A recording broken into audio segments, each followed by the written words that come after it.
I salute you in the course of our nation history. I am here today to emphasize that Bola Ahmed Tinubu cannot be our president. And I also want to call on the judiciary that the judiciary cannot create a president for the Federal Republic of Nigeria. A president will only be created by democratic due process through electioneering processes. And anyone voted for popular votes in this country will be the president of this country. Never will we allow the judiciary to create a president for the Federal Republic of Nigeria. And a drug baron, a certified drug baron, cannot be the president of the Federal Republic of Nigeria. And I'm using this opportunity to call on President Muhammadu Buhari, who in 1985 sentenced his government, actually, sentenced 3 people to death, and they were indeed executed. They were indeed murdered. 3 drug barons arrested during his regime in 1985 were summarily executed. They were killed by that government. So a man who executed drug barons and drug traffickers under his watch in 1985 will now, on May 29, hand over the Federal Republic of Nigeria to a drug baron.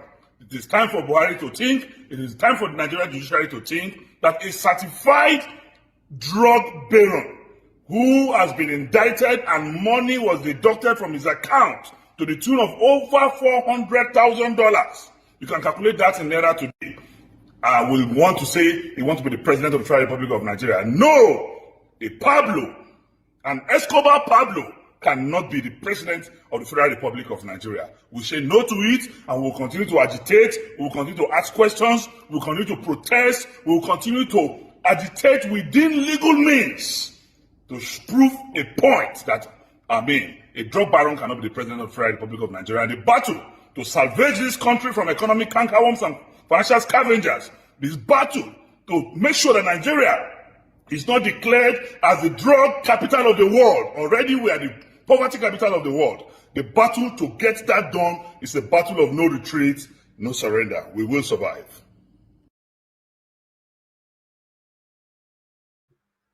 All right. Thank you very much, my people. That is Dino Melaye right there.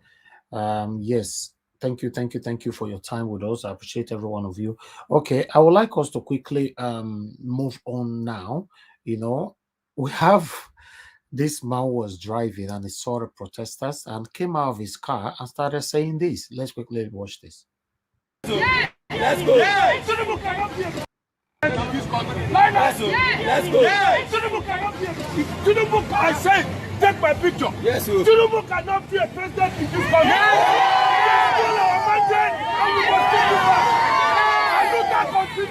Yeah.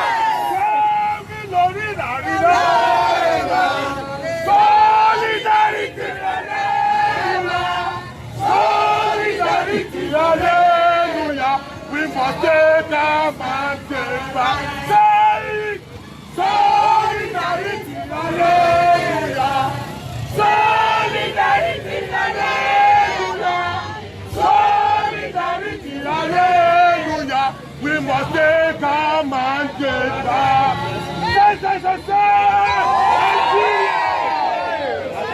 Move on, carry on. Let's see the bastard. All right, that's a very funny one. He was actually driving and they have to come out from his car, and they responded to that quickly. But meanwhile, I would like us to hear, let's take on an article. Let me take out this article. I think it's better to quickly take this, before we move on. All right, I want us to, because Uzor Kalu meet Buhari over Senate President ambition. Information is also going in the different platform as well. The same also, his name is, I don't know how to pronounce his name. Oluomo Kalu. He's saying, no go bite your tongue. Now, Oji. My brother. So all these evil people. So if they mention their name, they have. You too stay for UK, right? They make up. No. I'm not sure saying that one. All these evil people, my brother, these are one of the people that don't want Nigeria to be better forever. So, They go, yeah. he's currently saying that Ndigbo should hold Peter Obi responsible if he did not emerge as the next Senate president of the Federal Republic of Nigeria. So he urged Peter Obi to withdraw his court case now for him to have the chance to be the Senate president. You see? So these are the people. And remember, the same Uzor Uji Kalu, Uzor Oji, don't worry, when I not talk again, I go get this right.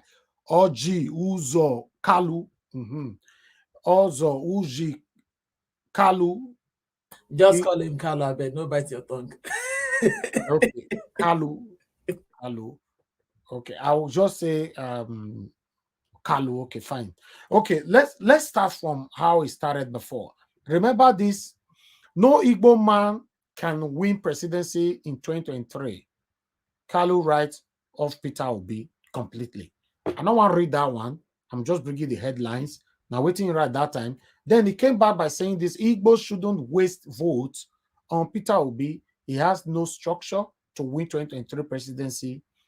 Kalu, now I talk that one. This one is September 2022. Why the first one? Why I break the okay, the date. I don't think the date. I did not screenshot the date there. The same time 2022 as well.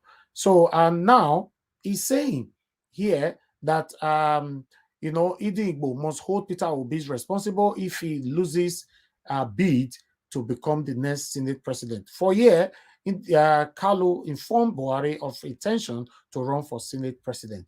Okay, let's read on this one. Let me quickly go here. 1 minute, my people. Okay, amidst the internal lobbying for the next leadership of the upper and lower chambers of the 10th National Assembly, Senator Oji Kalu on Tuesday informed the President, Major General Muhammadu Buhari, retired, of his intention to run for Senate presidency. Kalu disclosed this to the State House correspondent shortly after meeting with Buhari in his office at the Aso Rock Villa. He said he was open to vying for the Senate presidency if the All Progressive Congress would zone the office to the southeast. Kalu, who is the current Senate Chief Whip representing Abia North District, argued that zoning the office to the southeast would ensure the stability of the incoming administration. He went on, according to him, although the APC did not garner considerable vote from the region, zoning the Senate presidency to the region would bring peace to the country. The lawmaker argued that the Southeast contributed much more to Nigeria than just vote for APC. Kalu added that he presented his certificate of return to the president while appreciating him for his support towards the people of Abia North. He said, I was received this afternoon by President Muhammadu Buhari, GCFRO, in the State House. It was an honor to present my certificate of return to Mr. President and to thank him for the attention he gave Abia North Senatorial District in the last 3 years. Unquote. I continue. I also intimated Mr. President of my intention to run for the office of the Senate President in the 10th National Assembly. Kalu had last week, Tuesday, told the All Progressive Congress and the President-elect Asiwaju Bola Tinubu to zone the Senate presidency to his village in Igbere, in Abia North Senatorial District, Abia State, to prevent any other lawmaker from contesting against him. Exactly a week ago, Kalu openly declared his intention to contest for the Senate presidency in the 10th National Assembly if the party zoned the position to Southeast. He said, if they want to zone, they should zone it to my village so nobody would contest it against me. I don't even want them to zone it to the south. The party should zone it to Igbere in my ward, because I'm the only senator from there. You can manufacture another senator from another local government from another place, Abia. I would like the party to zone it to me. It is my turn now. Okay, that's what the article is saying right there. Why we have another article here from Sahara Reporter, who is saying different thing as well. So in all, I would like us to stick with the headline, what we have there. What draw my attention to this to even talk about it is because he's saying that the Ndigbo should hold Peter Obi responsible if he did not succeed as the Senate president, because he wants Peter Obi to withdraw right now. Meanwhile, let us quickly move on now to Tinubu. Yes, Bola Ahmed Tinubu, as we speak. Okay, I think I'll bring this. Let me bring this to the screen. Let me see if they have so much of that here. Okay, it's not too much. Let me just bring this on screen so that we can read together. Please bear with me so that we can do this together. 1 minute, guys. Please continue to share and like, my people. Do your part by liking. Our visibility today is extremely low for a reason I don't know. Yeah, it happens like that sometimes, but just help us to like and share so that we can hit more visibility. All right. I'm bringing this here. Trust me, I'm multitasking now. There's a lot here. Okay. 1 minute, my people. I'm trying to take off all this rubbish here. I don't really like them. Okay. All right. You can see Tinubu cancels 71 birthdays, 71st birthday celebration. Okay. I'm going to see the reason. We could read the reason together. Why say on one celebrate birthday. The Nigeria's president-elect Bola Tinubu has cancelled the annual colloquium to mark his birthday this year. Instead, Tinubu, who turned 71 years on Wednesday, opted for special prayer and a Thanksgiving service. The former Lagos State governor usually mark his birthday celebrations with a colloquium. Okay, 1 minute. I'm battling with advert here. Okay, in a statement on Monday, a media aide to Tinubu. Now there be my problem with my people. Now there be my problem. President-elect. We know the year. In fact, we know the year from you. They talk to us. And media aid. Now they see. Now you've done well by saying you want to pray for us. That's fine. Thank you. We appreciate this. You want to pray for us. But at the moment, who is praying for us? You are not going to celebrate your birthday because you prefer to use your birthday to pray for Nigeria for peace to reign, right? Now, I'm making a listen to where the prayer is coming from. They say that for Tinubu, we not see Tinubu. As we speak so much, where is Bola Ahmed Tinubu? APC people, now they watch me now. Where una candidates? Where una president? Make una tell us. Yes, we are not praying for anybody to die here. We are not praying for anybody to be sick. We want him. We want to see him. He must be there for this whole case. Make it see as it go. We not see him. He's already, because of my mouth now go hear all this thing, But make they move on, they go. Yes. May somebody can tell me for where I stop just now. Okay, in a statement on Monday, a media aide to Tinubu, Tunde Rahman, noted that prayers would be held in Lagos and other parts of the country. The special prayers would be held at the central mosque in each of the 5 divisions in the state. Unquote. Also to receive prayers among others are President Muhammadu Buhari and First Lady Aisha Buhari, President-elect Tinubu and his wife, Senator Oluomo Tinubu, Vice President-elect Senator Kashim Shettima and Aja Nana Shettima, Governor Babajide Sanwo-Olu and other state governors, as well as members of the national and state houses of assembly, the state read in part. Okay. Now say you're rich. Now so they talk and rich. In case you don't understand, this thing one they read for here. Bola Ahmed Tinubu cancel my quota for now. He cancel birthday. He say you want to pray for us. Then we can't come to this paragraph. Where the matter start from? Now be he aid. See him, make a alert him. He aid now they talk to us. So say yes. He go cancel and make it pray for Nigerians. Now, come see people where go they inside where they go pray. Oh, my go find the come. See people, hey God, this country don't finish. See people who want to decide where they want to pray. My make sure their name again. Buhari. Tinubu, Aisha Tinubu, Kashim Chetima, and Kashim Chetima wife, Babajide Sawolu, and the other APC people. That's why I talk about done. At the moment now, we don't know where Tinubu is. Maybe not be our right to ask. We know say all these APC supporters, many of them, they are very, very, I don't know what I want to call them. If you ask now, they'll say it not concern you. But I don't know whether Tinubu want to be a Yoruba president or you want to be APC president. You know, now Nigeria president elect. Now they say B, Abi. So I believe constitutionally is my right to ask his whereabouts.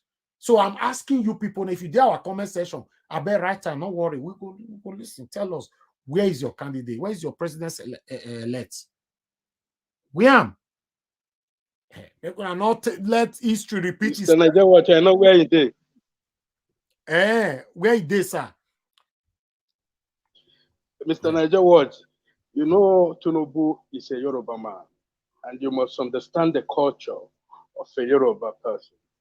And don't forget that this time around, when we're looking for him, he always disappears.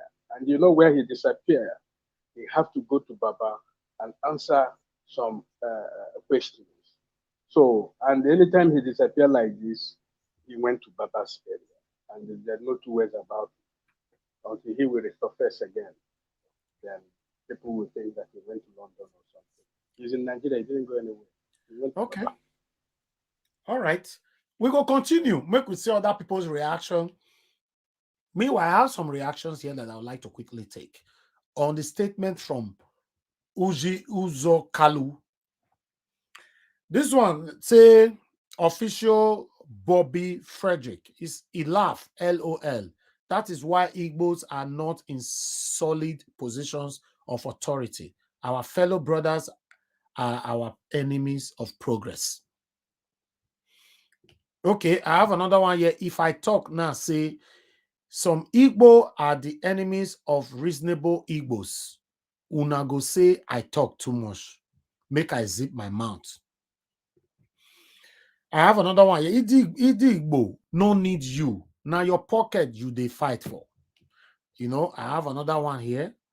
Everybody where they write this thing, so now our Igbo brothers and sisters, so you know. This one say you are all complaining of this man's selfish interest, but don't we all know this kind of thing is peculiar to Igbo generally?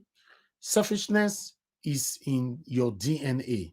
You all will sell your mothers for pot of porridge. This is just one example. Okay.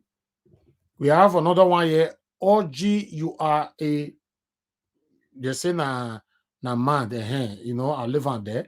No doubt, I have never seen a man so selfish and heartless just because of your own personal interest. You don't even give an F. Please mute yourself. My brother, Yes, Niger Watch, I beg, I don't take word from your mouth, but you know there are certain comments that don't need to be, repeated here. I'm not Igbo, but the thing is, the truth exists. Why not? Why not? The last person who said something about that, it will generate into a tribal thing. So let's just, Why not? let's stick to but kind of in like our let's rise stick and to channels, a positive sir, in comment. our rise Please. and channels, they read They even read it. worse Why comment not? than this.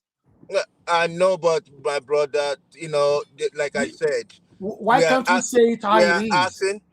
asking for peace, but So that what person, happened when I'm reading the comments? People commenting my brother. that. Okay, Hold on, let sir. me You let hold me on, take hold on, let me hold take on, let sir. me take this. Hold Let me take. on, you hold on, hold on, hold Nigel, on, sir. can I say Hold something? on now, hold on. I want to ask you a question. What happened when I'm reading a comment, a terrible comment people commented about my own person from my state, Oshomole, and Obaseki? I'm not talking about. Somebody commented here just a couple of days ago that my own governor is allegedly a gay. And it was read. Niger Watch. What I'm saying is, let us not read comments that are general. Right on. The last, Don't listen to this kind the stuff. last No, two it ones that doesn't you matter. read, Sir. you don't generalize that some people are selfish. Doesn't mean that everybody Don't in tell him what to Igbo are do. selfish. No, but sir, we cannot be bypassing the truth. Let's say it Yes, how it you have to is. say it as it is. If I have to copy it to be beautiful for you, then we might not have anything to talk That is about. fake life. Okay. Would you like to see where they wrote, "Oh, all Nigerians are drug barons"? Would you And let Why like it to see not? be. that? See, Why listen, not? Let it be. listen, Why not? Arrest my Three case. Nigerians were executed. listen. My brother, you Listen. are Arrest talking my as case. if Nigeria is at peace. Which peace should they find? When people are there to cause war every time. I Every don't 4 years, understand. you come out, they fight you, Fake, they break your head, they fake carry you go and life. throw into the lagoon. How many times you go sleep, Excuse me. you don't go wake up, talk? See, Okay, Fake life. you Now you taking want. people's right out of their hands? listen. What they want to say? Okay, let If me you, hear from. About any Let me peace, hear. any goddamn peace. Hold on, What peace do please. you Hold on, want? hold on. Let excuse me me, hear from CM. CM, go let's ahead. say, let me say one thing. The fact that you read a comment, it is for you. There are certain comments you believe, it will say a lot about your level of development. Things like this, when you read it, you should know. You can't come and tell me that the entire any ethnic group has one character. You self saying it, I will look upon you as a fool. So leave it. It is in order for him to read out all those things. It is for us, you reading it, to make sense of Yes. it. You will know that this person is really stupid because you know it. Even if you criticize, you write something bad about Oshimole and you use it to tie his entire ethnic group. Me, if I read them, I go know the person where do herself, where write the thing. Na real mumu. If So it anybody doesn't wants to mean correct me, that is the thing. here, please, whenever we read comment about anybody from my state, also correct me, then we take it from there. Because we are neutral here. We say it how it is here. Exactly. I don't Elvis, care where you're from. Elvis, you are authentic. You are authentic.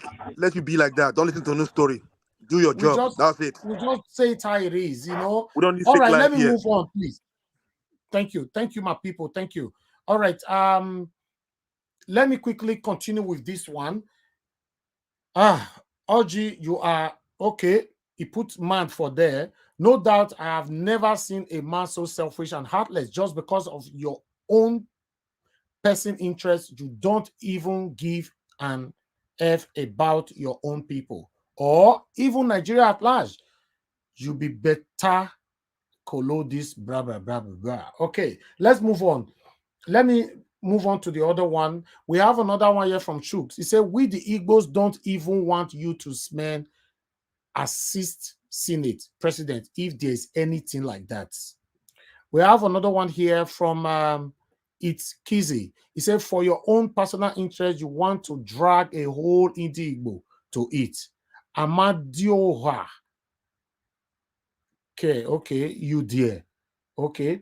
All right. I have another one right here saying, imagine this thief, this ex-convict. How would you expect Nigeria to grow with this bunch of crooks in power, for Christ's sake? So pathetic.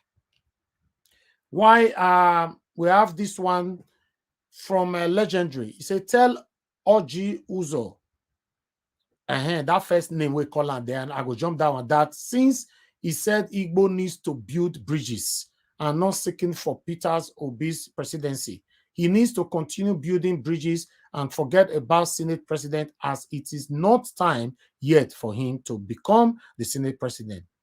Then that last word, I'm not going to use them as well.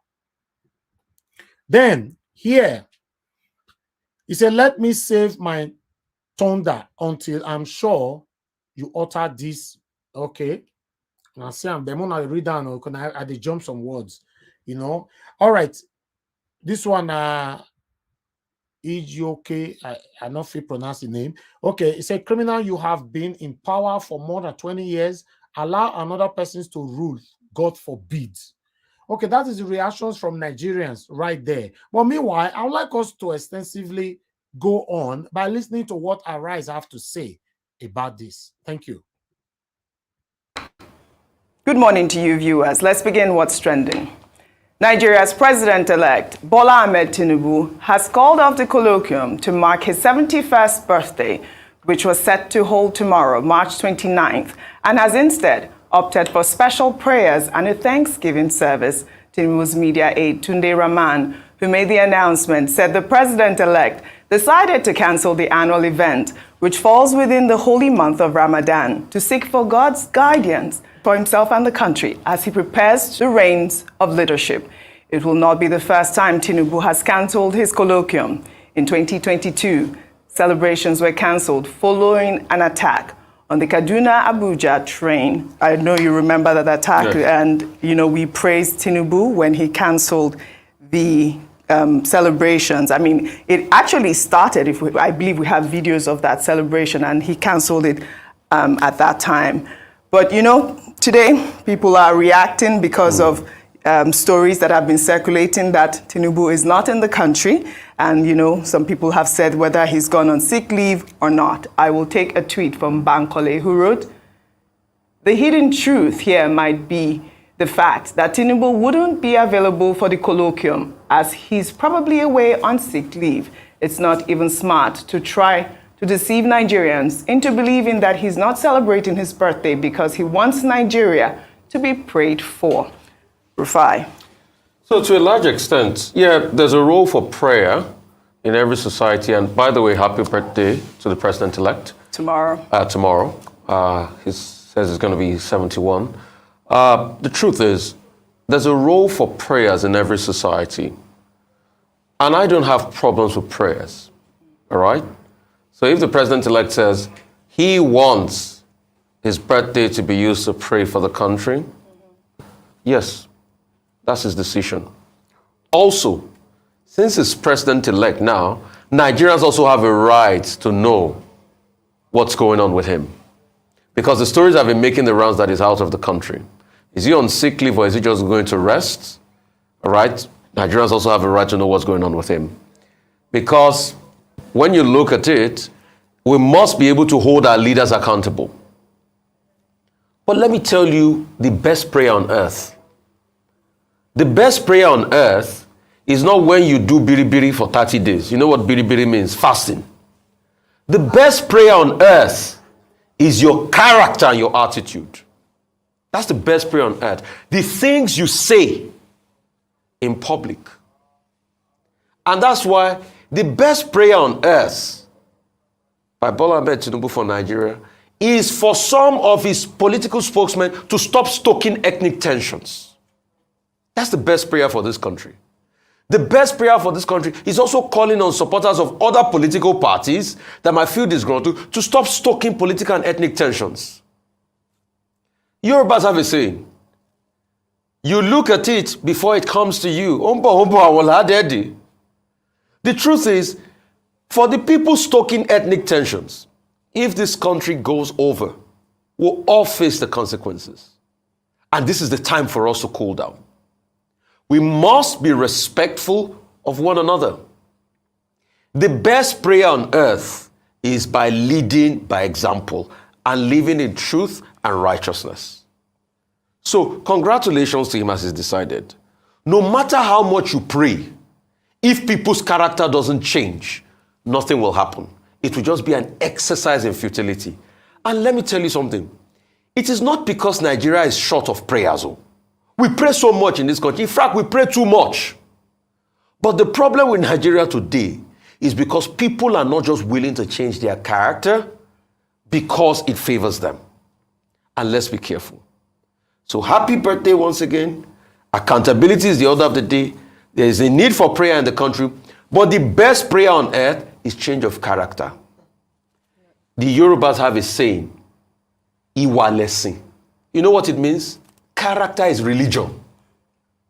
All right, Dr. Vati, before I come to you, on Monday, a group within the All Progressives Congress called the Concerned Patriots in Defense of Democracy trooped out in their numbers as they marked the beginning of what they described as a countdown to May 29th, when President-elect Bola Ahmed Tinubu will be sworn into office. The APC supporters gathered in Abuja, stating that they will continue to gather for 63 days in the lead-up to Tinubu's swearing-in ceremony. In the same vein, a group known as the Natives took to the streets of Abuja to protest against the calls for the cancellation of Tinubu's inauguration, noting that no mandate was stolen. This is as the Inspector General of Police, Usman Alkali Baba, on Monday announced that the force will not tolerate any post-election incitement that will threaten nation security. I am here to tell Nigeria that we need peace in our country. We win fair and fair election. I don't know why they are making noise. We win fair and fair election. Look at this person that is coming to speak. Look at we win fair and fair. We win fair and fair election. You see their life? Look at APC people. See them. We win fair and fair election. Now they call us there. Yeah. That will threaten nation security. I am here to tell Nigeria that we need peace in our country. We win fair and fair election. I don't know why they are making noise. They are causing a lot of problem. They defeat us in Lagos. We didn't complain. We lost a lot of states. We didn't complain. I don't know why they are complaining now. They don't allow our Jagaban to rest. They are taking him to different courts. We will not allow that to happen. And we'll continue to come out. Can you just imagine? Can you? No, where they go rent these people come? Is this Nigerians? Eh? Children cursing.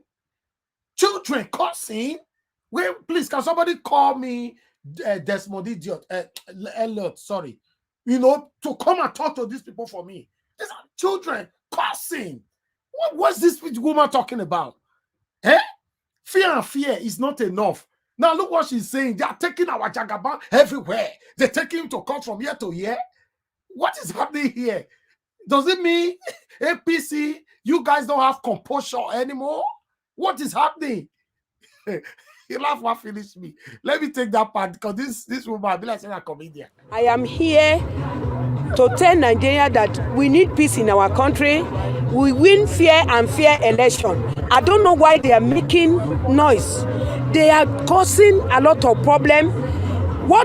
They defeat us in Lagos. We didn't complain. We lost a lot of states. We didn't complain. I don't know why they are complaining now. They don't allow our Jagaban to rest. They are taking him to different courts. We will not allow that to happen. And we'll continue to come out. And you have to be very, very decisive and in control. I beg my people, make una no verse. I beg. I want hear where this guy, what it be his name? Desmond, I wanna call her where he say children cursing. I bet make Desmond Idiot. I bet make we hear. What I can say is hoped this. They are the social influence. I'm a product of Godfatherism. Mr. Speaker, we need to address certain things. The Nigerian youth, the social media, the social influencers. When I went through the comments, I could not believe it, Mr. Speaker. The curses, the abuses from children. And I ask myself, is this Nigeria? What is going on? Children cursing. You know, say be like say get one medicine where they give them if you don't become politician. So they'll call the okay. All right, let's move on. Let's move back to that children because I'm beginning to ask myself if she's really from Nigeria. So let's listen. God, let's say today goes sweet too. That we need peace in our country. We win fair and fair election. I don't know why they are making noise. They are causing a lot of problem. They defeat us in Lagos. We didn't complain.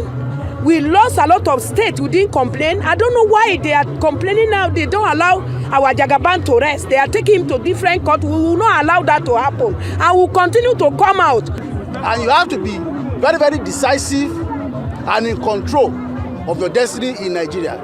People like Dino Melaye, people like Ahmed Dati, Peter Obi, where were they when we were fighting for democracy in Nigeria? They ran away. Or they were making money from Bangladesh's government. So now, it cannot be a repeat of June 12th. But this one now is gone beyond June 12th. We won the election. Obasanjo should be very, very careful. I don't know what Obasanjo should be careful. No. Wait. Why is our rice people laughing now? Because we are serious here. We don't laugh for here. You know, if you see our comment section, nobody's laughing. Because they are all jokers, obviously. And why they can't laugh? Yeah, because it's jokers, those people. I hope you guys can hear me today. Yeah, we can hear you, brother. Yes, thank God, finally.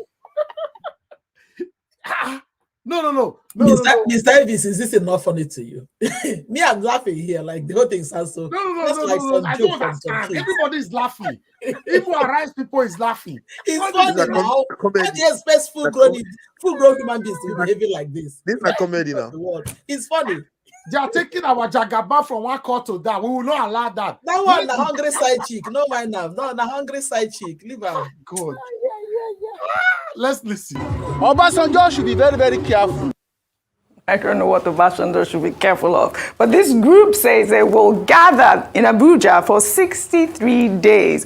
Well, you know, as we talked about yesterday when the police banned protests in Nasarawa, we hope that it will be peaceful because the Inspector General of Police has said that they will not tolerate any type of incitement. Please help us to share this broadcast, like the broadcast, let others know that we are right here. Like I stated before, our visibility today is low. It happens like this sometimes.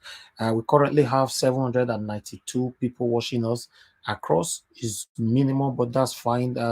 Let's continue to do our part by pressing on the like button. Currently, we have 200 likes. It's still not good enough. Can we have more likes? 206 likes. Can you press more on it?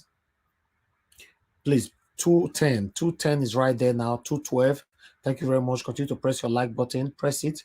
Let's take it to 300. 213. Let's take it to 300. Press the like, the thumbs up. Press it. Thank you very much, my people. God bless you all. Okay, while we are waiting to hit more, let us quickly hear from more people here. Okay, the first person with us today is CM. This one never happened before. What did they happen? CM is the first person with us today. Miracle. That means we go win this court for courts. We go now. Peter Obi go win them. The people are back. Amen. I claim it. Back. Amen. So, I claim it. Amen. Yes, so good evening to you, sir. You know, thanks for joining us. Good evening, everybody. Welcome to talk to us. Welcome to the usual roundtable, the arena. All the lineup are good, so we are good to go. Actually, what I need to say, you see, this.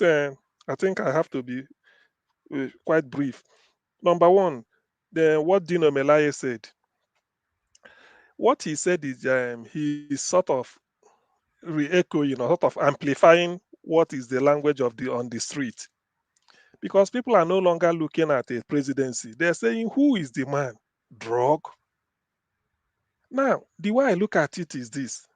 As we are talking now, all over the world, there are people dealing on drugs. Nobody can dispute that.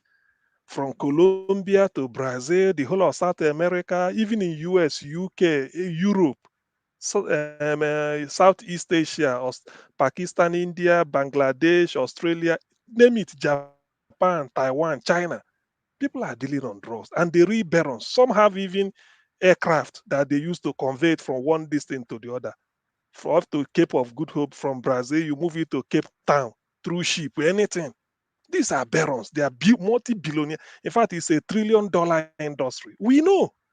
You can read the books. Time Magazine wrote a piece on it called South American Bloody Business. But the thing I want people to sort of, to contradict me on, have you ever had any of those barons raising their hand up that they want to be president of their country? Never. So why should Nigeria, why must our Nigerian equivalent of Pablo Escobar wanting to be president? Pablo Escobar never wanted to be president of Colombia. Escobar tried it too. Escobar tried it, but they put it down. Okay, probably okay. Well, he knew he wasn't even on the result. Forget about that. They are doing a lot of things.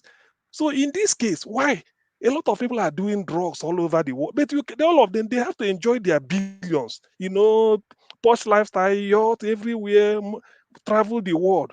But presidency of their country, prime minister, no way. So why is our own different? Eh? Our Badoma should quietly enjoy his this thing. Even he's celebrating 71 years. People have forgotten that he did a 69th birthday either in 2012. Now he's doing 71 years in 2023. You know, all these things is something like when you hear this type of thing, you start to marvel. So that man was 69 for like 5 years. For 5 years, Tinubu was 69. Tinubu was 69 for 5 years. So every year, when he did 69 70 years. last year, somebody was like, finally, he has done 70. So this year, you know, even right from the name, 69 fraud. for 5 years. 69 for 5 years. Right from the name, fraud. The school you attended, fraud. Primary school, fraud. Secondary, fraud. You everything, all your life. Even the drug safe, you are still involved in it. You consume it more than you export. So what are we talking about? I don't know why they are pushing the man around. So it can't work. What Dino Melai is saying, I agree with him. Pablo Escobar can never be our president. They know it. There's nowhere in the world they say law is based on precedent. So if a judge is to tell him, he say, look, we can't cite any case where a drug baron later become a president of a country. So we can't start it with Nigeria. It's as simple as that. Let him just quietly go home. It's even a shame that when they mention the presidential candidate of a country or whatever, they are mentioning drug. I was on one platform, I don't know. Somebody said, maybe those of you living in Germany, he said the leading newspaper in Germany, almost #1, published it that Nigerians elected a drug baron to be their president. Can you imagine that? In far away Germany. And you can imagine news analysis. So it's a national shame. We shouldn't contemplate that. Then on the issue of Oluomo Kalu and his ambition, you know, sometimes, anyway, Niger Watch, you know, they say in journalism or this thing, you have to present balanced opinion, the good, the bad, the ugly as it comes. So if you are selective, they say, otherwise, this man, OUK, in short, in brief, Oluomo Kalu, he's a nobody. These are twat of the Igbo race. These are twat. These are nobody. I've mentioned it. All these things they are doing, all this rubbish. These are just they are okay. Look at where Kweremadu is. Eh? All these are the people that are bringing bad name to the Igbo civilization. Chimamanda will be writing, the word will be acclaiming, oh, an Igbo. Chinua Achebe did his own. And even Jejo Culture will do his own. Kanu Nwankwo in the field of play. Kelechi Iheanacho will play and score. Obion Obimike. These are people you can associate in different. Chioma Ajunwa. Now you mention Orji Kalu. I say, they all the same ethnic group. These are the outcasts. Oh, he knows what he's saying. Just what they are trying to avoid is to go to jail. He has been buying his way since 2007. He left Abia State Government House. Stole then the 1 billion was billion, about 7 point something. I mean this about 7 billion in 8 years or something like that. You see, before the FCC, he just keep doing all this, and all this is just doing it a waste of time. Oluomo Kalu to become Senate president, I beg, give me a break. So all this is just a waste of time. In fact, all this, you know, the thing is that when they want to tell lies, they say, hey, the Igbo. It's only his nuclear family, his wife and children, that where he commands respect. I've been honest with you. For the everybody want to talk, he said, which Igbo? The Igbo to which I belong. We are called Orji Kalu a respect. Who is he? Ever since Peter Obi appeared on the scene, that is what is giving people hope everywhere, not just in Igbo land, all over Nigeria. So who is Oluomo Kalu to maybe mentioned in the same bracket with Peter Obi? So what he's doing is just a waste of time. Maybe he's just playing to the gallery just to maybe for the how many months now he has not appeared on the headline. So he want to say this so that people to see whether people will discuss him. I pity those that will always associate characters like this with Igbo civilization. It's like what Tinubu is doing. I know among the Yoruba, real or Moluabi, they don't recognize Tinubu. I can say that because I studied with Yorubas. I attended the same schools with them, so I know how they are, how they value education. Not to talk of somebody. How can Tinubu be a leader in Yoruba land when Awolowo gave them free education since 1952 and Tinubu is assembling Agberu in 2023? How can the two compare? They cannot. So that Orji Kalu is the equivalent of Tinubu in Igbo land. So we don't recognize this. All he's trying to do is just to force himself on the public narrative. It won't work, and he knows it. Even the Senate president, in fact, Obi coming in, the idea that Obi is coming in is to retire people like this because they will just get into irrelevance. Nobody recognizes them. Okay, tomorrow, no, Okorocha will say, this Senate presidency, if I had got, you will see him, he will be on the news. Then journalists will go and with their microphone chasing him. What can you say? What can you say about this? They make them feel big. They are big, they are nothing. Nobody recognizes them, as far as I know. Even in Okorocha is just hiding because they all stole money. Okorocha stole Imo State blind. The same thing with Ojo Zokala and Abia. Can you then imagine when a Labour Party man, Alex Oti, was announced as the winner? Look at Abia State. It's like they're already looking at that Alex Oti as the P2B of Abia State. And the guy said that he will copy P2B's model, the way P2B handled Anambra finances and the resources. So where is all this Ojo Zokalo? Is the mess they created since in Abia. That is what is there. So please, let's not lose sleep over such people. It's just that we have to mention them because, just like as you Shakespeare said in As You Like It, I can't remember the character. He said, "God has made her, so let's take her for a woman." So God has made all Jews, Okalo, and Igbo. So well, let's just pass him as one of the Igbo people. But ordinarily, he's nothing. So people should not be discussing him unless you want to cite him as an example of how not to be, what Igbo man shouldn't be. Now, where is Tinubu's the questions? Where is Tinubu president-elect? This man, he didn't want to attend the debate whereby Peter Obi, Atiku, Tinubu, and maybe Showore and the rest will be on the podium answering questions. They hid him from the public view. All he does is to go to Chatham House and distribute questions, attend the open debate with all the journalists in Nigeria. He refused. Now immediately they announce him in the midnight. This midnight business. People that do this prince and princesses of darknesses. Be careful how you relate with them. The moment they announced him very late in the midnight, 4 a.m. president-elect. Since then, he's no longer in public view. You don't see him. People will just be talking. Before the election proper, there were presidential spokesperson everywhere shouting. Now they've gotten their wish. According to them, is president. Why not? Can't he now come out? See him on the street talking to people the way Peter B is doing. He's still hiding, so that maybe on the night of 28th of May, 28th of May, you will see him sneak into the country. Probably he may be hiding somewhere. The moment is 29, 12 noon, he will surface to come and become president. No, it can't work now. It can't work. Now it is them that said if you do not like what INEC did, go to court. Let them go to court. Now we are in court. And one of the what they call it, what do they call them in Julius Caesar's in Shakespeare's Julius Caesar, the commoners came and said this is a free and we had a free election, those type of things, that they shouldn't take Tinubu through the court. What then do they want? What are they afraid of? You told us to go to court. Peter B said nobody should, calm the country down. Nobody should do anything. We are going through the court where we prove it in court. And now they're afraid. Just because he served them the summons, people read through the charges and found out that there's no case. Tinubu, there's no way. Under a free and fair judiciary, there's no way.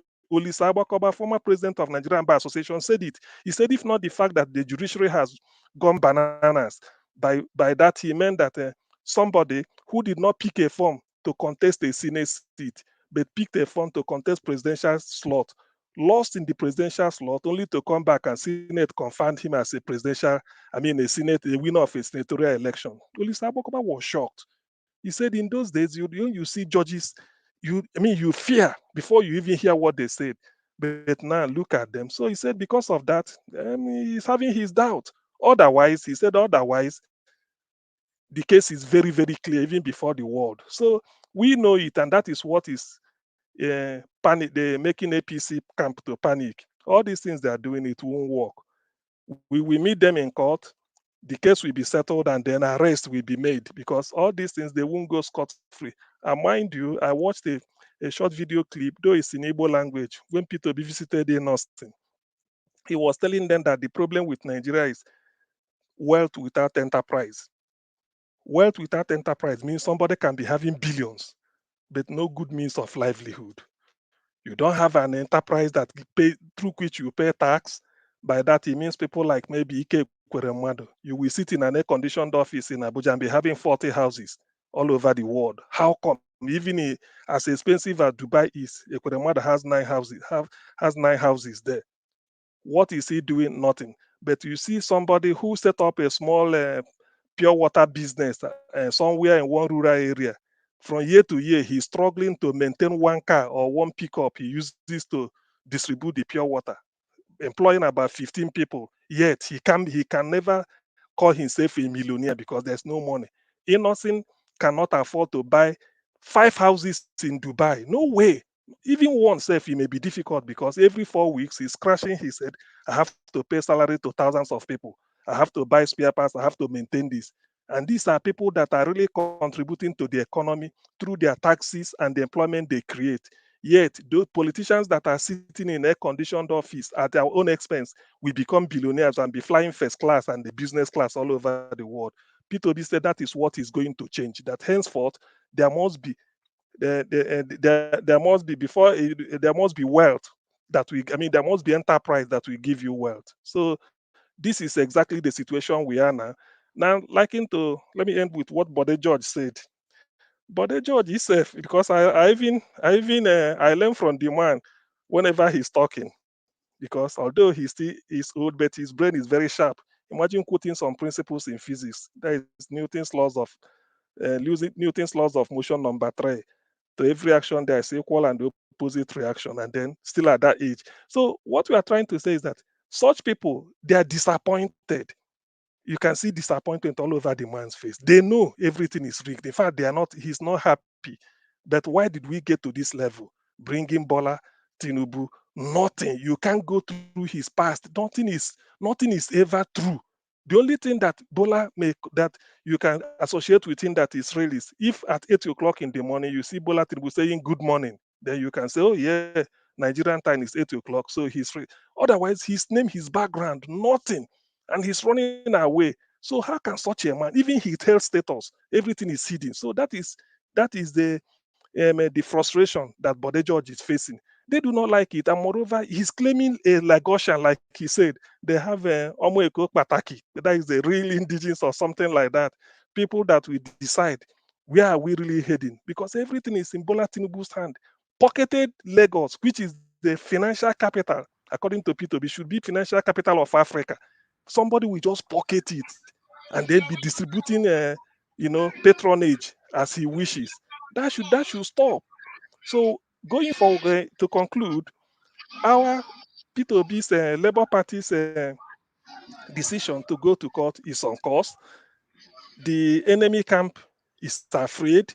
Probably I believe they may withdraw at some point, because if this drug issue, the way it is sort of spreading like wildfire all over the world, every major TV station in the world, some are even debating it, that this guy is a drug, and then he's talking. By the time FBI comes to give evidence, and then Chicago State University, people will now realize that, and according to Nigerian law, he still worship of 1999 to 2007, if he's not qualified to contest, his name will be delisted. He cannot be recognized as former governor of Lagos State. So we have a lot going. We must sanitize the system through this court case that P2B is going through. As far as I know, there is hope for progress, no fidgeting. Nobody should even sort of lose hope. We are getting what we want and we get it clean. And then the march to sanitize and clean up the mess these people created. So many politicians, either they run mad or they become hypertensive. Already some are hypertensive. Either they run mad or they run out of the country, whichever it is. Some may likely join a Kweremado somewhere, but who knows?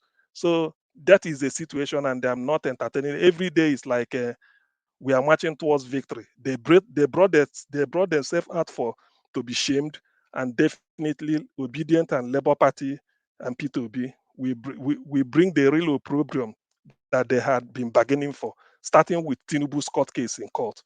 I yield here. Thank you. So thank you, Niger Watch.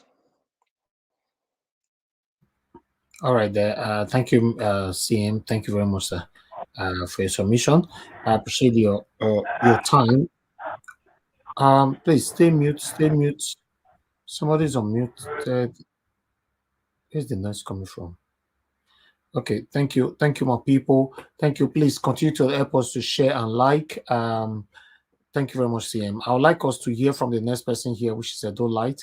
Adolite, thanks for your time with us, my brother. Good evening to you. Please talk to us.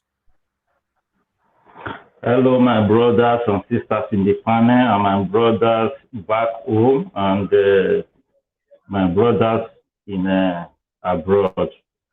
What I just see, I will not talk much because CM have already talked most of things that I wanted to say. But all the video you play, Mr. Elvis, is we have to learn from that. We have to learn from a lot from that. Like Uzor, is it Uzor or Uzor? I don't know. So that Igbo man, we can see that it's not only Lagos or South or Southwest or North. All the cabals are all over. So this is the time for us to filter Nigeria. No matter what people say, because in everywhere there's bad people, there's good people. But if we push and we can regulate our country, we will see that all these people that are causing us problems, they will be in trouble. In future to come as well, they cannot be in government because their names are distinct. That is one. That is how they do it in abroad, year over year. When your name is changed, you cannot go to the highest, maybe government or whatever. Even workers here, if you steal or whatever, there is some crime you will do. You cannot even work. Before you will work, you will go and bring police report and all that. So all that is what we are going to push so that our country will be a better place for all of us. Having said that, that is aside. So everybody that is doing good right from now, those people that are in Labour Party, that are Senate, governor, and whatever, this is the time. You people should be doing what you're supposed to do to give what the citizen really wants for them, because what we are saying now is going to go a long way. So for the Ahmed Tinubu, for Ahmed, because he's not my president, so he's just a citizen like me, I have to say that. For praying for Nigeria, I don't think good Nigerians can accept that prayer, because even God himself. But do you even know where the prayer is coming from? Where is the prayer coming from? That is what I'm saying. Yeah, that is what I'm saying. Even though if it's coming from him or his tent, you understand, they are group, so we know that they are the same. They are in the same house. Whatever coming out from APC, whether it's Tinubu that said it or not Tinubu, it's Tinubu, because they are in the same house, the same umbrella. So we gather all of them as one. You understand? That is where I'm coming from. But having said that, the prayer that Tinubu pray, God hear all prayer, but God does not answer all prayer. You understand? So if Nigeria accept that prayer, that means we are in doom. Why? Because we didn't elect Tinubu is a citizen, I still say it. Despite that maybe he have money, he does not have money. I have money more than Tinubu because all the money that Tinubu has is from South, is from South-West, is from Southeast, is from North. So in addition to that, Tinubu does not have money. You understand? Even when he was in America, they seized all his money. When he came back to Nigeria, Tinubu was nothing. So with that, I qualify him that he does not have money. He steals all our money to become like Jagaban, as they say.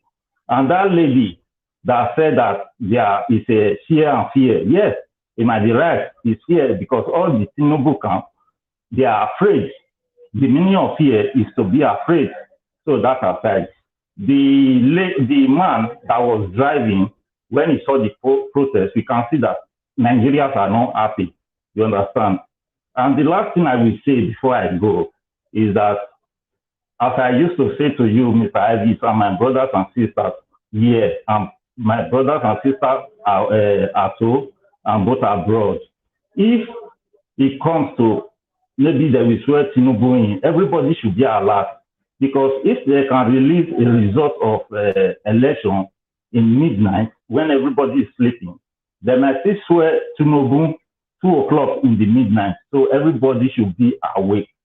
You understand? So that is what I want to say about that. So Tinubu is not my president, and he will never be a president of Nigeria. So I will use this opportunity to greet everybody in the panel, the people that are in comment section, the people that are watching. This is the time for us to push so that our country will be a better country, because I want to see a country where if I go to, I can drive successfully. I want to go to Nigeria. If I open my tap, I will get water to drink. I want in Nigeria, if I go to my country, Nigeria, if I switch off my light, I will get a light.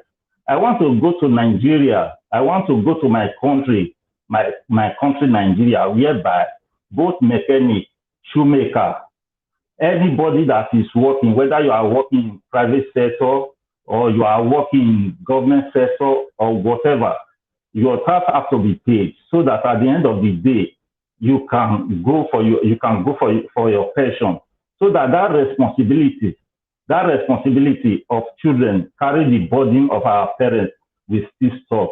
So this is the time for us to start to do that, in the sense that everybody we have database. You understand? And any child that is giving birth to today, we have is what is it called? A serial number at the end of the day. Because if to say we have all those kind of things, Tinubu cannot say that it was 2011. He is 69 years old. Now we are in 2023. Now he's 23 years old, of which we can see where that is coming from. If we have all those things in place, I don't know. I don't think corruption. But all these things can only start from one place. All these things can start from one place. That's why we need a better government now. So what you are talking about, we can never ever have it if we are under APC or PDP. Yes, my brother, I understand you. So we can only request for that. We can only request for that once you have a proper government. At the moment, we shouldn't bother ourselves talking about that. You can never forever have it under the satanic APC or PDP. Yes, my brother, I'm sorry to cut you short or whatever. What I'm saying this for future. There are Nigerians, there are good Nigerians out there that can fight us and can fight this system, so that at the end of the day, you understand. At the end of the day, we can get all those things. You understand? So that is what I want to say. And with this, I have to greet you, Mr. Ivis. You are really trying. And I pray that God should give you more understanding, wisdom, and knowledge. You understand? And my brother, Mr. CM, I know what you are passing through, but don't worry. don't worry because of your death of your brother. You understand? God is, at the end of the day, you will see your bro. We will see our loved ones. That's another one. Our brothers and sisters, I have to go. My brother, Elvis, I have to go so that next person can come in. Okay. God bless you, my brother. I appreciate you. Thank you. Thank you so much. Okay. Oh yeah, all right. Thank you, my people. I appreciate you all right there. Can we hit on the like button, please? Hit on the like button and share. And yes, I see a couple of you try to come in. We have only one spot left now. It's all about who can grab it first. But meanwhile, let's quickly move on to the next person, which is Prince Akwanshi. I'm not sure if I pronounced your last name properly, sir. Good evening to you. Well, you tried. It's so surprising that we come from almost the same place, but you cannot even pronounce my own name. Akwashi. Is it yes. Akwashi? It's Akwachi. It's derived from two words. Okay, it's derived from the word Akwaji in Northern Cross River, and then Chi is, Delta Igbo, which is God. So if you bring the two together, it means the clothing or God's clothing, whichever way you take it. Now, good morning, everyone. I'm still, it's still our morning here in California. This is your first time joining this panel, sir, right? I've tried to join you guys several times. I never get in, So pretty much my own thing is this. When I was objecting to reading of certain things, I'm not saying we cannot read every, stuff. But what I meant is that when something is generalized, sometimes some other people take it, out of context and all that stuff. That was why. And it's kind of like, when there's a fire and you see the fire going and all of a sudden you add gasoline into it, it's, it inflames a lot. That was just what I was just saying. I got it. We can't read all that. So my own thing is this. First and foremost, let me start from Oluomo Kalu. Oluomo Kalu, I have read much about him. I have followed him right from when he was in Abia State. And he's a colossal disgrace.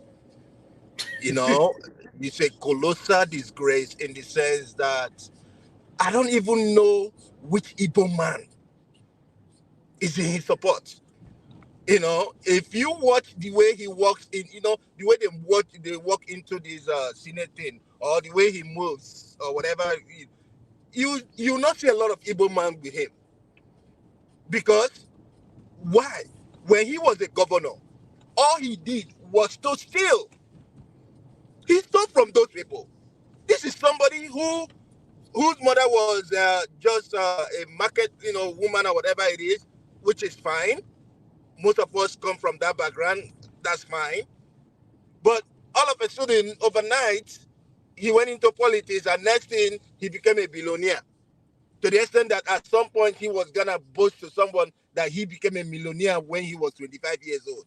And I was like, in which country? In which country? What did you do?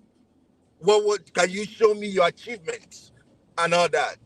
So the thing is, I would say, please, let's ignore him.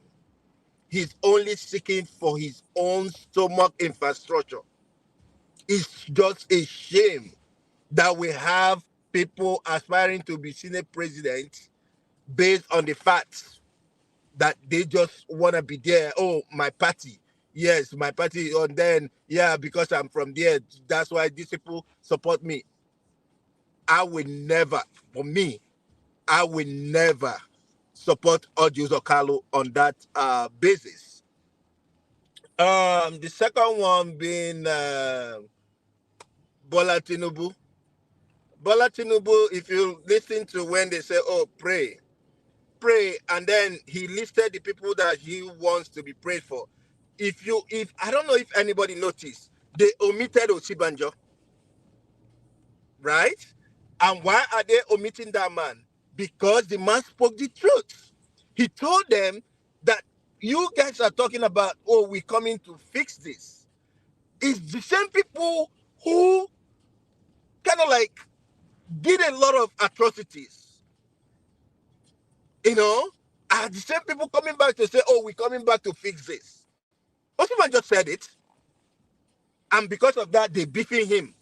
They're even, I'm even sure that if you ask Oshibanjo during the presidential election, he did not vote Tinubu.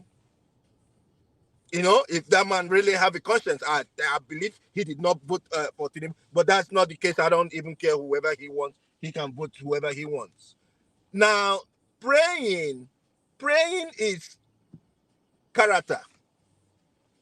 I am born into a church where, at some point during the year they talk about Lent, and then you see everybody trying to be holy and holy than thou and all that stuff from the top to the bottom. And then at some point, when the Lent is over, everybody goes back to the same thing, nobody cares and all that stuff. And at some point I grew up and I started questioning, and I said, then what's the point of Lent? If you guys do this and then you come back again and then you start living your life the way you want to live your life, nobody cares and all that. Next thing they will ask you, oh, you are judging us. Yeah, I'm not judging you, but I'm speaking out of things that I've observed, things that I've seen going on. You preach during the Lent. You talk about love your neighbor as yourself and that. But immediately after Lent, you start seeing people beefing each other, this one, and that one. That is religion for you.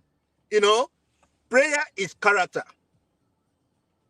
Prayer is just, you don't need a special, you don't need anybody to tell you to pray in order for you to pray. It's your communication with God.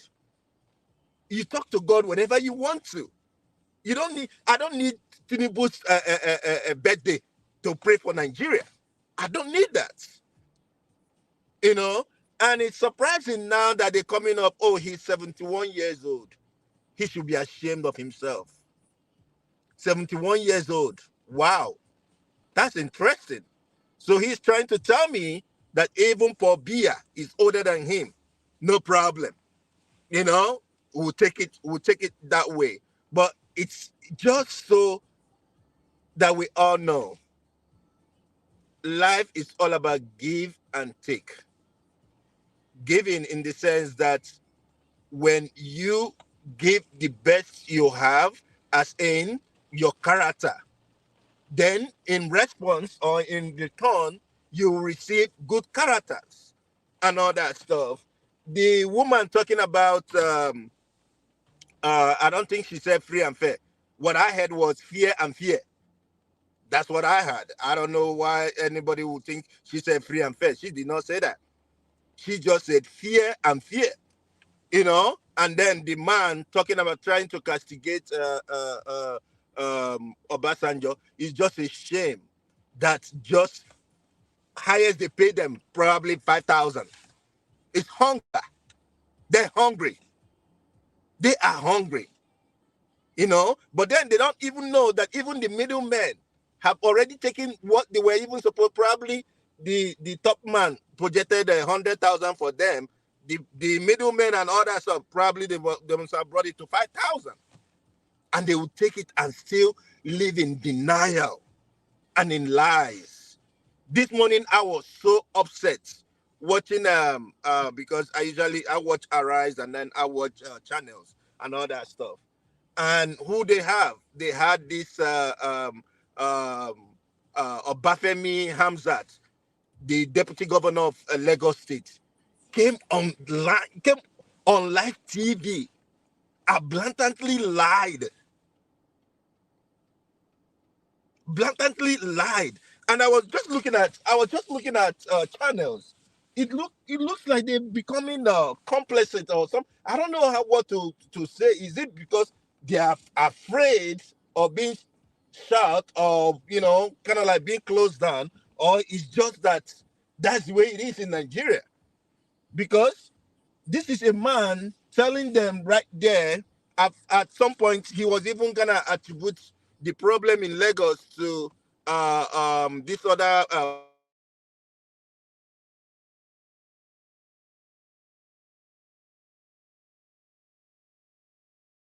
that was the I main think we problem lost right you. there. Okay. Please round up, sir. We lost you for a few seconds. Yeah, so in a nutshell, for me, I don't know. Nigeria is just a lot of work. We got a lot of work to do. And I just encourage everybody not to lose faith. Let's keep saying it the way it is and keep, living with faith. That's all. Thank you. Thank you very much, sir. We really appreciate your submission, and thanks very much for coming in here. We're looking forward to having you back again. Thank you. But I hope you're still going to stick with us before we round up, because we're coming back to you again now. Thank you very much, everyone, right there. Let me come back to the people on the comment section. What did they happen? Make una press this like, I beg. The like is more my concern, to be honest. We currently have 303. Can we take that to 400? Is possible? Please press the like button. I'm actually looking at it right here. Make una press them. Yeah. So people, your whole on tight. Say no, I not go press this like. Why now? Eh? If you don't press the like, not gonna let me the punish, so that all of us in the punish. Because the submission of our brother now will not go far. The submission of Mr. CM, I don't like was none will go far. The submission of my other panelists that will talk to us in a short time, it won't go far. Even the wonderful comment right there on the comment section, the same thing. Press the like button. God bless you all. All right, let me hear from the next person that we have here, which is Busy Brains. Busy Brains, thanks very much, madam, for joining us, and thanks for your patience. I appreciate you always. Please talk to us. Hello, panel. Hello, Oga Elvis, people, members in the comment section, everyone, everywhere you are listening. Hello. Good evening. Yeah, very interesting video. Very annoying that human beings have gotten to the point where they don't even pretend. The level of moral bankruptcy and decadence that we've attained to, honestly, cannot be seconded by any other nation. The lack of shame, that Oluomo Kalu, when I saw one of his interviews, I saw him, he was talking about what he has done for the people of Abia and his senatorial seat, how the presidency has supported him, blah, blah, blah. The man the way he was talking, you just know evil. He sits in and dines in the company of evil people. For him to write, to say something like, no Igbo can win presidency in 2023, made me to wonder, just reading that headline as you are reading it out, listening to it as you are reading it out, it just made me wonder, what makes him say that? Does he know something that we don't? Is he privy to some sinister ongoings that we do not know? What does he know that to him, he feels that it's like people, he is part of a committee of cabals that have sat down and have said, no Igbo man is going to take that seat, and there are reasons given. Because why will you agree that your own kinsmen cannot attain that seat? What was his reason? Why can't they attain the seat in 2023? People, I think these are the kind of people that this movement should be looking at. I don't think we should ignore such rubbish. We shouldn't ignore people like that. Search light on them, because you do not know where they go to at night, who they meet with, the kind of things that they are cooking up. Because you can see he's brought out his might now. He's showing us his hand. He wants to come back into power. So he's using his own ambition to mortgage and sabotage the ambition on the future of how many millions of Nigerians. You know what? It is his own children his children's children, his generation, his own family that he's mortgaging their future. Any family member of his that is subscribing to his own way of thinking, their future is mortgaged into the gutter. The audacity of him to just open his mouth and say, oh, so he's now thinking, okay, President-elect is Yoruba. This is his argument now. President-elect is Yoruba. The deputy is from the north.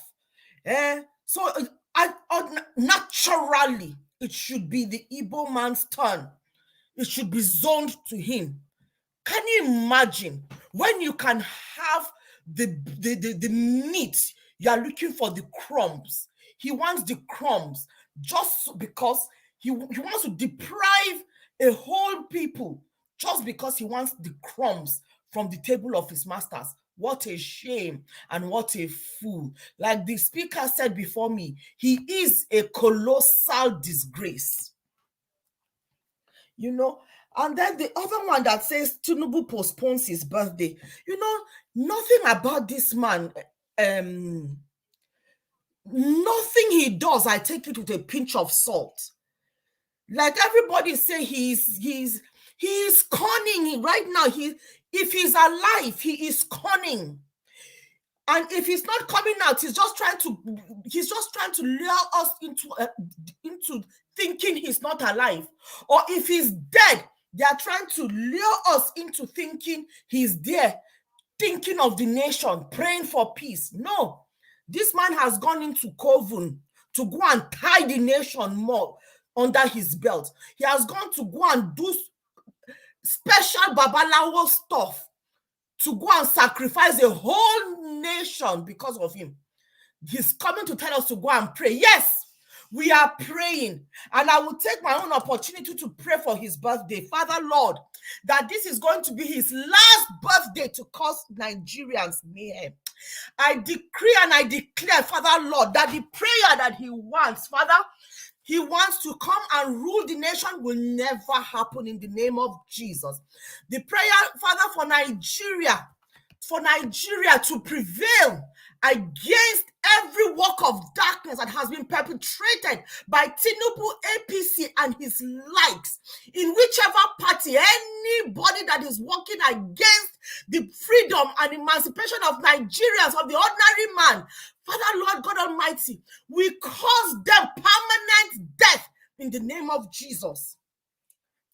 Happy birthday to him wherever he is. And that is if he's even 71 years. I doubt that greatly because I read somewhere that is it 89 or something like that, you know? You spoke about that. There was the comments you were reading out. You know, when there was an impromptu debate about bringing out those comments, I greatly think it is only right that we reflect those comments, whatever color the comments come in. It is good to show them, to reflect them, whether they are for us or against us. It is a way of gauging the thoughts of people, the pulse of the people, to understand where people are at in their thinking and their reasoning. That way, it is good for us to know, to improve our own discourse and our own conversation. You know, we've highlighted it here on this platform, and we all agree that, yes, while it is good that he has said his own opinion, we've been given an opportunity to debunk that kind of opinion. And CN did a very good job of debunking, you know, the myopic generalization that the writer did write regarding Igbos, you know. And the other video regarding the Arise video about the protesters, you know, I won't take anything that these people say with a pinch of salt. Everything they say, I take it seriously and analyze it, because I'm dealing with people who well, I subscribe to the Christian faith, and the Bible tells me that I am not fighting against spirit or principalities, but against wickedness in highest places, you know. So when this woman comes and she's fighting for Tinubu, that fair election, that they want fair election, yes, it was a fair. They came to put fear in people, but they did not do it. Busy Brace, please, just give me 2 seconds, please. Let's see that video. Make we quickly see him again. Sharply, because to tell Nigeria that we need peace in our country, we win fair election. I don't know why they are making noise. They are causing a lot of problem. They defeat us in Lagos. We didn't complain. We lost a lot of states. We didn't complain. I don't know why they are complaining now. They don't allow our Jagaban to rest. They are taking him to different courts. We will not allow that to happen. And will continue to come out. So before you go on, Busy Brains, you know, do they have the power to stop people from taking their Jagaban to court? Exactly. And that is what they are trying to do. They are trying to intimidate people. They are trying to intimidate labor, the obedience, the right-thinking Nigerians. Nigerians are for Nigeria. They are trying to intimidate people to shut up. They are trying to put fear. But you see, they are grasping at straws. You can see that they are coming like toothless bulldogs. Right now, their back does not even scare anybody. Their bite doesn't hurt, to be honest. Nigerians have become more emboldened. The more they talk, the more we push on. So right now, they've gone back. They are looking for another one to come back and hit us with. That is what is going on right now. They have been really held in the jugular. That the thing that Mr. Obi, what do you call it? Oh, a call just came in and distracted my thoughts. The appeal. No, what do you call that thing when Obi put in court? How do petition? The petition that was filed in court, they did not see the angle that Mr. Obi was coming from. That has really crippled them, and that is why you can see they are punching, and the punch is not having any weight. There's no bite to their bite. They are doing everything that they can, but nothing is hitting. So right now, everything that is going on in the politics, you can feel that the pressure is against them. They can feel, you can even feel it, the mandate, the certificate that he is holding, that fake certificate that Heineck, the Heineck man gave to him. That certificate he's losing his grasp of it. You can see. That's why they are coming out, shouting, chanting. Look at the kind of caliber of people that they've brought to the forefront to come and fight for their Jagaban, come and telling us fair election. And one tout, look at them, toutish looking, touts of the highest order. Honestly, I don't even understand. This is like a theater of the absurd. You are just watching. You cannot believe, you can't even script this. You can't script this. No, honestly, if Nollywood should take this, they will hit the jackpot, because you cannot begin to think how depraved the human mind can go to, the depths of loneliness that they can go to and come up with these stunts that they are pulling. It's so laughable and so embarrassing and shameful. Honestly, that is why the FFK, you can see that they've hit them a bit. It's like they are a bit quiet. FFK and Keyamo, that's threats that they've taken to World Court, is it International Court of Justice? I think International Court of Justice. It's kept them. Sorry. International Criminal Court, ICC, I think. Yes, International Criminal Court. You can see that there's a bit of silence going on from that camp, because they do not know where the wind is going to blow. So they are sending these low lives, these toothless bulldogs, to come and bite. And the bite is going nowhere. Where are they? Let them come out and talk. Stupid cows. God, sorry, Mr. No, it's not allowed at all. It's not Elvis. allowed. We don't insult That you is at why all. I'm Please. saying sorry for that. Thank That you. is why it is a slip of tongue. Okay, you know? thank you. So for all intents and purpose, these people are just coming out to try and divert the conversation, trying to create a narrative comparing Abiola, the how they took away the mandate from Abiola. Are they trying to play the victim of Abiola, or they are? Yes, Yeah, they are trying to play victim. They are trying to play victim. They are trying to play they are not only are they trying to play the victim, they are trying to create a narrative here. Remember, they were creating narrative about Peter Obi and that he committing perjury, insurrection, but that did not really stick, because where they were going with that was to get him to be arrested. But a lot of furor came out. The bite against them was too much. So you can see that we've not heard that again. Now they've gone and they are now trying to generate another narrative and trying to equate what is happening with what happened to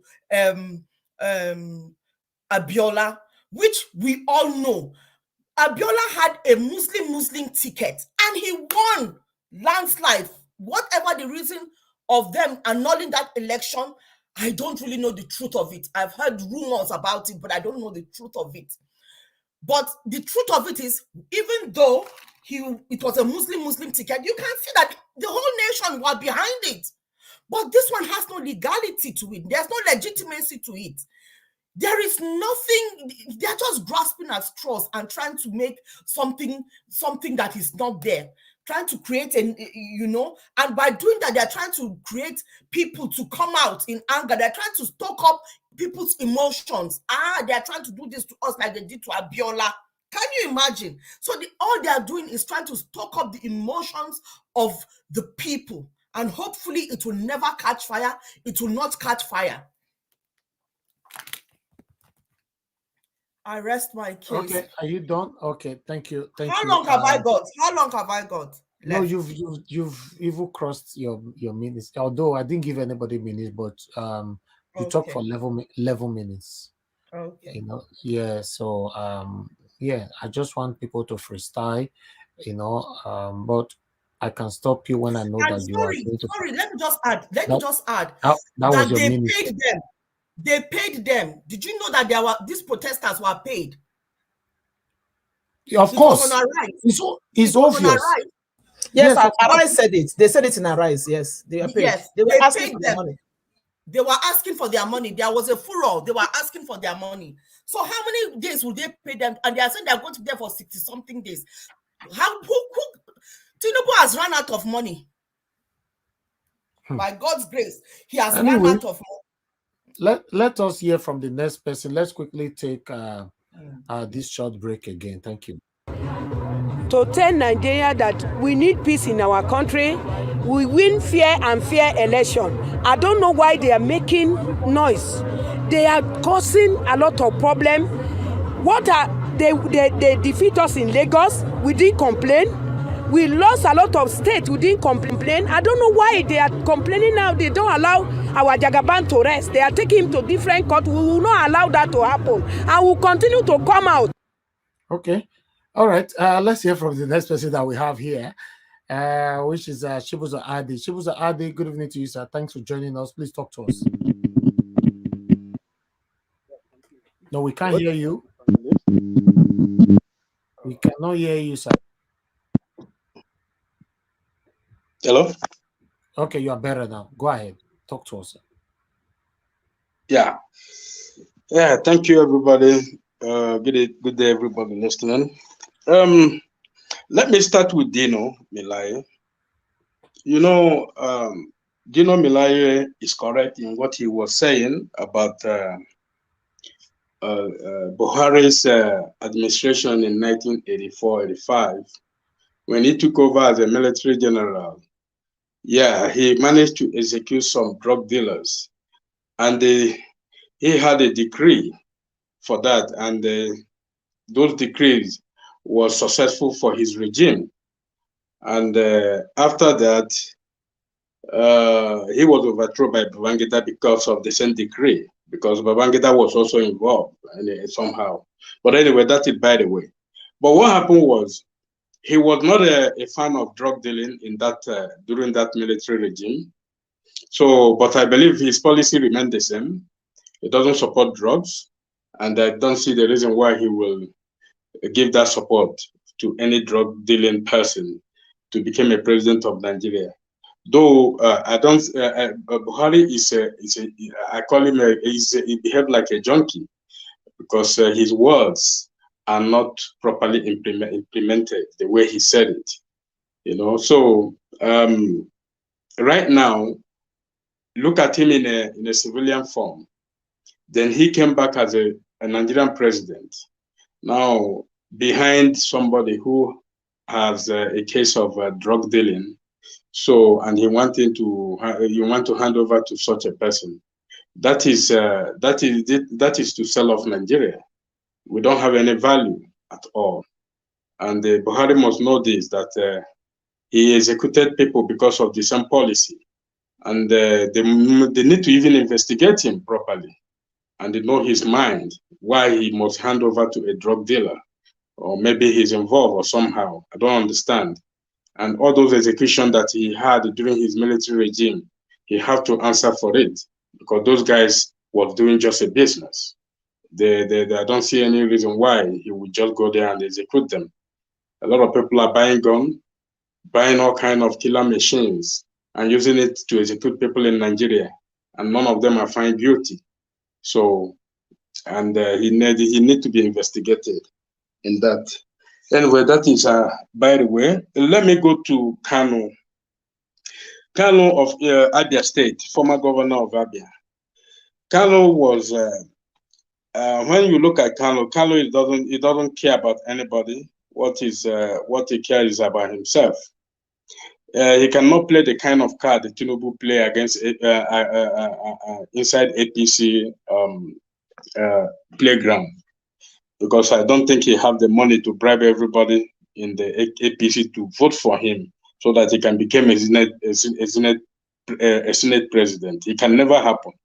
And Buhari can never allow that kind of a thing to happen. He's just going there to mock himself. And with a kind of interest and what he have in mind, Buhari will only look at him the way he looked at Rogers when Rogers was declaring for presidency. And at the end of the day, none of them nobody look at their ballot box in the primary. So they will understand, he will understand that that place he's going is no way for him. He couldn't even deliver Tinubu in Abia State. They didn't do anything. There's none of any of his participation that have any effect in APC in Abia State. So he's not gonna have that chance. So he will just go there and waste his time. And that is it. So, and like I just mentioned earlier, people are just looking about Tinubu, thinking about where is Tinubu, where is he? Tinubu is a typical African man, and if you watch all his movement, you must understand that he have to go to the traditional way, and that traditional way is to go and cook himself. As we are talking, Tinubu is in Baba hand, Baba Lowo, somewhere there. He didn't go to London, didn't go to any France. He's somewhere cooking himself. All those messages that you are getting are messages that, we think that Nigeria is going to in a better hand. It's just to have a sympathy. No, but nothing. The man is in. I wonder how many sacrifices he's been doing now for him to succeed office, so that he can remain a president of Nigeria. So people mustn't worry about him. He will resurface the way he resurfaced last time. We think that he was somewhere. So people mustn't get worried. So anyway, there's not much I can say on this. I think that is all I can say for now. Thank you for everybody listening. All right, thank you, sir. Thank you. That was very brief. Thank you for that. Okay, let me hear from Nena. Thank you very much, madam. Good evening to you once again. Please talk to us. Yeah, good evening, good afternoon, Good morning, everybody. Depending on your time zone. Yeah, okay. I'm not going to stay too long on the panel today because I have somewhere to go, but I just have to say something. First of all, I want to start from the issue of what's his name? Tinubu not celebrating his birthday, giving one excuse or the other. I mean, it's expected. It's expected. Whether he's like for people who are holding the opinion that he might be trying to fortify himself somewhere, it's not far fetched because sometimes I look at people like Festus Keyamo them and look at people like Femi Fani-Kayode them and the likes of Dela Aleke them and the likes of Bayan Logan and many people like that. There are so many of them. And you ask yourself, how is this man able to manipulate these people that are supposed to be intelligent people? How is he able to hold them where he held them? Yesterday, was it yesterday? Just this one, I was watching one of the old videos of Femi Fani-Kayode. You know, Femi Fani-Kayode. Like I've been getting series of them this period.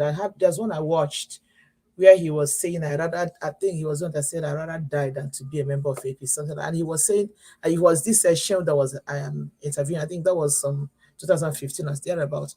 And this is, when you look at such people, what they said a few years ago and now, and the question I will always ask is, what has changed in this person and in these people? It wouldn't be far-fetched if this man is maybe going diabolical. I would not doubt that.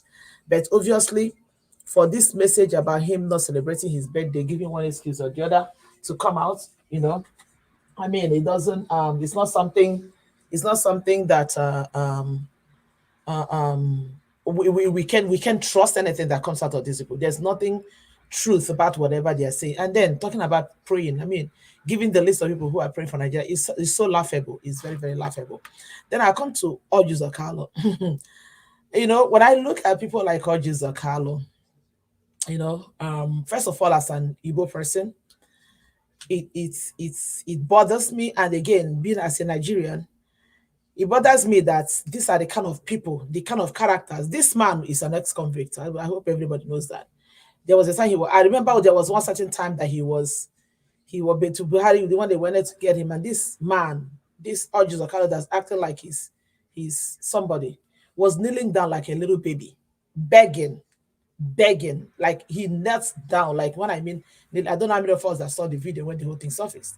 You know, when you look at people like that, and this each time I see people like that, it gives me more it gives me more. I don't know. I'm trying to look for the best word to actually pray that God will give us a good head. Because when you look at people like that these are the kind of people that are in the helm of affair, or people who are aspiring to be in the helm of affair in this country, it tells us that we are not going anywhere if things remain the way they are. And again, there's something that really bothers me. Like, I want to believe, and I wish that people like Oluomo Kalu, whoever that knows that man, is listening to what we are saying here. This is the same man, apart from all the nonsense that he talked about P2B. This was the same man. I watched his interview when they were asking him, why is it that the Igbos are not rallying around P2B, and now that they can say, okay, the Igbo presidency is coming to the east? What this man opened his mouth to say is that there is nothing like Igbo presidency. There is nothing like Igbo presidency, that Igbo man should forget about being a president. And now ask myself, Oluomo Kalu, what makes you think that you as an Igbo man deserves to be the Senate president?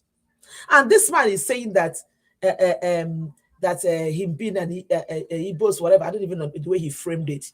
And I ask myself again, what good would his being Senate president do for us? Okay, let's not even go to the entire Nigeria, because for him to forget what people are fighting for when it comes to P2B, we are fighting for the good of Nigeria.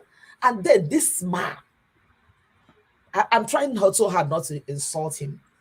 This man is coming to tell us that if he is not made the Senate president, that Igbo should blame P2B. And I ask myself, what has this man got to offer Ibere where he comes from as a Senate president? What did he offer them when he was the governor? What did he? I'm not even talking about the entire Abia State. I'm talking about Ibere. I know Ibere. I know this man's home. I know this man's compound. What did he offer Ibere people when he was a governor? So now, what is he trying to say? What would his being a Senate president do for Ibere? not to talk of Abia, and not talk of Abia State, not to talk of Nigeria. What has that got to do with us? I just pray that somebody said, if there is anything like third person in the Senate, that man should not even smell it. It's so unfortunate that these are the kind of characters that we have in our this thing. Ojus Okalu is a disgrace of a human being. He is a disgrace, a failure. I grew up in Aba. Growing up in Aba, I know how Aba used to be. I know what Aba used to be. I was in Aba when the likes of one would say that was a military rule. Someone like what is he called? Ikwechedem was the governors. I was young when Bakwe was governor of. I'm trying to remember some of the governors that Abia State had. But from the time Ojus Okalu became the governor of Abia State, Aba became a shadow of itself. And this man has the guts to open his mouth to tell us, oh my God, it's very laughable. It's just laughable, honestly. It's funny. I wish you would hear what I'm saying. Ojus Okalu, don't even think of it, because you are a disgrace to the Igbo race. You are a disgrace as a Nigerian. These are people who cannot even go outside this country and stand and people listen to them. These are the kind of people that we want to listen to in Nigeria. Look at Ojus Okalu. Just take a good look at Ojus Okalu. His brother came out to be a governor, a contestant for the governor of Imo. I don't know how many of us that know that. His brother came out to contest for the governor of Abia State in this past election. Not even his brother contested in another, not even PDP, not one of these small parties. His brother came out. And I asked myself, if you were that popular, why couldn't your brother run under your ticket? And why couldn't your brother be? This man is a shame, is a disgrace. And he needs to shut up, because we boss, you don't give a damn about him, because he has nothing. He did not offer Igbo nothing. So what would his being a Senate president offer the Igbos?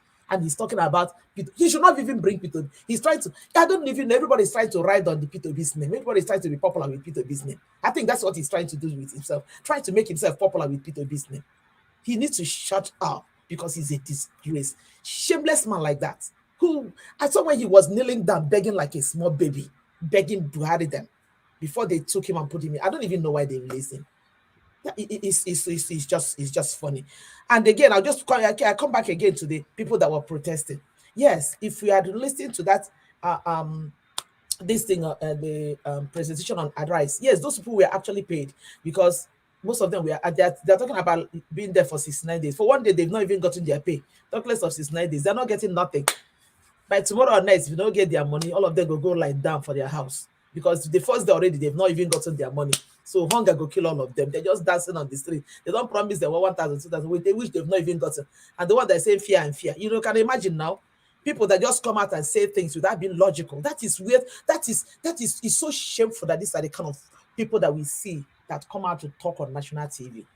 Fear and fear. That doesn't even, she just hear people say fear and fear. She did not even sit down to understand what that means. And she came on air to be saying, we want fear and fear election. People that don't have nothing logical to show. Maybe there's one of the politicians that she's a side chick to, and she's coming out on national TV to talking about fear and fear, dragging our Jagaban from one court to another. Mumu, she doesn't even have a clue what is happening in Nigeria. Which court did they even drag Jagaban? They never even started to drag Jagaban. No, he's already hiding, not celebrating his birthday. So they never started to drag him. Wherever he is, he has to come back. He will be dragged. If he likes, let him go and cook himself and come back from anywhere he's coming from. Let him come. Nigerians go drag him. As for dragon, he has not even seen dragon yet. That is ridiculous. They say they're going to stay for 69 days. Let's wait and see them now. Today, her clothes is white. By tomorrow, we'll see the color of that stick that she used to cover her head. She's coming to tell us about fear and fear election. It's so disgusting. And honestly speaking, irrespective of the way we see it, I want to believe that there's something going on with Tinubu, because apart from this issue of prayer, I don't know how many of us I saw a few days ago, the daughter also came out and was saying that Nigerians should pray for her father. This one that they are calling for prayer left, right, and center. We don't know what is going on. But my own say, make you know that yet, though. And let him not die yet, because he has to come and face Nigerians. Let him not die yet. Nothing should happen. Let him come out Wherever he is, let him finish whatever he's doing. Let him come out. Let him come out. But the only thing I want to say, I just want to close with this. I want us to keep our voices very, very loud. I want us to keeping our voices as loud as it can be, so that as many who are in this obedient movement, that people's the tempo will not go down.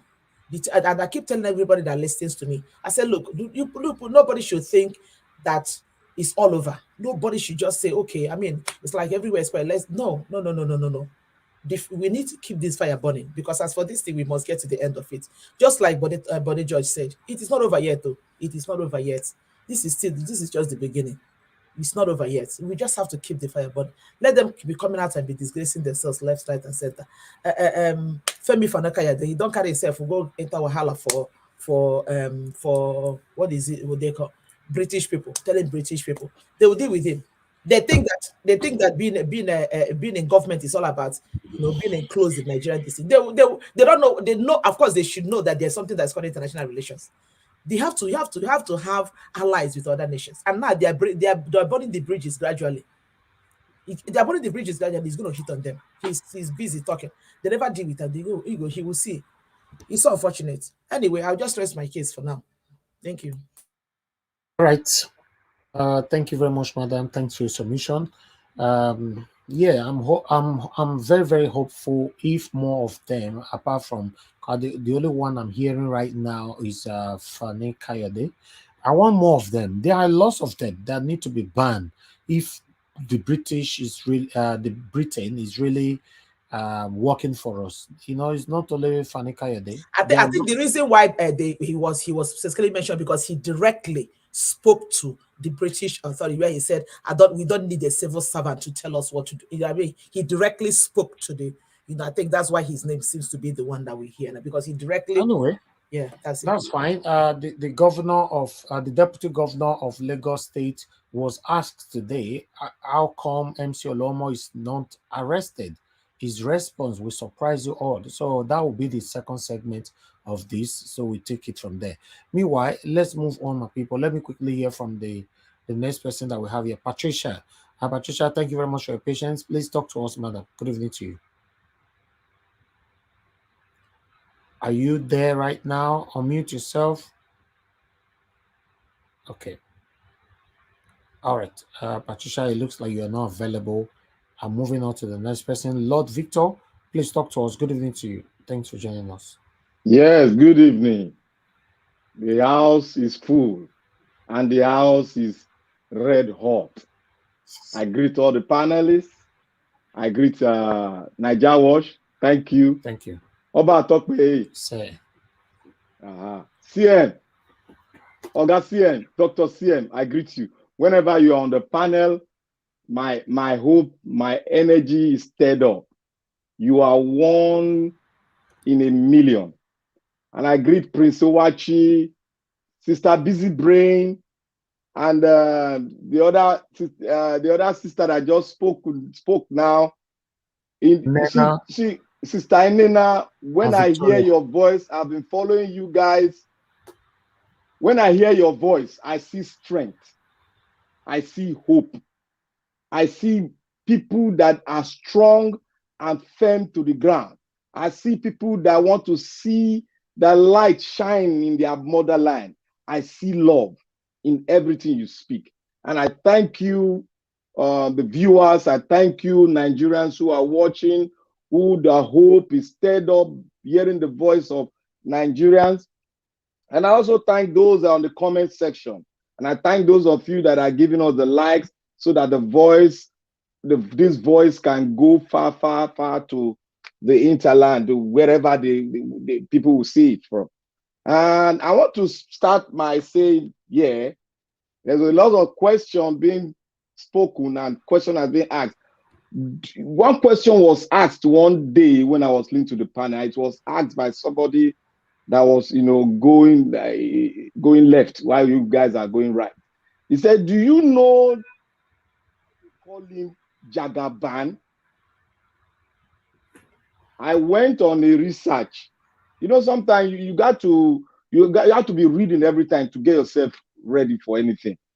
I went on it and I saw that that name was not Jagaban. It was Jagakobi, something like that. It's from the Northwest. It's a title that was given to him. It was called Jakako stuff. You know, Jakako, if you get it, you see the name. There was a question, you know, iPhone and other things behind it. So it's Jakako something. So they now frame it to Jagaban because the meaning of Jagaban is the man that stands with the warrior during battle. That is the meaning of it. And they read the meaning too. You can read the meaning, but it's a man that stands with the warrior. That is why there are people are saying Jagaban, Jagaban. You know, they just put it together and they call it Jagaban. I want to tell you guys, Jagaban is not in Nigeria. Jagaban is, you know, we are in an era where we have sick people and criminals that want to take over the ends of affair of Nigeria, because in Nigeria we have no law, we have no constitution. What we have is like a bicameral things, like what the British are saying. They have no constitution. They call it one name. I forgot the name. That is what we have. So criminals can rise up, you know, steal money, and they say they are intelligent, steal money without any input into the economy, and they start doing what? Terrorizing the same people they are stealing from, make them, impoverish them, and that is it. So that is the kind of human being that will breed, Nigeria, these people are going to breed from Nigeria to the rest of the world. I sat down and I monitored how the trajectory is going. Now, if the court, because the court case is on the tribunal now, it's not yet in the Supreme Court, but they would love to drag this case to the Supreme Court, because the first if the tribunal is well to do and the tribunal looks into details of what comes, they might not get the kind of ruling that would drag them to the Supreme Court. Because if they get every fact intact and then I carry that same fact to the Supreme Court has no way they can bypass and say on that technical ground. That is why they are scared now. Another thing again, the enclave and the group of Jagaban itself, their spokesperson, from now henceforth, they will stop speaking all sort of words, because yesterday a petition was drawn to I think it's Italy, to ICC. Onanuga was dragged to ICC and the petition was accepted. So the ICC has started the case of like genocide case, instigating people to go into a genocide, you know, atmosphere and start killing, which evidence was brought by a professor, I forgot the name of the professor or doctor. They accepted it, and ICP is ready to come in to start investigating, because more names are going to ICC now. And you know, when ICC can pick up a president in Africa, but they cannot pick up anybody in all those big. But in Africa, they've dealt with a lot of, you know, things in Africa that we all know. And when we take a look at what is happening in Abuja, I'm not shaking, because we all have been in Nigeria. I've seen Nigerian politics. This is the way it's being run. You expect them to sponsor some people, even Buhari time, they sponsor. So I am not even moved, because when a man is impoverished, when a man is driven down, and a man is putting into a cocoon, he cannot breathe. And when you bring in a fresh air into him, he will just go according to where that fresh air comes in and try to be alive. That is what is happening in Nigeria now. And that is what's that. Those people are just they don't know what is happening. They are trying to do what? Survive. So I would like to go in this scenario. If the case drags on to May, Jagaban might probably be sworn in. Let us have that thing in our mind now, because this is the way Nigeria constitution is. Nigeria constitution and the stupid panel, sorry for my word, they set up. Please. Sorry, yeah. The constitution itself does not create that vacuum that if the law, excuse me, if the case is in court, while the case is in court, this man will be in charge. There's nothing like that. So if it drags on, because they will try to drag it and make sure that Jagaban the president, then they will not drag it to the Supreme Court. So let us look at the whole scenario like this. When I looked at it, me and my wife would just analyze it. We started laughing. If Jagaban is president, Orji Kalu must be a Senate president. The vice president is a Boko Haram, sympathizer. The president is a drug alleged. We know the record is there, but I'll use alleged so that it doesn't make people go gaga. So just look at the drug. They will bury the country. They will bury the country. Look at the picture. Drug and ex-convict who buys his way out. You see that Nigeria has been captured. Because if the judges does not play according to the case of the case, if they don't rule according to the fact of the case, this is the picture you are going to have in Nigeria. Then the people that are saying Jagaban, they will see it very clear that there is no way you can come out of these people in the ends of affair, because the Senate Speaker can be, they might not be able to capture the Senate Speaker if the other parties come together, because if they come together, they will produce the Speaker, because the way it is now, if they come together, they can produce the Speaker. Nigeria is in a state, and Orji Kalu, as you see Orji Kalu does not care about it. Orji Kalu has paid his price. He has paid everything. And Orji Kalu has been promised title. That I call it title because there's no constitution. That title is seeking for. He has paid for it. They've already sat on it. They've already, they've already agreed on it. That is why he came out to say it is my turn. He even went to the extent to say, let them allocate the Senate president to his own village, the east, but to his own village. That he doesn't see anybody that contested with him over there. So he is going to be the Senate president. The man is well assured. The man is confident. So because he's a criminal, he has bought his way and he's support of a criminal. They all know themselves. But one thing is striking me. One thing is striking me here. The North is still divided.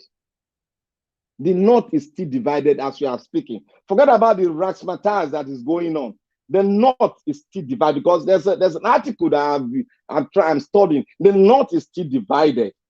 If the North is still divided, what's going to be the question mark? Are they not going to play a game? Are they not trying to play something that we do not? Are we not trying to see something that is masked that we cannot see? Because what is there is that if this man gets there, Nigeria will never be recognized anymore, and it will give room for the Western world to come in and start doing some kind of things that we ourselves will be thinking, what is really going on? Because if this guy gets there, those of us carrying Nigerian passport, my brother, as you get down, you'll be taken in for a drug search. That one is plain. Nobody can question them. So Nigerians are not seeing this thing. They are just seeing something that when a drug man that has been caught red-handed participating in drug cartelling, and what he was convicted, but the law of America is flexible, and they have to say, okay, for plea bargain. The lawyer arranges very well because there's a loophole there. There's a way you can go through. He has to do a plea bargain where they took out $400,000 and almost $500,000. Then those days, you know what that money is? That is a big, huge chunk of money. that if you give to a senator right here in America, he's going to do a lot of things in the county, in his constituency. So if you can imagine that, this guy has never changed, because the leopard itself cannot change his own skin. This guy is still the same. Yesterday is still the same today. He has that mentality of a con man. When people say he's intelligent, he's a con man. That is, he's a con man. You know what the Bible describes, what the Lord described as a con man? He's a con man with the Lord himself. He hates that kind of personality. These are the Pharisees that judge a man that was right wrong. They prefer a thief than a man that was righteous and good. This is what is playing now. They prefer the thief than a man that is righteous, which is good. So what we are trying to see, prayers, we prayed enough. What we need to be doing is just to thank God that revelations are coming out for us to see, for Nigerians to see. But meanwhile, you should note this in your heart: the heart of the unrighteous is twisted. They cannot come back. They will continue until they see to their own destruction. So what it is now, with the whole hope Nigeria is on a thin wire, that the elasticity is almost getting to the end, is about to fade off and break.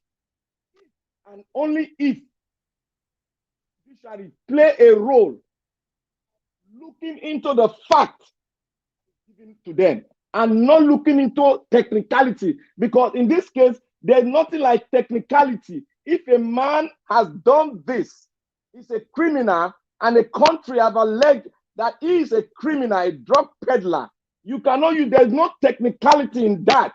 There's no technicality in that. If a man stole a mandate which can be proven, this is a mandate of the people. It is not technical. There's nothing technical in it. When I go out to vote, there's no technicality in that. If my vote is being stolen, they should look into the fact. And they should look into the fact, and things will be revealed. I told you guys before that this election is going to be in two ways. There's going to be the criminal part of the election, and there's going to be the other part of the election. So after they finish their dining and whining with the war and all the things they are doing, we are going to see the criminal part, because definitely there's going to be a criminal part of this whole racketing, because the spokesperson, they are all going to be involved, because they are lawyers. They call themselves SAN. I bet you, criminal case erupt, most of them will take off from the country, because they are what? They are aiding and abetting criminality. Even they are also aiding and abetting genocide. Aiding and abetting it, because all what they've done in Lagos, on record, on tape. I don't see how Ononuga will escape it. And this is the same Ononuga that went to one of the African countries where they have a museum, I won't say the name, where they have a museum where genocide was committed. He was there. The press, he spoke in the press, and he was downcast when he saw all that happen. And you are still bringing the same picture, participating physically in that same charade, that same roadmap. They went, he tried forth and killed people. You have brought it down to your own country. That is a letdown. Ononuga should be ashamed of himself. He should go into the cooler and rest, because his generation, this will be on record. Generation after him, grandchildren are going to have this on record. Let it be on record. Your father, this is what he did. He propagated genocide movement against a race in Nigeria who are Nigerians. I heard somebody was saying these people from the East, they have to respect those that hold the land. They have to be very careful. And I asked, like, are we non? They're not asking, are we non-Nigerians? I made up my mind. I said, look, if the Eastern Bloc is chopped out of the Nigeria enclave entity, I bet you Nigeria will never be Nigeria anymore. The economic will be down and buried forever, because if they go, south we go. All right. All right. Go, the east go.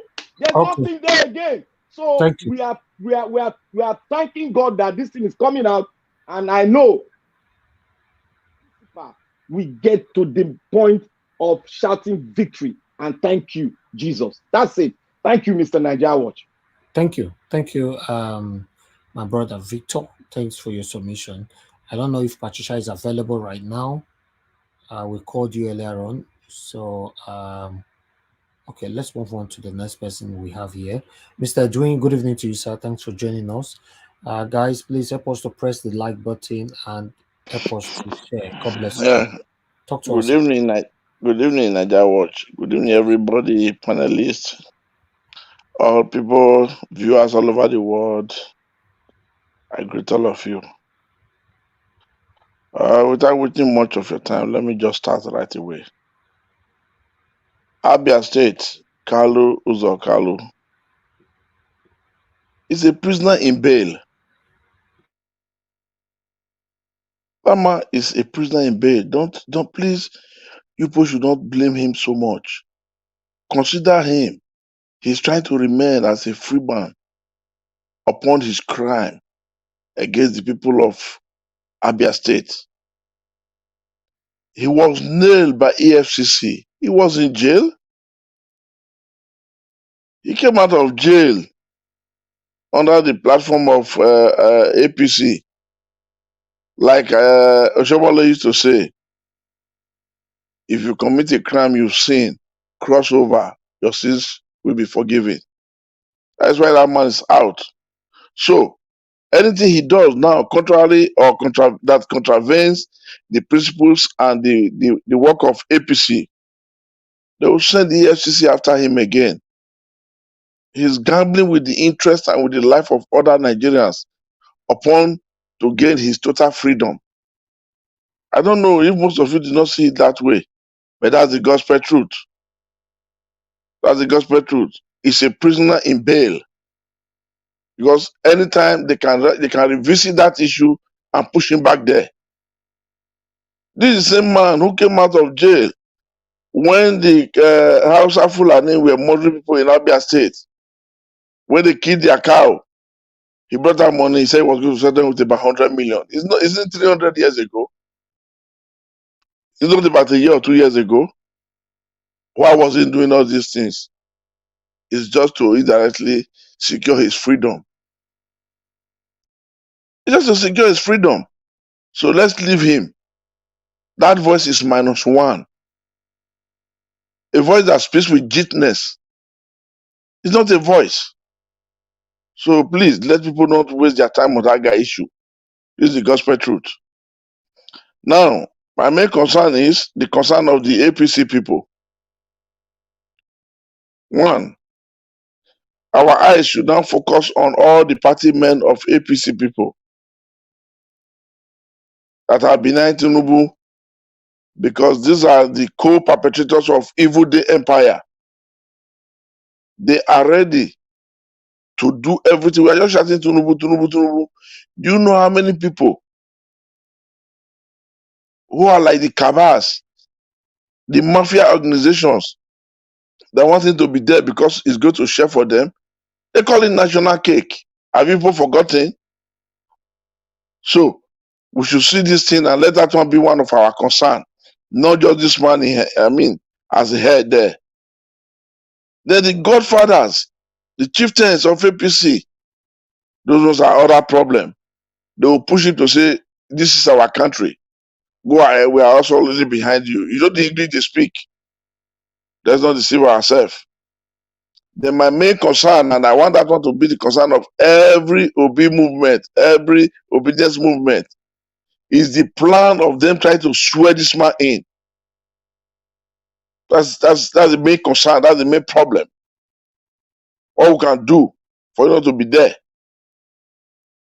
And I want other people, those Nigerians who are lying that day in Nigeria, thinking Obi does not mean anything to them.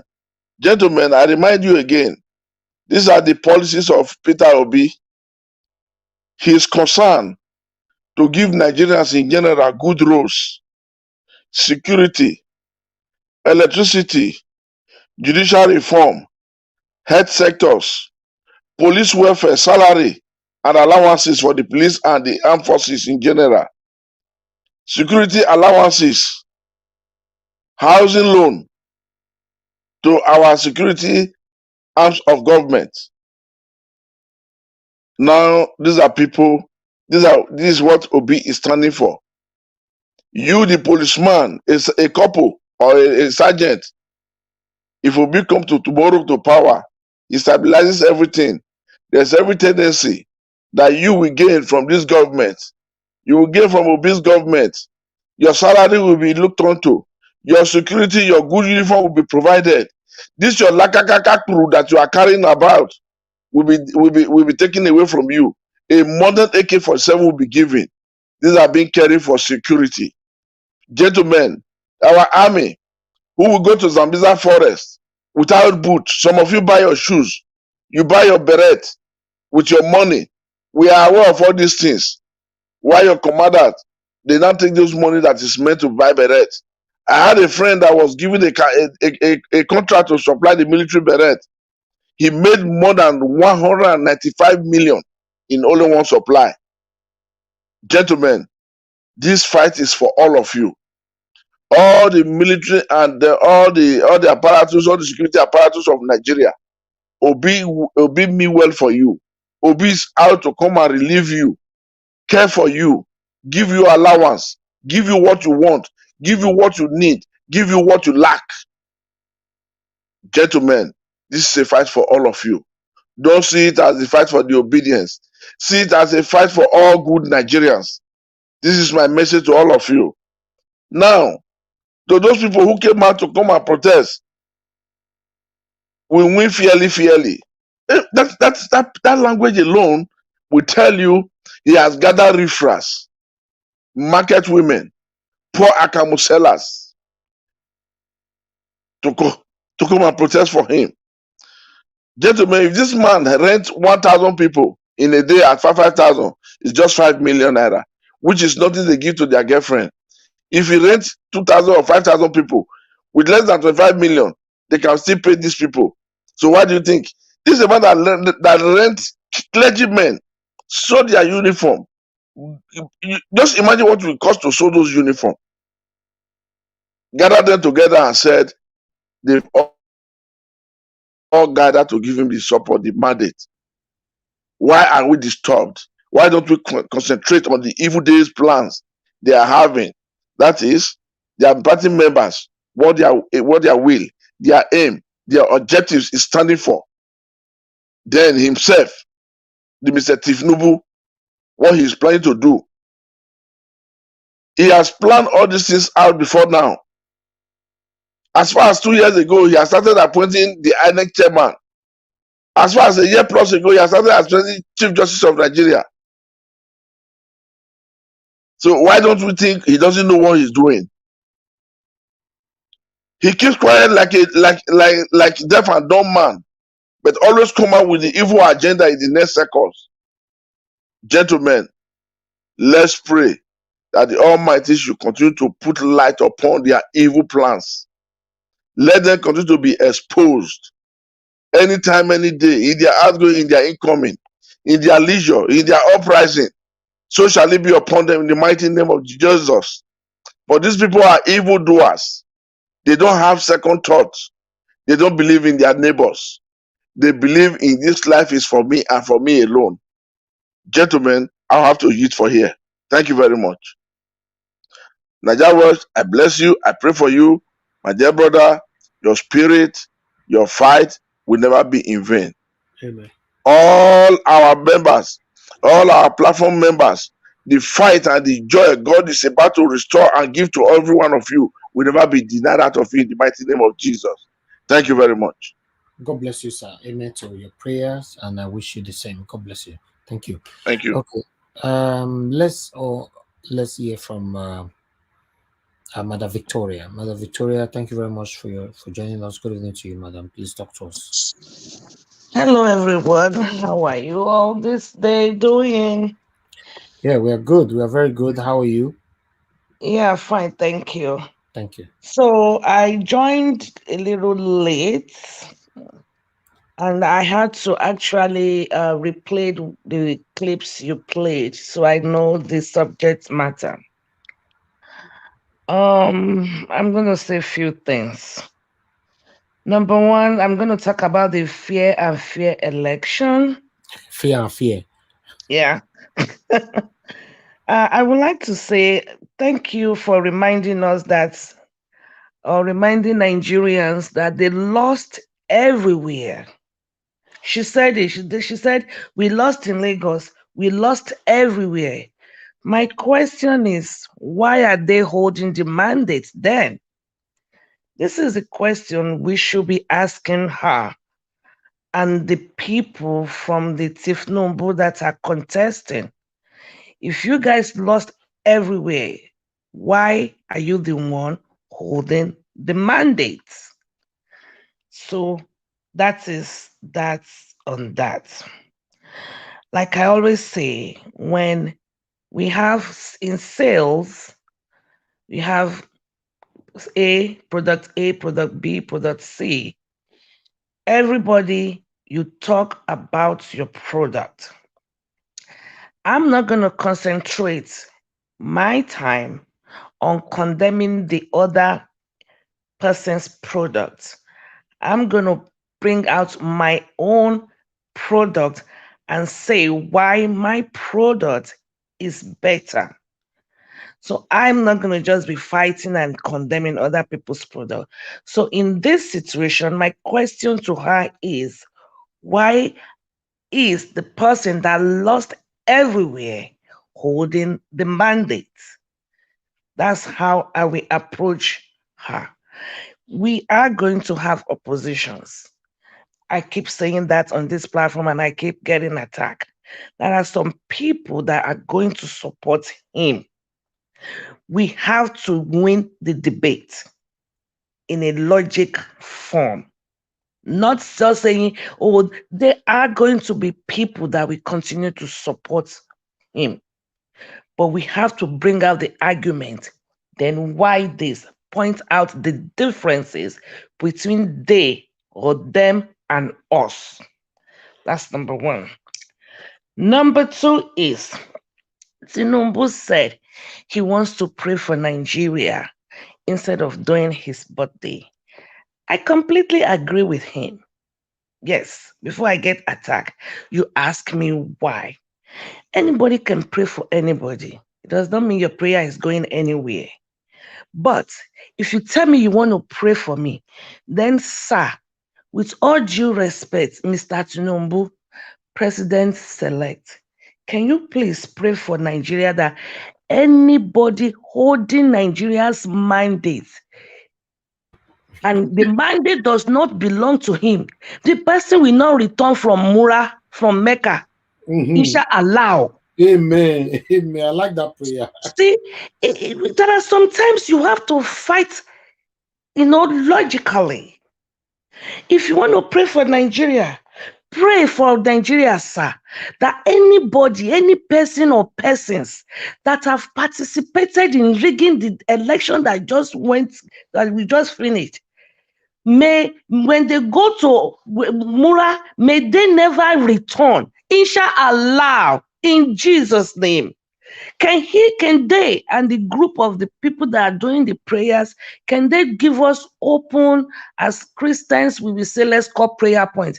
Can they pray, openly like that? It's okay. Anybody can pray for anybody. That's why I love Rufai. It's very logical.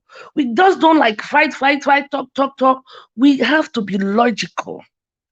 Now, my next one, I'm going to talk about Kalu. Kalu, like I said, is a politician and is lobbying to be the Senate president. Can I fault him? No, I can't fault him. Whatever he needs to do or say to get to that position, he's trying to romance Tinubu to help him rig the election to get to his Senate position. He's a failed governor. I won't pay him any attention. I will not amplify him if Your platform is my platform. I will just talk one line about him and die. I won't give him the popularity, the cheap popularity we are giving him here. I sent you 2 clips. Things we need to echo. Things like the Maku, Labaran Maku, the PDP chieftain, the former Minister of Information, who on national TV is from PDP. He agreed. He said it that APC and PDP lost to Obi and Labour Party. Things like that are what we should be echoing. Our product is what we should be echoing, not what other people are saying. It's none of my business. People are still they brought women now because everybody's been complaining that guy, the other guy that does for APC campaign, APC protest, he's paid. Now they are, paying people to come and campaign, and it's going to continue. They said they'll be there for 63 days. But we need to ask questions. And you can see the set of people that from their camp that are campaigning, that are protesting. They Agbero. I sent you another clip, a funny one, with 2 clips, which I think you should play to promote our candidates. I even sent you one to give you a taste of Tinubu's government. I sent it to you. So that is that. There's also this guy, the governor of Lagos State, I believe, Obafemi, who was defending MC Oluomo. When they asked him on channel, will you be calling for the arrest of MC Oluomo? Those are the things I believe we should be echoing. I believe. And it's okay, I can stand alone. I'm very confident I can stand alone. Yeah, we are certainly going to talk about that once everybody finishes the submission. We have I think those are really the few things I kind of jotted down because I started late. Yeah, I think that's it. We should be promoting more of our candidates than bringing something somebody said against our candidates. That's them, and it's going to continue. We can't stop them. We can't change people. We can only educate them why my product is better than yours and win them over to us. We can also be playing what Reno Mercury said, because he was once an antagonist. So we can be promoting things like that will help our case. Thank you. Okay. I yield. Thank you, Mother Victoria. Thanks for your submission, and thanks for the prayer as well. I hope Tinubu camp that they listen to us, so may they tell their principal how to pray tomorrow, because tomorrow they'll be passing out the prayers. Anyway, yes, I would like us to hear from Eric. Eric, thank you very much for joining us. I appreciate you. Good evening to you. Please talk to us, sir. Yeah, thank you, Elvis. Just as usual, I salute every other person, everybody in the panel. I've always loved the way we are taking things and then talking about in Nigeria. I mean, we are not there, but for those of you there, I thank you for at least knowing the truth. What I have today, I try to write some few things down, and from what what other people are saying. In the first place, the last speaker, I will try to say that the lady that was on the video talking about free and fair, which she cannot pronounce. You need to understand that some of these people are people they brought from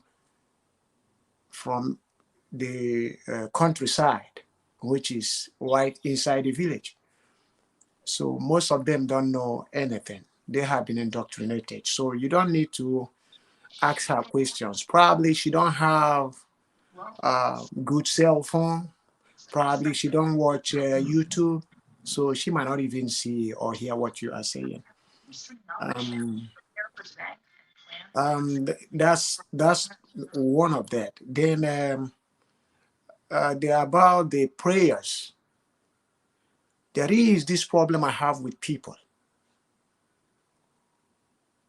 Many of us in Nigeria don't know what is prayer, how prayer works.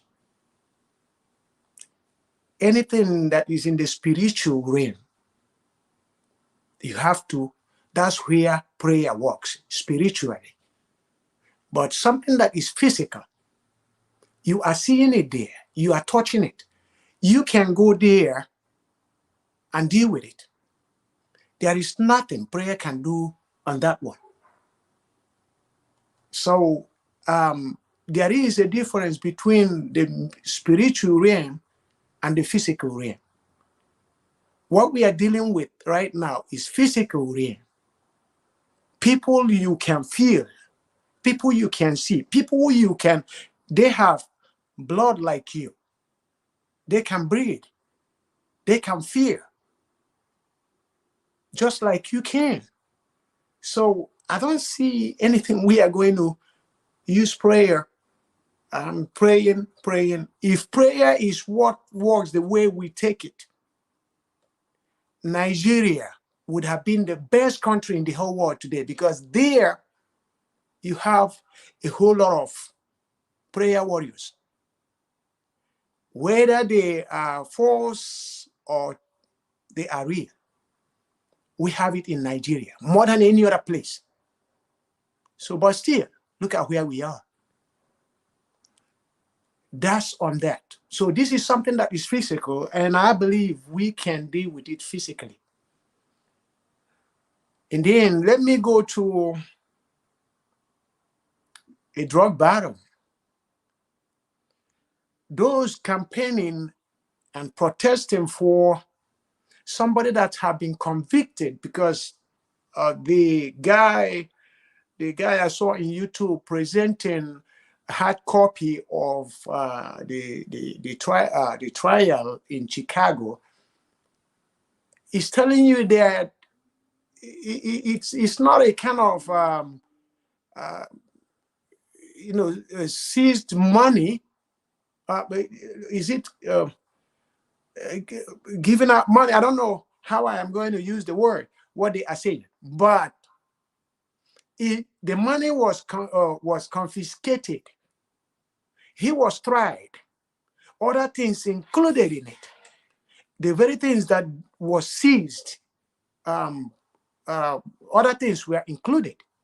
So he was convicted.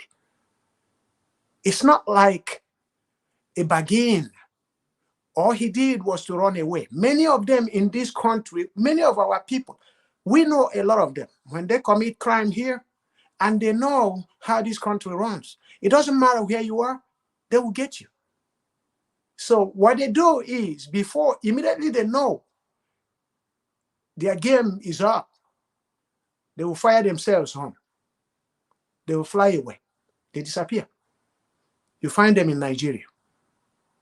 And so they might be tried in absentia. So that's what Tinubu did. He went home. He left.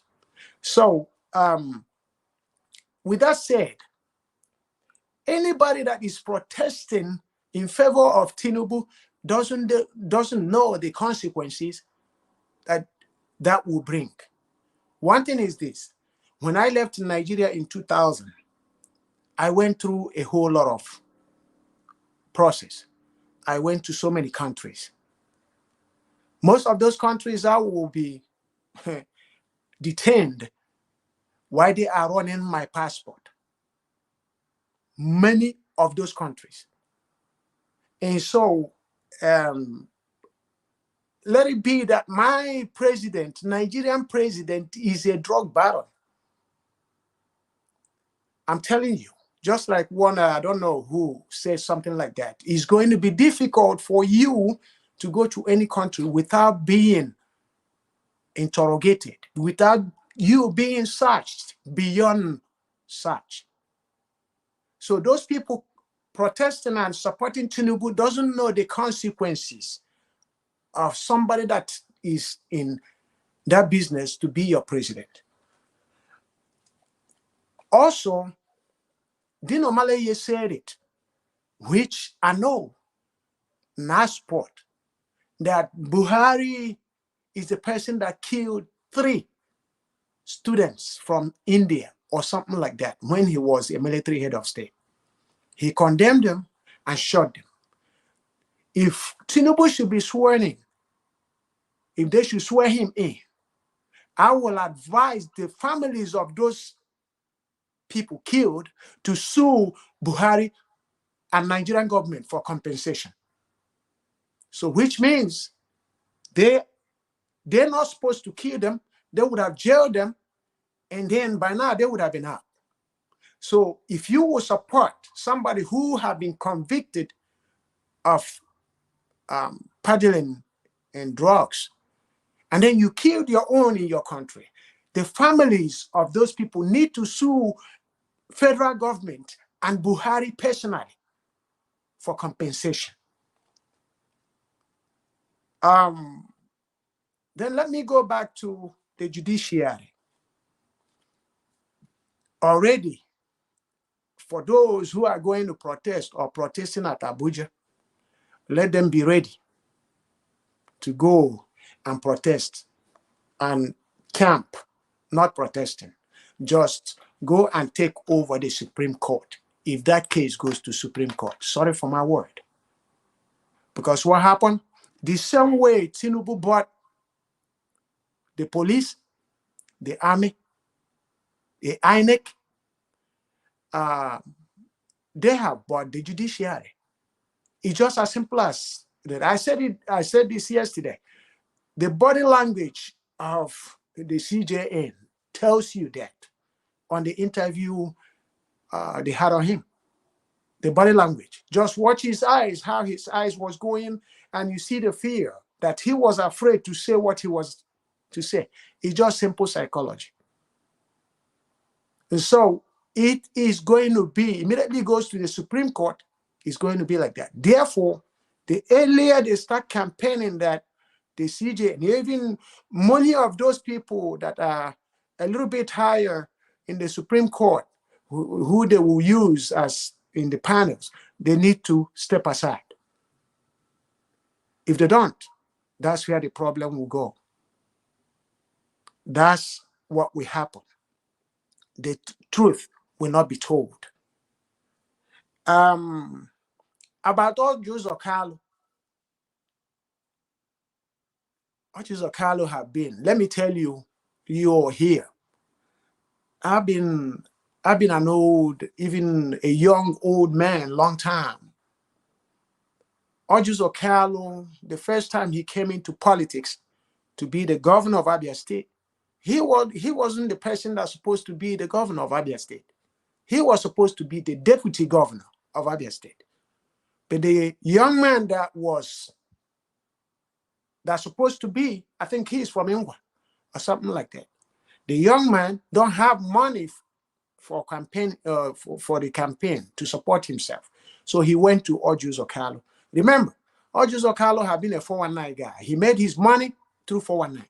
He never had a job, never worked before. So he made his money from 419. And then he went to Ojuzo Kalu.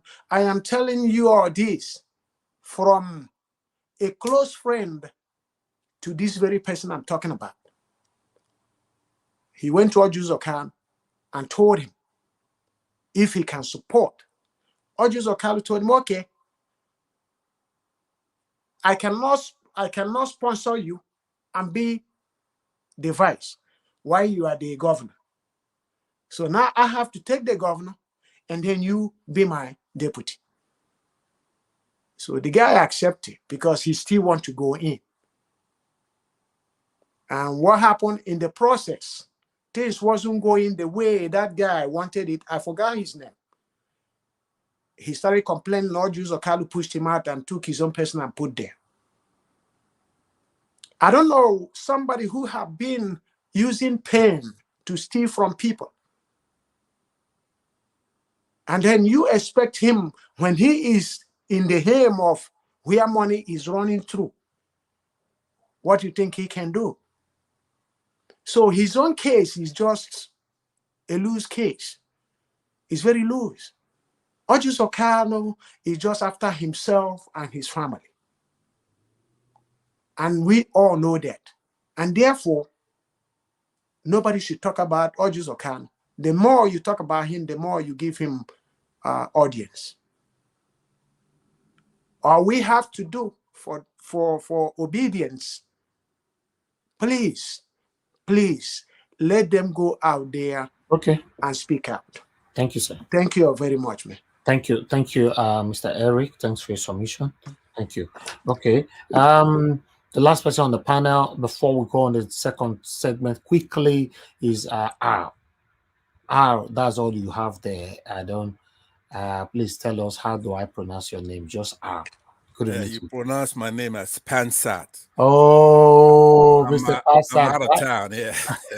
Why are you doing this? Yeah, I'm out of town, so I had to. That is rigging. That is Can rigging. that's rigging. To be honest, that's rigging. That's rigging.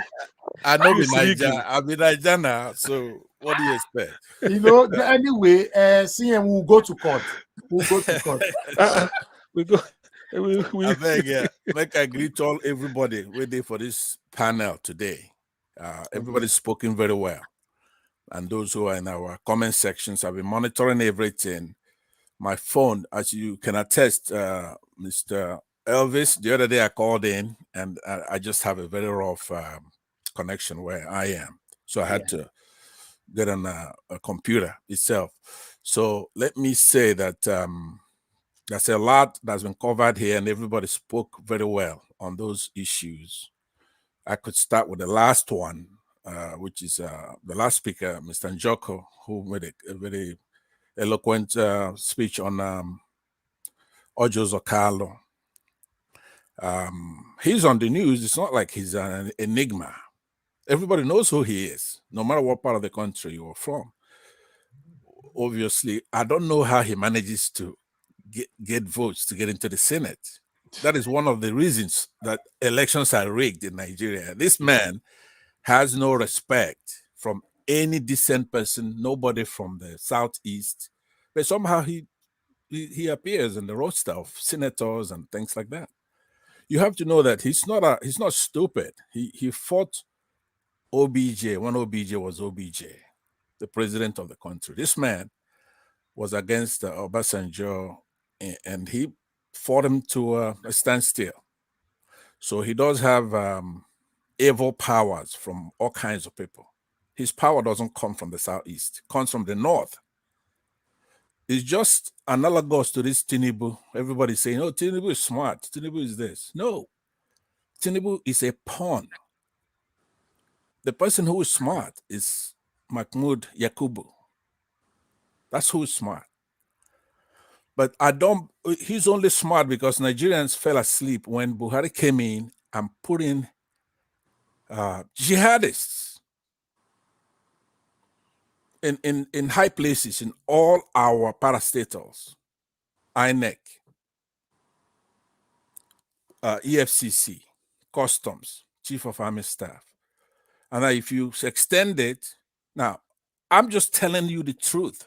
If I'm saying it, the truth is biased. Don't say, oh, you're biased. You're talking about Muslims. Well, it's the truth. So you cannot spin the principles of causality on its head. Something causes something. If we're having problems in the country, there's something that's causing it. So you can't speak of the effect without talking about the cause. So you go to the Supreme Court, we have a Muslim leading us. I'm not against Muslims, especially I'm not talking about the tenets of Islam. I'm talking about political stuff. That is a dichotomy, Christians and Muslims. It's a tradition anywhere. So you come to a country where the Constitution clearly states that you have to have a federal character doctrine. So we sit there and you have the EFCC never had a Christian, ever. You just talked about it right now. They have Ojos Okalo by the balls. Okay, if he has to sing in order for him to be free.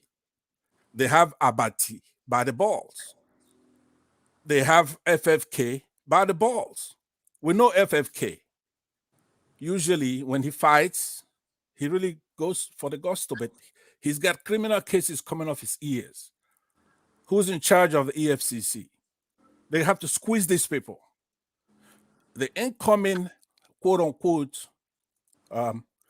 president-elect is Muslim. The vice president is Muslim. So if you take it to the next logical conclusion, think about this. We're going to have president, Muslim, vice president, Muslim, speaker, Muslim, Senate president, Muslim, chief justice, Muslim, chief of army staff. So what can you do?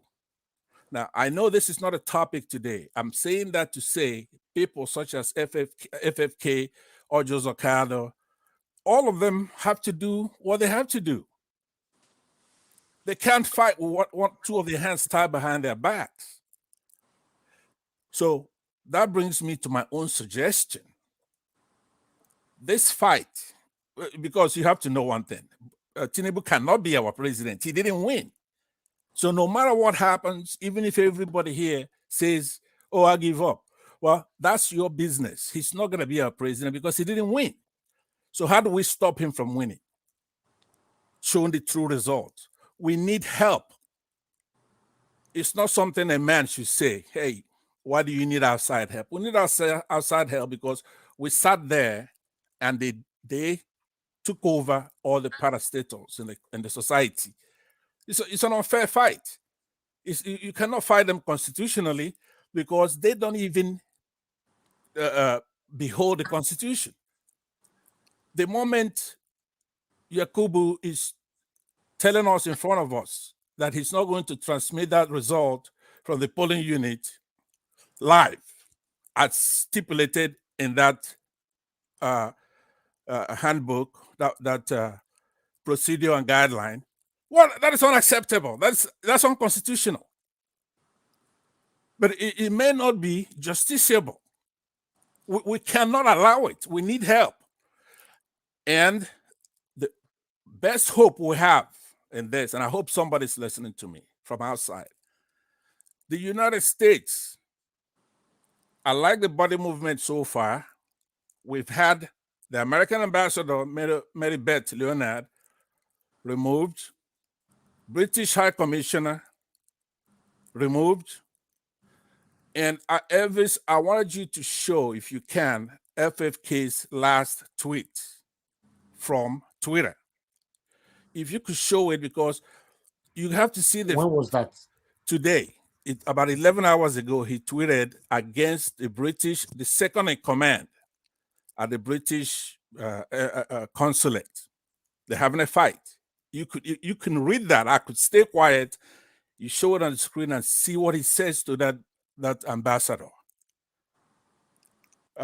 So as you're looking for it, let me say to you, that's where the fight is at.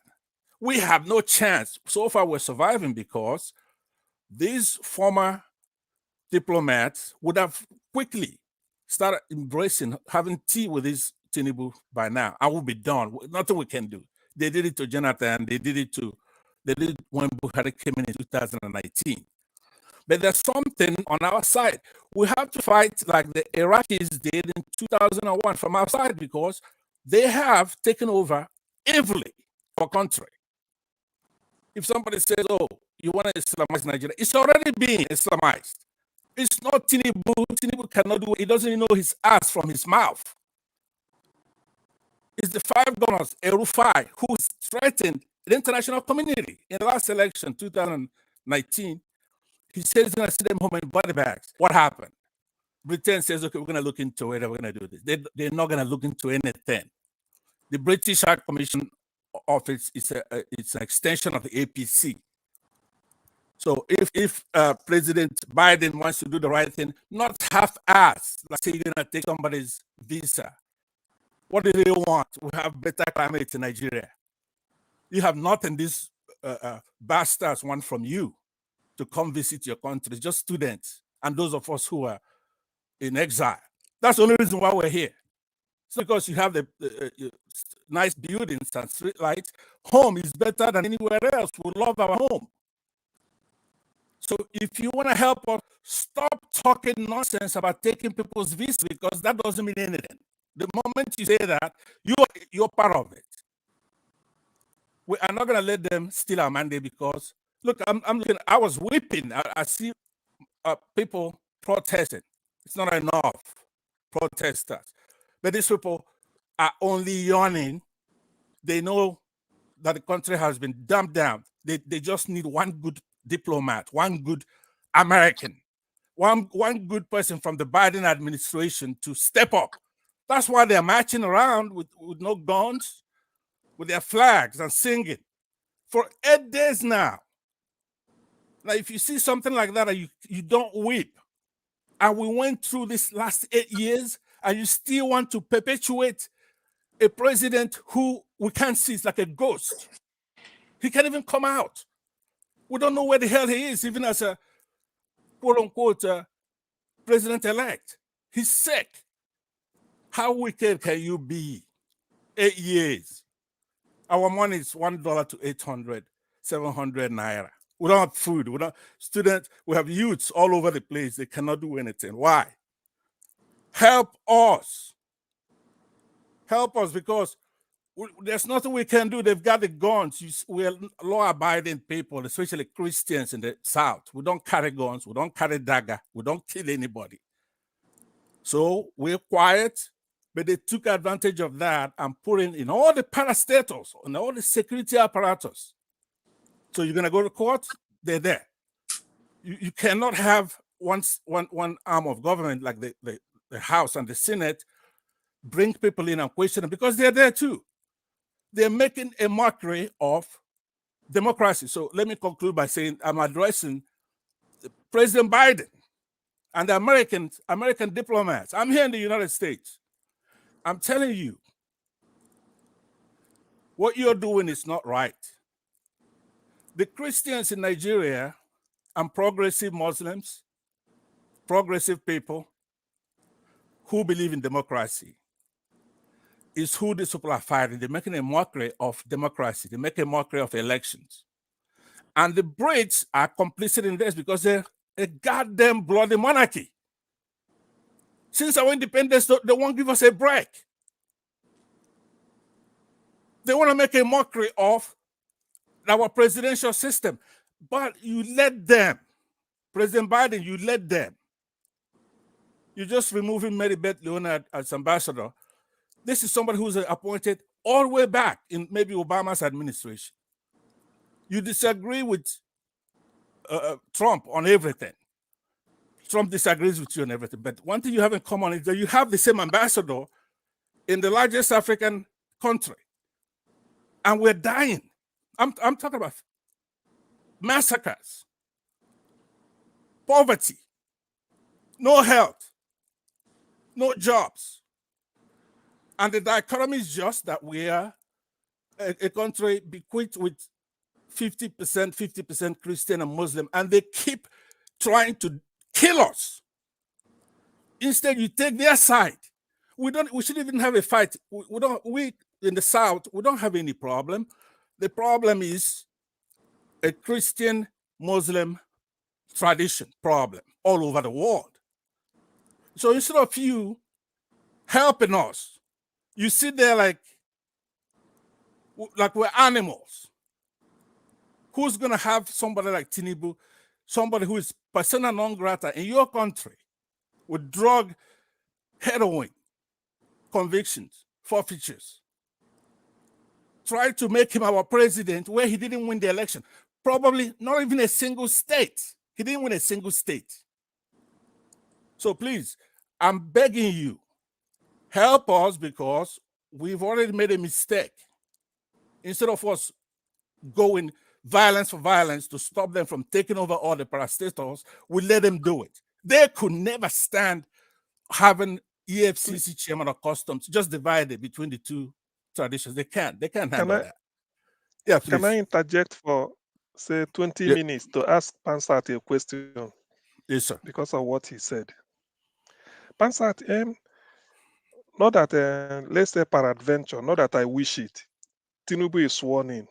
Can Tinubu be received in the White House as a president, as the president representing a country, as protocol demands. Do you think America will do that? No.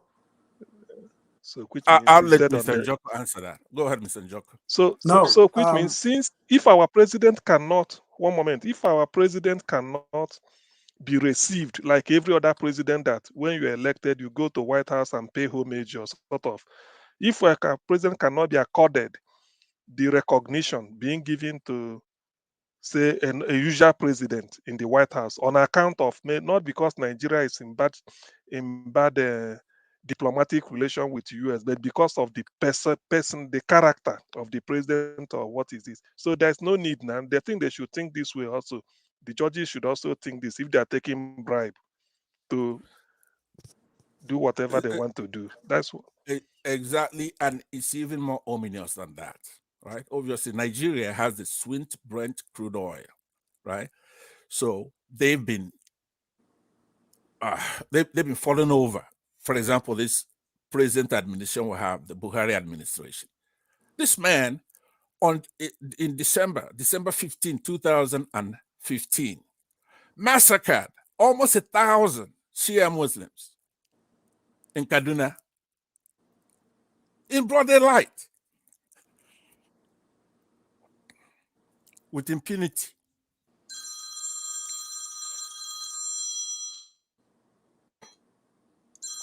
With impunity. So all right. What I would, all right, please. Yeah. Where's the call coming from? It's me. I just turned it off. Okay. Yeah. What I'm saying now, this is let's be serious here. We cannot allow the international community, especially the United States, to abandon us here. It's unbecoming for a man like me to say, I'm begging you to come and help us.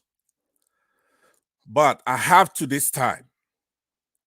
I am begging you to intercede. If Tinubu won the election, fine. Like Mr. CM's concern is genuine, it's cogent. He doesn't have to go to America. Unfortunately, due to these mistakes America has been doing lately, it's no longer a unipolar world. They have China there to run to, they have Russia, and they have other bad actors they can run to. That is what I wanted to say when CM said that. Tinubu can choose not to go to America for the next 8 years. Exactly, just like Buhari is doing now. Buhari is, after Trump came in, he came here and he was told off by Trump. Since then, he's made a few trips to the United Nations, but he doesn't have to come here.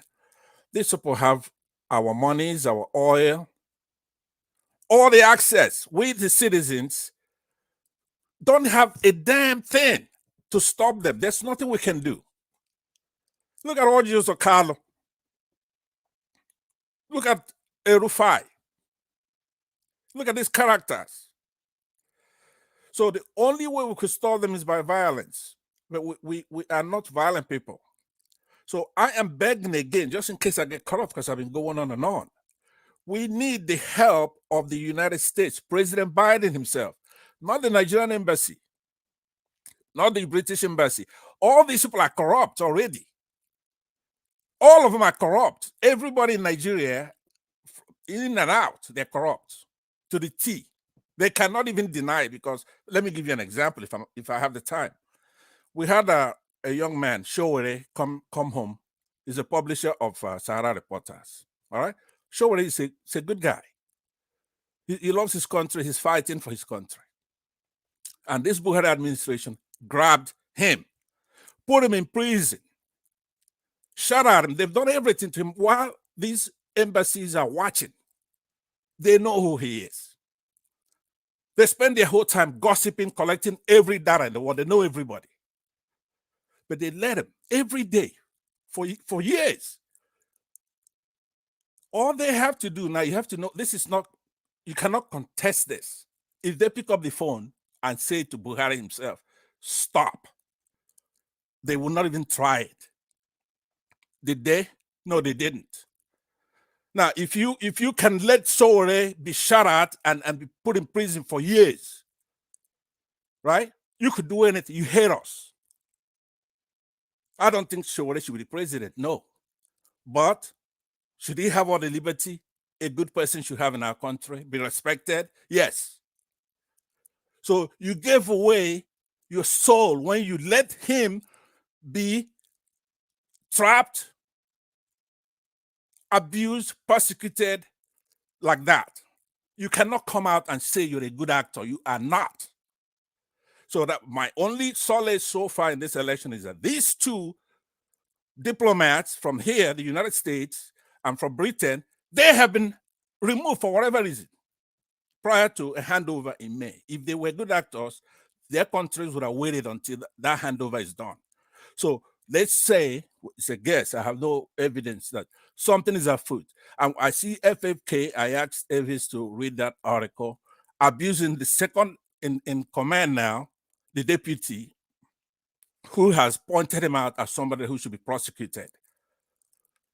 And FFK is not stupid going and insulting the British Deputy High Commissioner doesn't bode well. So he must have inside information. So Nigerians, I'm sorry to say, we cannot do this. It's good to protest, but we need help from the United States.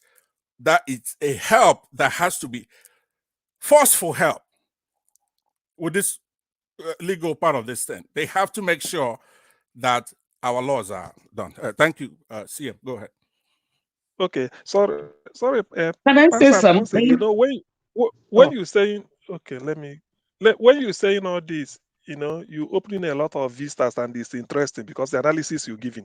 Now, is it not, as somebody who is in the US, is it not in the interest of America to make sure, apart from the fact that you said we have to beg them to help us because we are in a fix, so is it not in the interest of US to make sure that the person who should be in charge of Nigeria, the president, is not somebody who they will not freely welcome into the White House? Don't you think that is a very good question?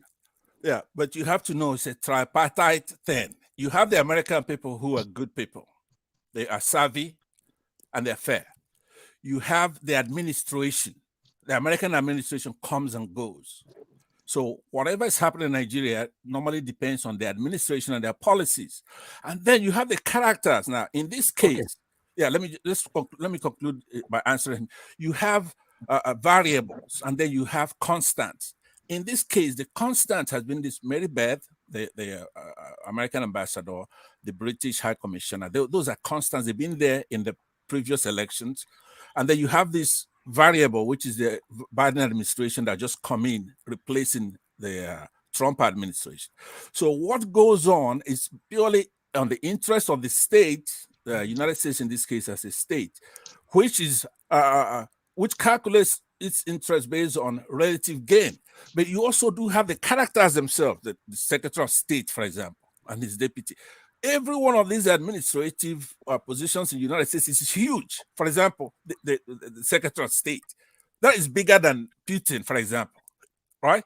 I want you to understand that the ambassador from Nigeria is like a god, in this case, a goddess, all right? These people, whatever happens in our country, have to have their sanction. They have to approve it. If they don't, it wouldn't happen. That's the only way to catch them. Whatever happens there, if there's a massacre there and there's nobody paid for it, nobody was arrested and tried, they approve it. Whatever this Buhari is doing, they approve it. So I believe that President Biden is different, but he's been overwhelmed because he hasn't had time to look at what's happening in our country. And it's a shame because even Russia is not more important than Nigeria. All right? So Ukraine, if I had time, I was going to go into an anecdote, but let me respect Elvis. I know that he has to work with him. Thank you very much for good questions, CM. Thank you. All right, then. Thank you very much, Mr. Pansat. I was going to say something. Okay. Yeah, quickly, please. I mean, it's just going to be brief. I don't know.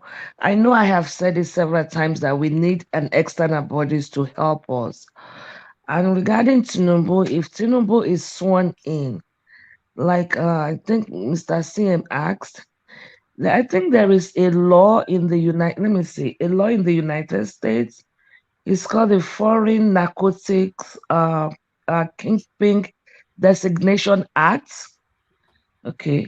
When I Googled it, it says that the Foreign Narcotics Kingpin Designation Act, better known as the Kingpin Act, is a landmark federation legislation in the United States intended to address international narcotic trafficking by imposing United States sanction on foreign persons and entities involved in drug trading. If Tinubu is sworn in, he will not be able to come here. And I believe when his case of drug trafficking came out initially, Tinubu did not step his foot in the United States for 7 years until the statute of limitation expired. That's my contribution. And anybody can look it up. It's called the Foreign Narcotic Kingpin Designation Act. Okay. Kingpin Designation Act. Okay. Thank Now, you. if I have to come in with everything that you guys have submitted here, one, Nigerians in America. Till now, I don't know what you guys are doing about this whole thing. For the first time hearing Mr. Pansat's submission, very, very passionate one for that. I was touched listening to you, Mr. Pansat, because it looks like there's something you are seeing right now that many of us are not seeing. For you to speak like this, it shows already that, you are seeing something that we are not seeing. Now, the question to Nigerians in America, what are we doing? Even the White House, like Mr. Pansat stated, maybe Biden is so busy right now, he's not aware of what is going on, but you can draw his attention to what we are facing. You can draw his attention to the plight of the people right now by gathering together, if possible, even in the White House. It doesn't have to be exactly outside White House. Any road lead to White House. Let everybody gather there. Nigerians in America, what are you doing? Because I understand some of you call me here to correct me. Nigeria was no. We must protest. Nigeria was not be so for Tetoka. Nigeria was not so for Tetoka. I understand, but I want to also see your own effort. What are you doing? I've been asking this now for a while. Some people said they are calling people on WhatsApp. They are not responding. They are calling the other one in the backyard. They are not responding. They are calling that one in the Ojuku Junction. They are not responding. I don't understand what is happening. Niger Watch. Which one is backyard again? What do you want me to say? But there's a publication that says on April 2nd they're going to Washington. I don't know if you've seen that. That is for the people in the US. April 2nd. That's next week Tuesday, I think so. Okay. Yeah, that would be nice. I've not seen it. Next week Tuesday, I heard they're going to the Washington. So I should be the first that should send it to, so that I can be publishing it here every day to give awareness to other of our brothers and sisters that lives in America to turn up on that very day. It's very, very important. Yes, those of you in Virginia, if we shake the streets or if we shake any part of America, Biden, his attention will be drawn to these satanic leaders that is forcing themselves on us. We can't be here. You call it on the phone. Hello, Nigeria Watch, you are doing well. I'm not doing well. That's not what I want to hear now. Nigeria Watch, you are doing well, please. You are doing well. No, you're doing exceedingly well to the best of your ability. Please take that back. You are doing well. I'm challenging you now. First time I'm challenging you. You are doing well. Okay. I take them back. Fine. I'm doing well. But listen, madam, whatever we are doing in life, without the total collective effort of the people, in most cases, the chances of winning that race is very, very slim. It's slim. Check it now.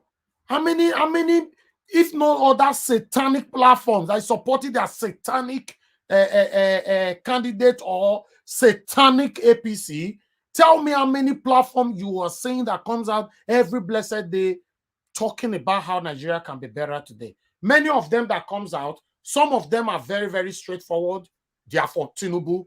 Those people, I even respect them. What about the people that are sitting on the fence?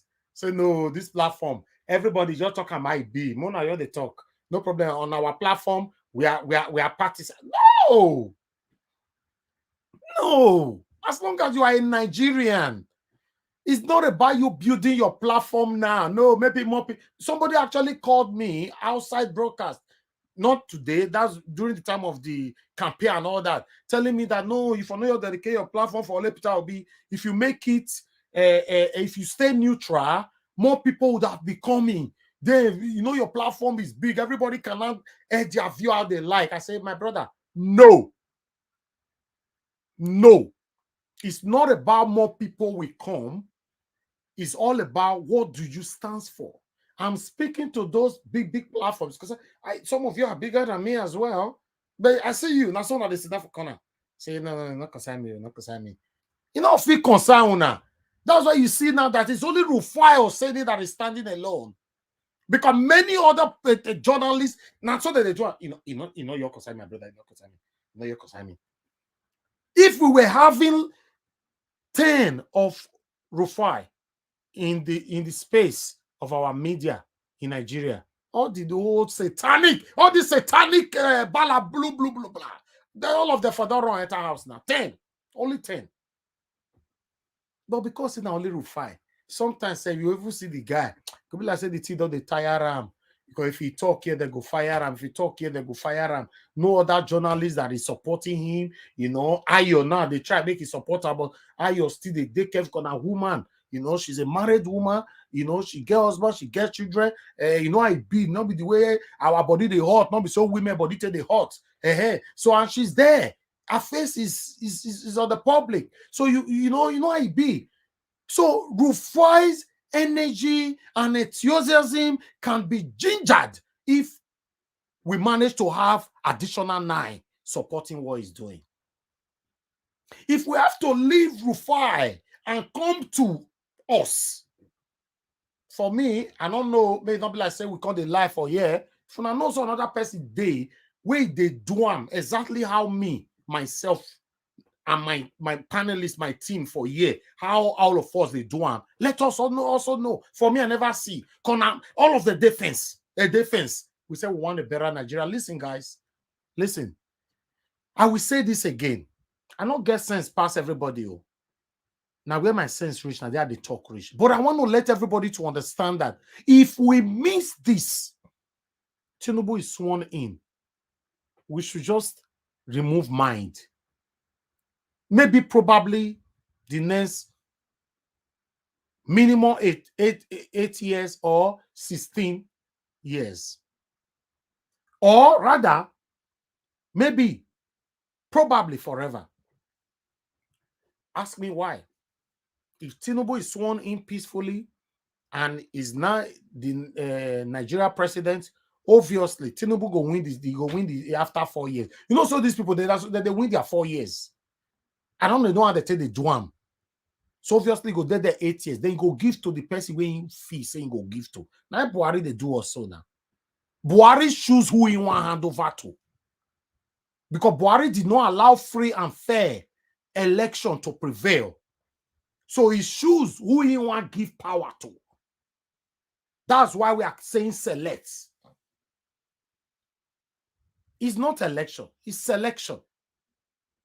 My people, what I'm seeing, sometimes if I really want to say it how it is, una don't want me, so especially many of you here, even from Mr. Pansa, Mr. Edwin, say make I, you know, because a lot of people are looking up to me. If not because of that, if I really want to talk, I they feel. Sometimes it's the whole thing, it be as it gets, my people. But I'm still very hopeful. I'm still very hopeful. Let's see if our judges have conscience. Let's see. These people, they have children. Let's see if they have conscience. If, for example, the election was free and fair, Tinubu win. I for don't move on. Now me wanted a checkmate time. Checkmate my president constitutionally is my right. Now me for that day with this platform. I'll tell the checkmate time. He's doing this, he's not doing this. We for don't move on now. But check it out. I'm speaking to my APC brothers and sisters. I know some they watch me now. Was that election free and fair? Ask yourself now. It's no, that's why you see a lot of Nigerians are agitating at this moment. Everybody for don't enter house. Even you that is judging in a biased manner. You cannot even come out and bust champagne in the pour for your head. May we see the video. I don't say only one video. I don't say two, only one. Where you see people they post champagne. Only one. When we have, I know say they say tele now they talk and say Nigeria 200 million, 200 million, 200 million. I don't know. One of my brother we talk and the other they say Nigeria don't pass 1 billion. So might still follow the talk and say we have almost 200 million Nigerians. So inside that, statistically, no by say APC supporter for his side, no by say give and take, more say 30%. I don't feel giving more than 30% because I know so now be the take over Nigeria. You know now. So might say 30%. Now, inside that 30%, we don't even see on any of una way boss champagne for our head. When me don't promise say if they swing in my president, I go remove this my cap. You see this my gongo so this gongo, I go remove them. You now, una so now don't already select, una don't win. We don't so una celebrate. See now, it's painful. I want to call on Nigerians in diaspora, both in America, United Kingdom, Europe, any part of the world. What we should be seeing right now is a continuous protest, peaceful one. Give out our voice, shake the streets, obstruct the streets with your movement. Then they will look into this. I believe we are too. I'm sorry, I don't want to go insult my people where they are going to say, but it looks like we are lazy. We are just too reluctant. I don't know how to describe it. He prefers the kind of words I want to use. It is better for the panelists or the people on the comment section to use it rather than I use it because people will quickly pick on me. But I'm not happy about it till now. Okay, hold on, madam. Hold on. Let's go to Nigeria. We've been protesting now in Nigeria now for the past a week now. The one we'll do today now at the 8th day. No other state don't join. I understand say Nasarawa they don't ban there now. You know, dictatorship everywhere. My people, you see, I'm not happy. You see the submission of Mr. Pansa for the first time? I'm surprised. I think they come me as usual. Gaga, go. Then me and I go come quarrel, come verse, come out. I think that what happened. But look at the way he was speaking. He's saying something that you are not saying. Exactly. Go ahead, the thing was a lecture in give. Sorry. Is it my turn? No, it's your turn. Okay. But hold on, somebody wanted to say something. Busy brains, you wanted to say something. Yeah, I just wanted to use this opportunity talking about demonstration, peaceful demonstration in the UK on Saturday, the 8th of April, starting from Trafalgar Square at 12 p.m. I'll post the flyer. I'll send it to you so that you can just help us amplify. Of course. That's why I'm here. I will not charge anybody for anything as long as what you want me to promote here is to move Nigeria forward. If you bring your personal business, I will charge you because we need to eat, right? But if it's what to promote Nigeria, we will do it for free. If you even need our service to cover it, I will see 1 or 2 persons that will still help us cover it directly there if you cannot do it. Let's do it. What's the need of having the platform if you cannot use it positively? If I stay fence, for not every day where we day now. Everybody more defense now. Everybody your part come on, they talk about it be. it shouldn't be like that. The suffering is too much now. We should say it how it is. You way they pretend the suffering is affecting you. Boredom want to kill almost everybody in abroad. A lot of you have made the money. You can't go back home. But you forgot your promise from the beginning when you were traveling abroad. God, if you bless me with so time like this, duration, I'll move back home. Go back the home. Now you cannot. Boredom, cold, stress. Because there's no home. Please, before I come to you, Madam Rita, I'd like to play this video so that we can take everything together. It's 4 minutes video of the response of the Deputy Governor of Lagos State when it was asked about MC Oluomo. I'd like us to listen to this quickly. Thank you very much, my people. Let's listen to this. As Deputy Governor, how did that, I mean, the emergence of that and the imagery that came out of that worry you? Well, I think it's very unfortunate. I mean, to profile people, to say that people should not vote because of what they look like, just absolute nonsense. And like I said, if it happens, there are videos, people should be arrested and prosecuted. That's the bottom line, you know. So my point, though, is that as a people generally, look, we are Africans. So we are Africans, and because we are Africans, we are regional based. That's who we are. That's why you will see a South African that will say, no, I'm from this part. You will see an Owu say, I'm an Owu man. You will see an Ijaye man that say, I'm an Ijaye man. You will see an Igbo man that will say, I'm from Nnewi. You see some. So because of that, there are some people that takes this thing overboard. Generally, that's why Mr. Nwayawu said, Yoruba political rascal. Not all Igbos will say that. Although he has already denied that in a statement. We heard it. We can't deny what we heard. So he can say he made a mistake, but we heard it. So, but my point is, it's his opinion. Maybe he was angry.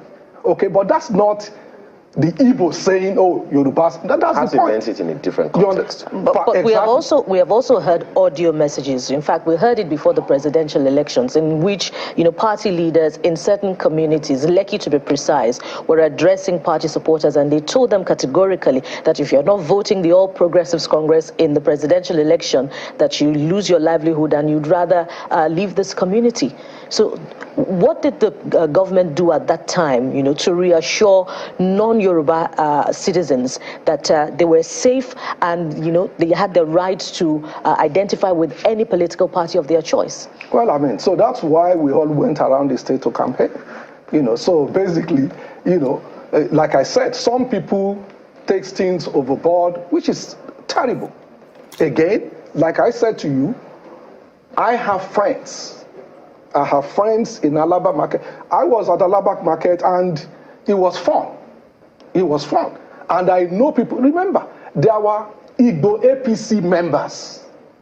So for anybody to go and say, oh, because you are Igbo, you won't vote, I mean, it's just ridiculous.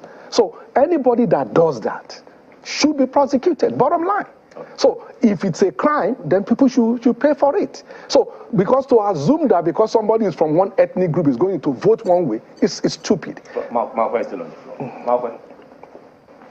Yeah, I just wanted to know, you have said that anybody who does that should be, should be made to pay for it. Are you thereby calling for the arrest of Mr. MC Oluomo? Well, I'm not calling for arrest of anybody. I'm not a... Can you just imagine? That's the deputy governor. If a deputy governor is scared of MC Oluomo, he's scared. He will be removed if he dare. Listen. For it. Are you thereby calling for the arrest of Mr. MC Oluomo? Well, I'm not calling for arrest of anybody. I'm not a police officer. I'm not a prosecutor. People will look at the evidence. And, in case of MC Oluomo, he has come out to say that he was actually referring to one woman that is Mama Chinedu or something like that. So there is a video that shows that. And that woman said, well, he was talking to me and that we've been friends or he's been my customer for years, that he was talking to her. So, so I don't know. I don't know the facts. I don't know the facts. So, but people should examine the facts. And if in truth he has broken the law, of course he must pay for it. It's as simple as ABC. So it's not, but my point, which I want to make, because we all diminish this country. when we actually exaggerate what happens. That's my point. My point is that you have an election where you have this number of polling units and you have less than 1% that has a problem. And we now make it look as if that 1% is more important than 99%. I think that's just outrageous. Okay, well. And we should not diminish our country and say the election is bad. No, no. This is a great election. Yeah. God, oh. This country is so painful, Sha. But nevertheless, let me quickly take on what Mr. Pansa asked me earlier on concerning what FFK is saying. I'd like us to quickly take it from here, then we can start talking again. Let me put this on screen, my people, so I can read from here quickly. Okay, you guys might not be able to read with me, but I'm going to read from here because I have it here with me.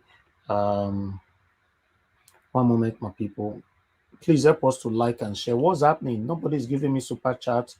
I offend you now. If I offend you now, I'm sorry. One another, I apologize.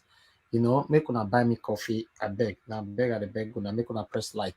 The like I don't ask is what we take. Sir? I can read it from here. No. That's the short out. It's long. It's long. Let me start it from this side. Mute. Somebody. Noise is coming from somebody. Okay, thank you, sir. Okay, as you all can see here, this is from FFK. I call on the British government to recall at Bell. I don't know who he was calling on, though. I don't know this person. Bellew, whatever. The Ben Llewellyn Joe. Okay. The deputy British High Commissioner from our country for interfering in our internal affairs and attempting to involve himself in our politics like a bull in a china shop. He is a bullish, uncouth, dangerous, incompetent, and painfully inconsiderate. He is better suited to work as an air hostess on British Airways, serving drinks and food to the passengers in the economy class of the long-haul London-New York transatlantic flight route than working for the British High Commissioner in Nigeria. It is a sign of great disrespect to our country that a so-called diplomat that is as shallow, dim-witted, intellectually stunted, partisan, or professional, partial, arrogant, forward, disrespectful, and limited in his knowledge base as this can be sent here to represent the UK. We deserve far better. I'm still waiting for the evidence of my so-called hate speech against the Igbo from him. I guess in his little globalist mind saying that Lagos belongs to the Yoruba and is not no man's land is hate speech. I guess to him saying that those that come from outside the Southwest to live in Lagos ought to respect the Yoruba is hate speech. Again, I guess that to him saying Enugu belongs to the Igbo and is not a no man's land is also hate speech, or that no Igbos that choose to live in Enugu should respect the Igbos that have hosted them is hate speech. Yet again, I guess that to him saying that Kanu belongs to the Hausa Fulani and is not a no man's land is hate speech, or that no Hausa Fulanis that live in Kanu should respect the Hausa Fulanis that have hosted them is hate speech. Permit me hope across to Ben's own UK to drive home the point. I guess in his little globalist world, Edinburgh, Cardiff, and Belfast, the capitals of Scotland, Wales, and Northern Ireland, respectively, are no longer Scottish, Welsh, and Northern Irish cities and territories, but are now no man's land. Even in the era of devolution, where each of those three ethnic nationalities take immense pride in their growing independence from the English and in their cultural and historical values and roots. I guess saying that Edible belongs to the Scots and is not no man's land is a hate speech to the likes of Ben. It is also hate speech to him to say that no Scots that have chosen to live in Edible should respect the Scots that have hosted them. Same goes for Cardiff, Belfast. If you say that either belongs to the Welsh or to the Irish respectively, that they are not no man's land, then we describe it as hate speech. And if you say that the people of each must be respected by those from the outside that have chosen to stay there, he will again call it hate speech. What type of man is this little Englander who sees hate in everyone and everything? Oh, wow. What an intelligent and priceless fool he is. Now, as I tell right now, and that's why I tell the read down, rooming myself as I read down, I feel goose pimples all over me. Okay. Forgive me for describing him as being one step removed from the village idiots. I say it right now, they make I talk about like that. YouTube, they could not come for me. Oh, now the right now I start to read that for you.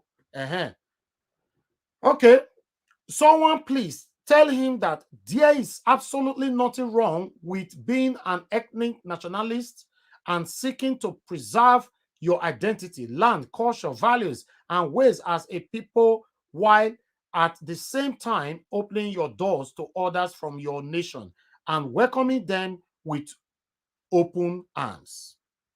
There is a great difference between peaceful coexistence based on love and natural respect for your fellow compatriots and a total and complete capitulation and rejection of who we are and where we are coming from as people.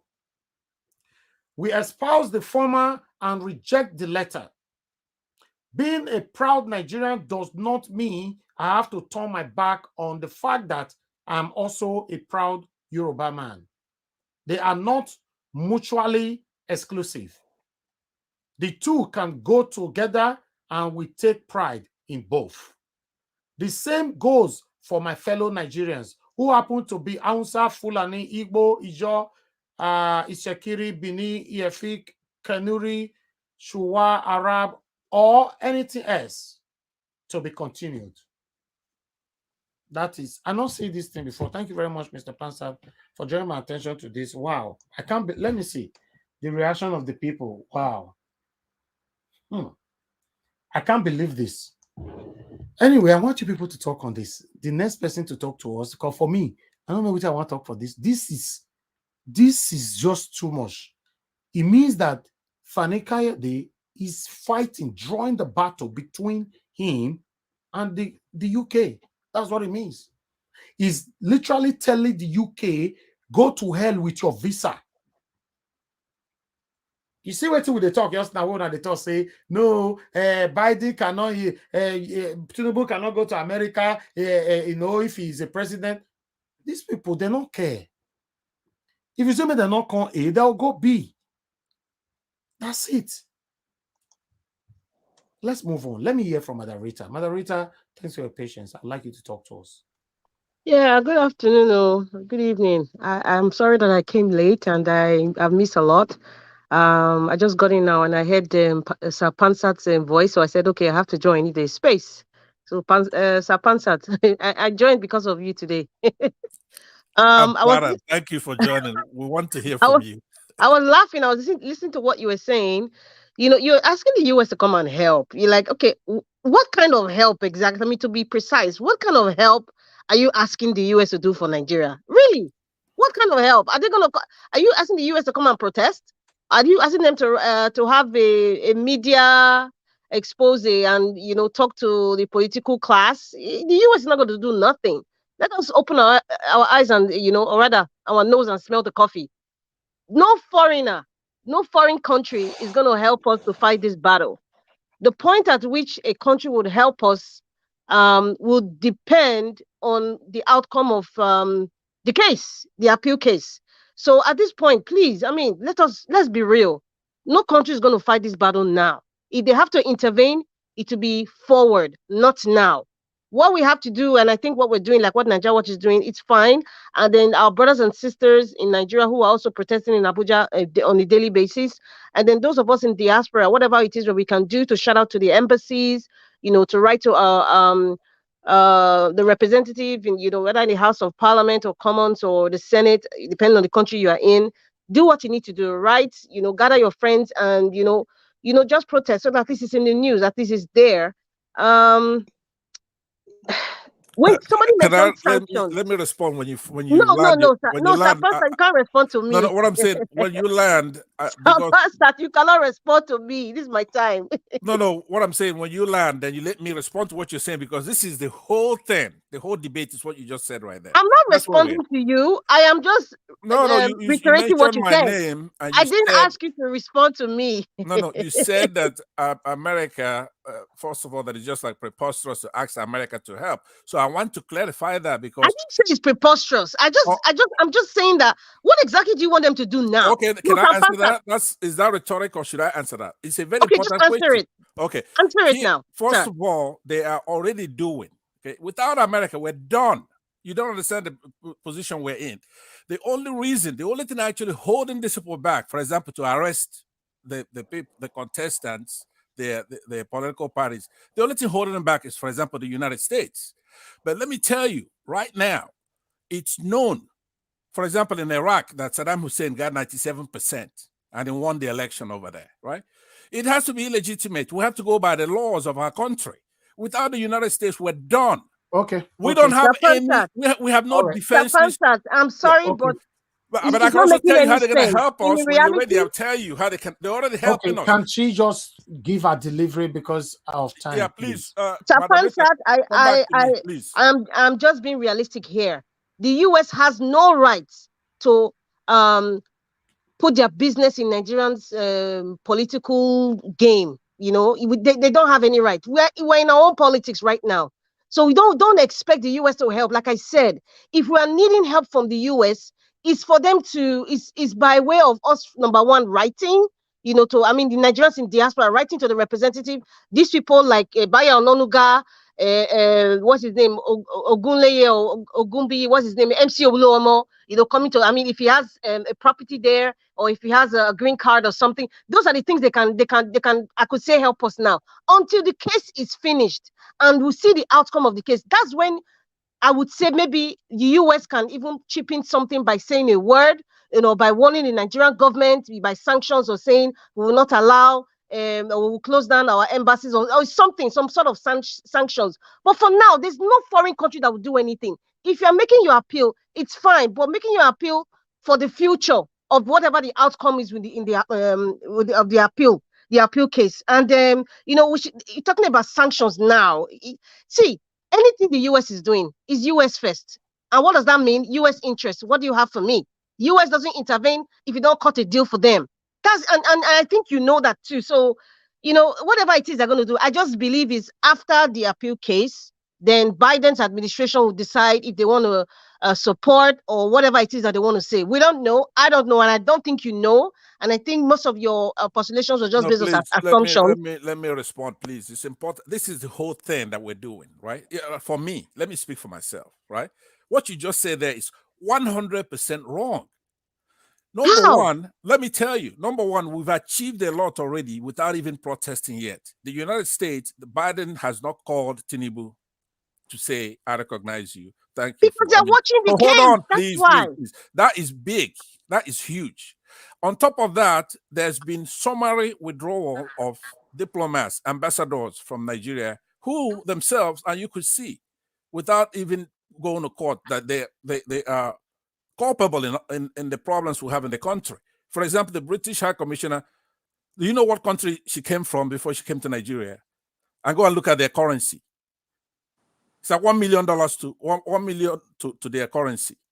So what you have to understand is that American administrations are different and varied. They have different characteristics. Trump is not Biden. Biden is not Obama. The American Constitution is good. The American people are good, but the administration, what has just changed since this election, since February 25th, is the summary withdrawal of ambassadors. We should have protested to achieve that. We didn't protest, but we achieved that. We can't achieve anything by prosecuting MC Oluomo. If MC Oluomo touches my brother, I will peel a metal in his head. That is a small thing. Defend yourself. We have that kind of constitutional right. That's not what we need America for. What we need the United States for is that there is a case where Tinubu is convicted in the United States. We need the FBI to testify in the courts. We need the University, Chicago State University, to testify. Okay, Sir Pansat, Hold on, please. Let me land. No, Sir Pansat, we know listen, the court is going to subpoena those people. I don't know why we are just having this yo-yo feeling of, being fired up today and then tomorrow is like it's downward. I'm not sorry. I'm not in that kind of I'm not in that either, because no, that's how you're sounding. You are wrong by yo-yo saying feeling. Today you are wrong by saying that like, America cannot do anything. America is the sole superpower of this world excuse right me, now. Sir. Right? Sir Pansat. Yeah. Sir Pansat, you're taking my time. I mean, we're here to give people the right information and so that we have the right mindset I'm sorry about that. Our expectation. You want a dialogue on the point because this is the most important thing that we are dialoguing, but what you are saying is US should help us now. Yes. US cannot help us. Even Britain cannot, or France cannot help us now as what? Why do you say that? Mr. Pansat, Yes, ma'am. You can interjecting in your time. To be honest, right? If we are going to, my stance where the international community is concerned, most especially the so-called First World, there is a new world order that is taking over their priorities. What we are going through right now is the list of their concerns, as long as it aligns with their own new world order agenda. That is another topic, all entirely, totally different from what we are discussing now. But I think Madam Rita is right. We are the list of their concerns right now. They've got an agenda that they are struggling to bring to fruition. Yeah, to respond to that aspect. But Madam Rita, are you done?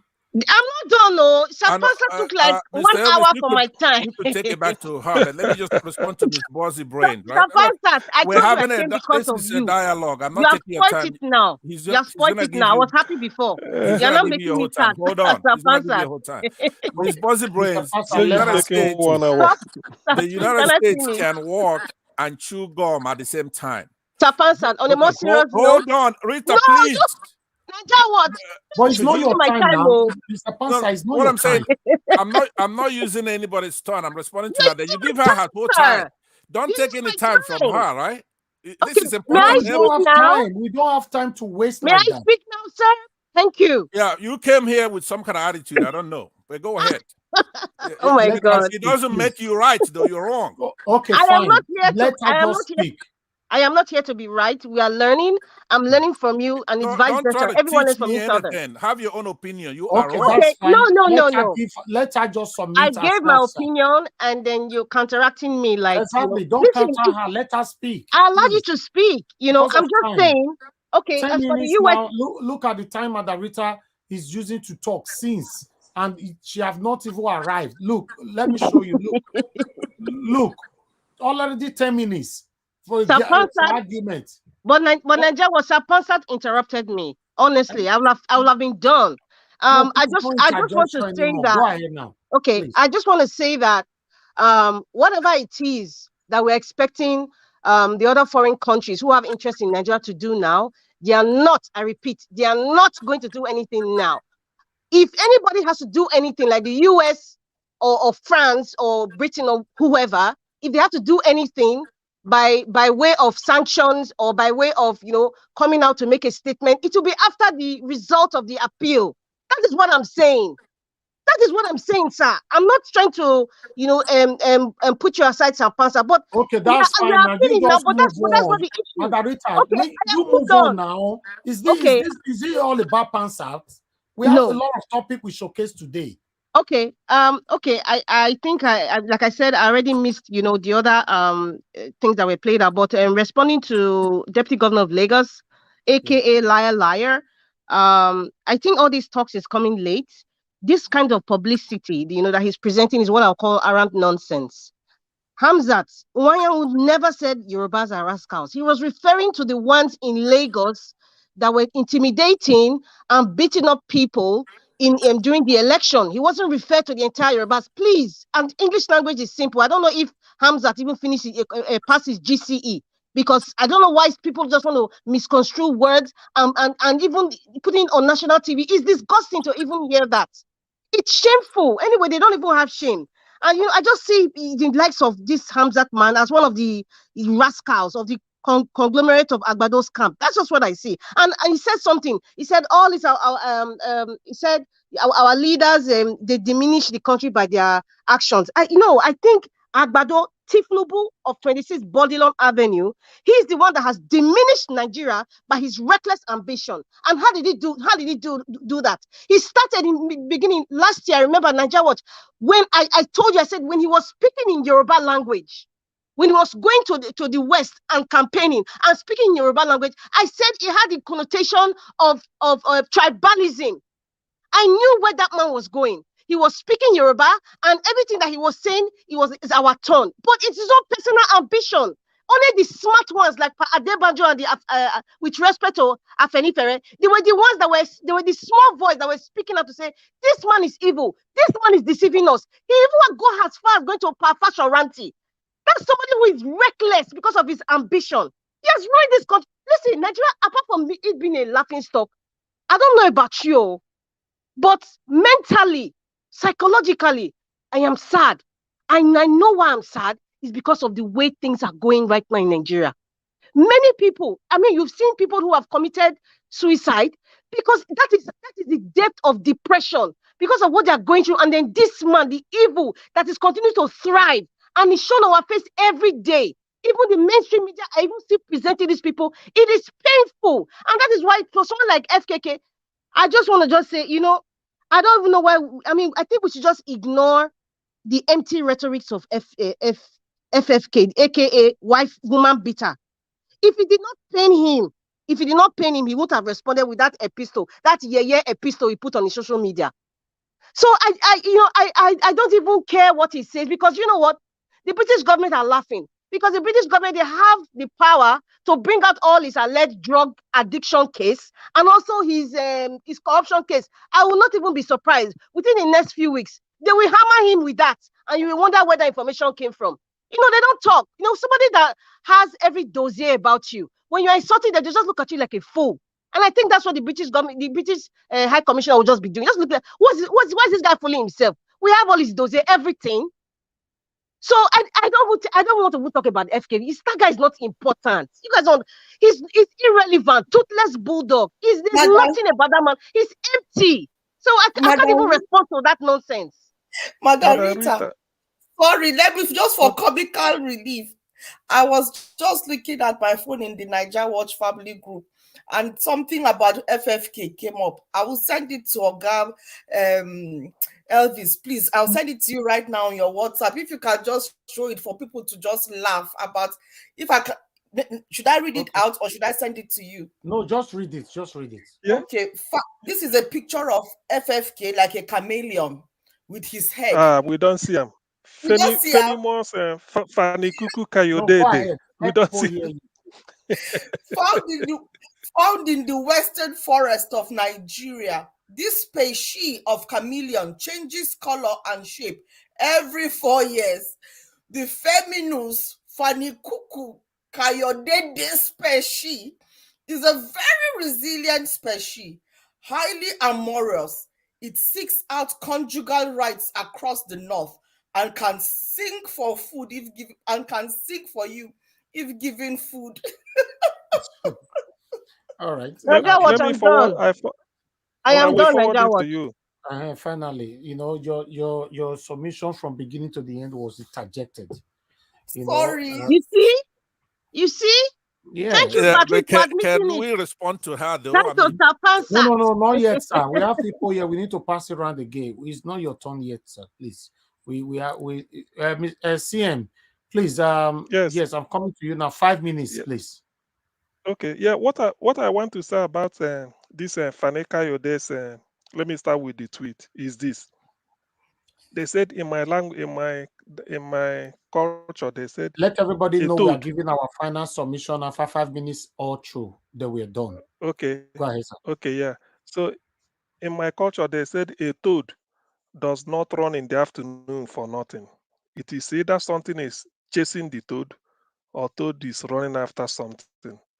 Fani Kayode to write this, there is a lot that the British High Commissioner or whatever, they know about him.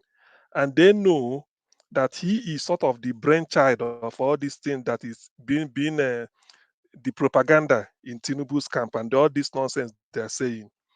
Therefore, if you remember that Rotimi Amechi, who became Minister for Transportation, once said openly on national television that why when this chap,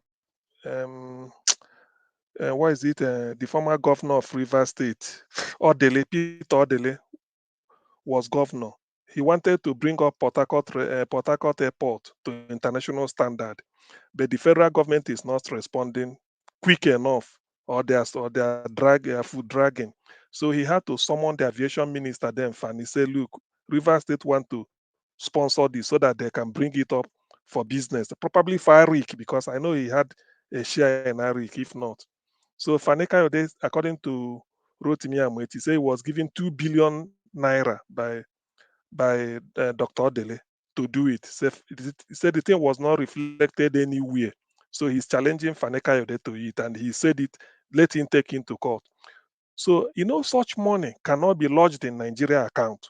It might be somewhere, either in UK here, because they are good at that, or maybe somewhere else. So this type of thing now, I know the British people will fight back and they will open up a can of worms on Fani and even Tinubu.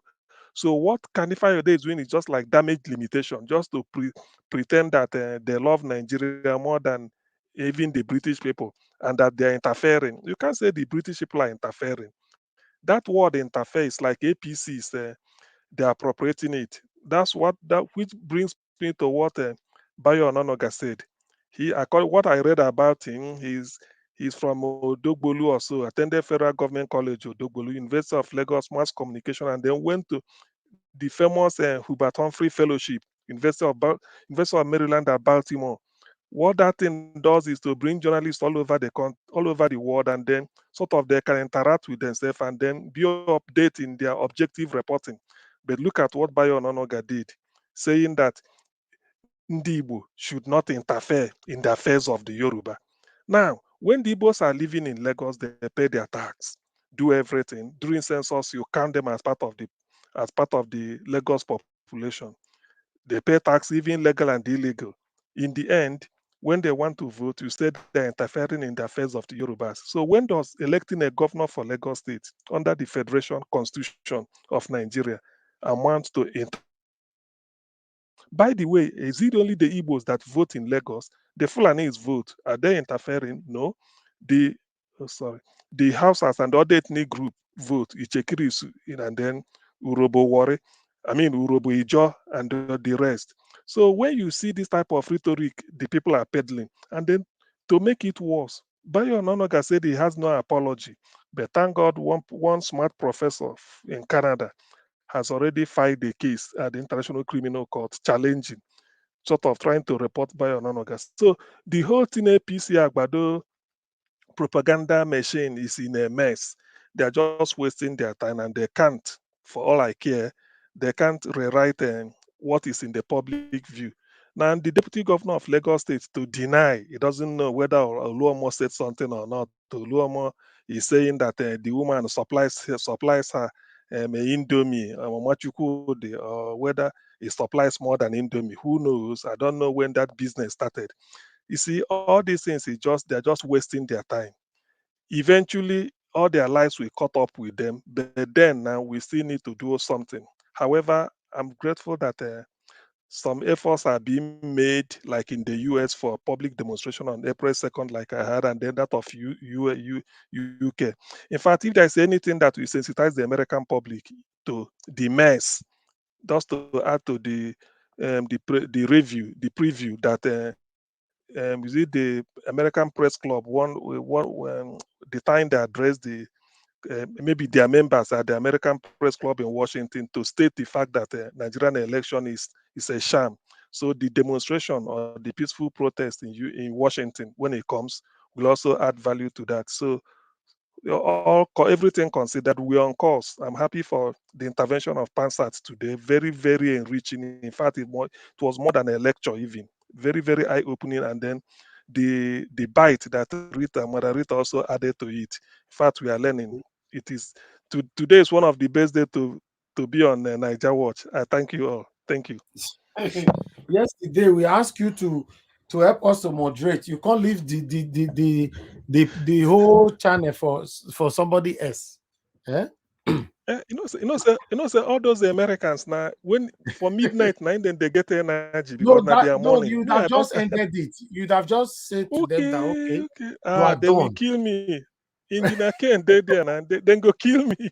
Then they no agree. Then I say okay, man, I'm moderate on myself so that they no agree. Anyway, it's okay. That's right. Thank you very problem. much, sir. Thank you. I really appreciate you for the support yesterday.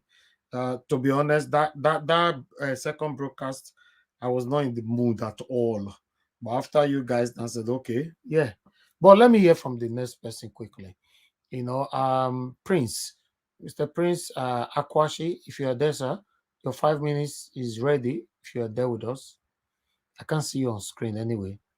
Okay, let's assume you are not available. Let me move on to the next person. All right, thank you very much, my people. I would like to hear from Patricia. Patricia, are you there now? I called you earlier on. Don't know if you're available now. Okay, Patricia is not available throughout today. Let me remove you, Patricia, because this is the second time throughout the whole broadcast you did not say anything. So that space, somebody else would have taken it. So let me remove you. Maybe somebody can still call me to quickly give 5 minutes as well. But meanwhile, let me move on to Mr. Edwin. Mr. Edwin, sir, please give us your 5 minutes final submission. Thank you, sir. Yeah, thank you very much. The write-up by FFK and the Kayamo, these two people, if you follow 4 days ago, the British and the Americans said they are collecting data of those who have supported violence during the election with some other things. That was the first thing. And that thing was what triggered them. So, whatever they like, let them write. You see, like they keep on saying people are not good. There are quiet, responsible Yoruba people that has lived as the father of this nation. A very good example is blessed memory, Adekunle, the Black Scorpion. He left a quiet country with that man rank and what he did and how he went through the military.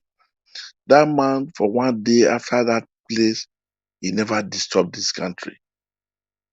Now, if we not go again, but they judge.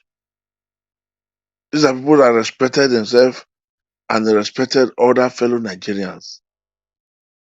Jakande, and then the man that just passed on 3 days ago, Ladipo Dia. These are all Yoruba people. They coexisted in the same country, Nigeria. It's a pity that, you see, this, I'm sorry to say, this vagabond of human beings, according to Fela, they decide to take this nation as if it's a birthright to them.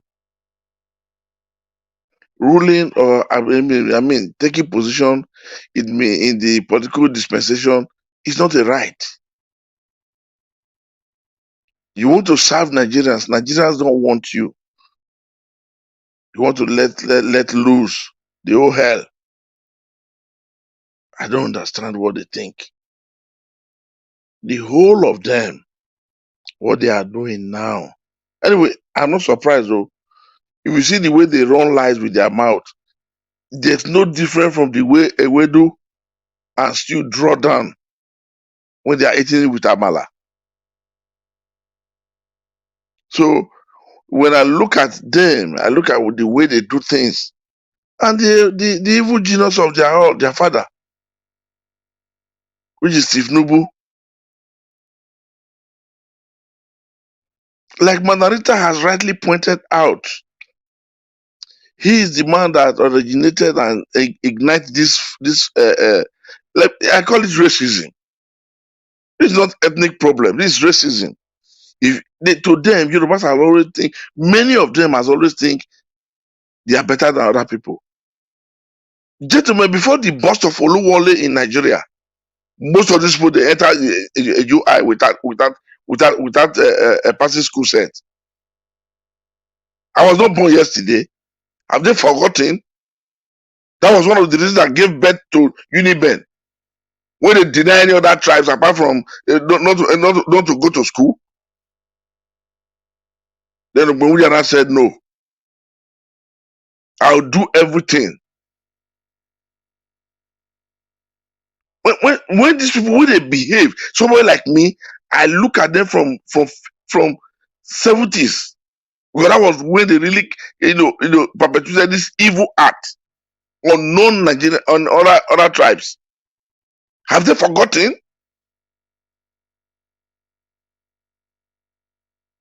Have they forgotten? As they were doing their own in the West, the Hausas were doing their own in the North. That one person will use one school start for 5 people to enter school, enter the military.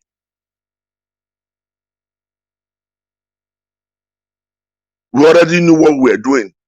We were not children. Someone like me, I knew everything. We knew what was happening. Even till tomorrow, cut-off marks tomorrow in the North is still on there.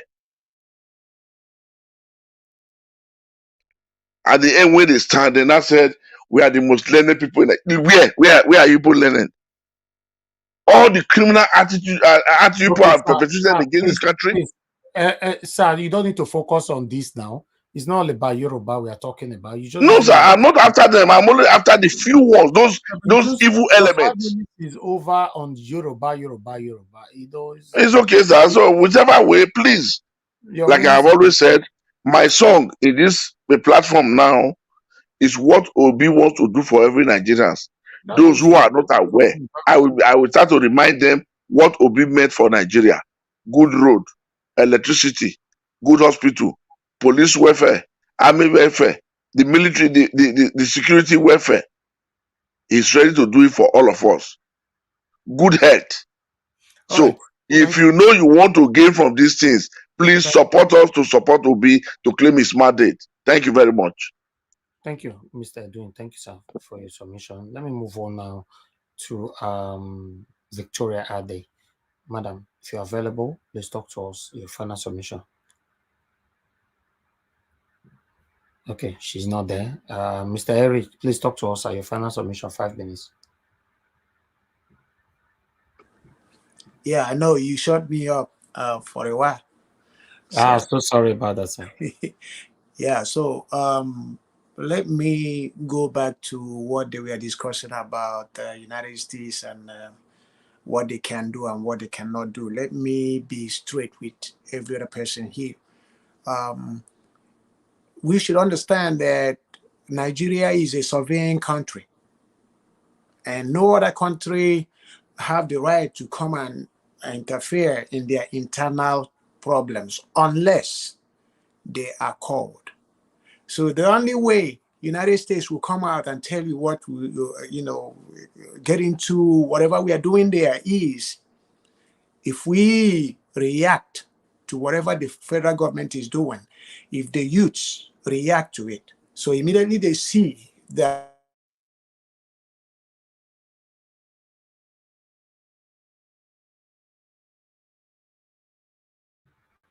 Okay, unfortunately, Mr. Eric, we lost Excuse you me. there.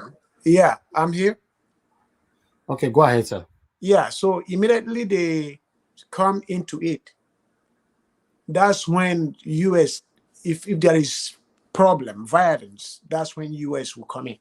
So that is one. About what the Deputy Governor of Lagos State said. Deputy Governor Lagos State, you know, these are politics. He's not going to say anything that will implicate him. If they cannot arrest Oluomo, I don't know who else they will arrest, but he don't want to say it because he know he is not himself. Somebody put him there. Immediately he opened his mouth, he's out. Tinubu made it so. Tinubu made it that Munshi Aburo will be controlling Lagos State.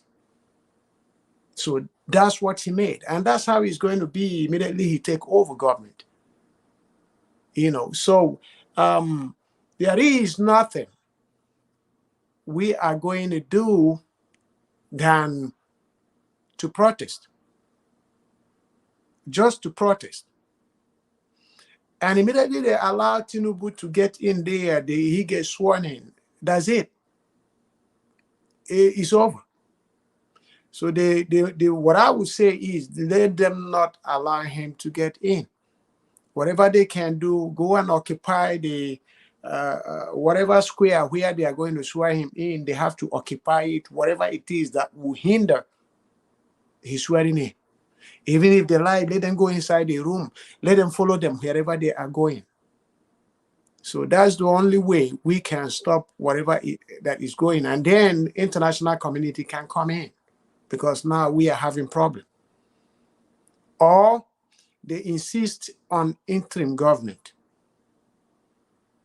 So that's the only way out. This is my take. Thank you all for at least giving your own opinions. I mean, I always feel good having all this kind of panel. And then we talk about issues here. Thank you, Elvis. You are doing a very good job. I appreciate you. I really appreciate you too, sir. Thank you. Yes, ma'am. Yeah. All right. Let me move on. So it's moving fast, which is good. Let me hear from Busy Brain. Madam, if you're available, please use your final submission, 5 minutes. Sorry, yeah. Can I confirm the gentleman that was talking about MC Oluomo, is he the deputy governor of Lagos? Yes. Well, I mean, they sent Oluomo on the charade, isn't it? It was something that they planned in their own kitchen. So coming out, he cannot condemn it to the extent that is expected because none of them condemned it. Even when what's his name, Sanwo-Olu came out to talk about when he was on a rise and he was pressed on it, and that was running up to the election. That was even before the election. Sanwo-Olu, when he made all those comments and everything, Sanwo-Olu still did not he didn't condemn it in the strongest term. None of them in that camp condemned what MC Oluomo did. So I wasn't even going to expect any of them to condemn it because it was something that they all planned. They all know that. I mean, I don't think it's a case of even him being afraid. They are all complicit in it. MC Oluomo is the face of it because he is the general of the touts, you know. And in terms of FFK, honestly, that friend for food, he has turned he has turned himself to be a clown. I honestly don't have much to say about him. He's just unraveling. And unfortunately for him, he's seen the end of his political career. So right now, he is going to even go worse. He's having a meltdown, a chronic meltdown. And I'm surprised he hasn't. I mean, he loves the cameras. He loves to go on air and tout his Dogon Turanchi, as Duro Jai would say, you know. But he hasn't been And there's a reason for that, because they know that they are seeing the end of the rope. I don't have much to say, so I rest my case here. Thank you. Thank you, Madam Busy Brains. I like that when you people don't have much to say, especially when we are running up. Thank you so much. Thank you. Thank you. All right. All right. Let me move on now to the next person here, which is Mr. Pansat. Please use your final 5 minutes, sir. All right. Thank you very much. And Busy Brains is very busy brains. She's very smart. And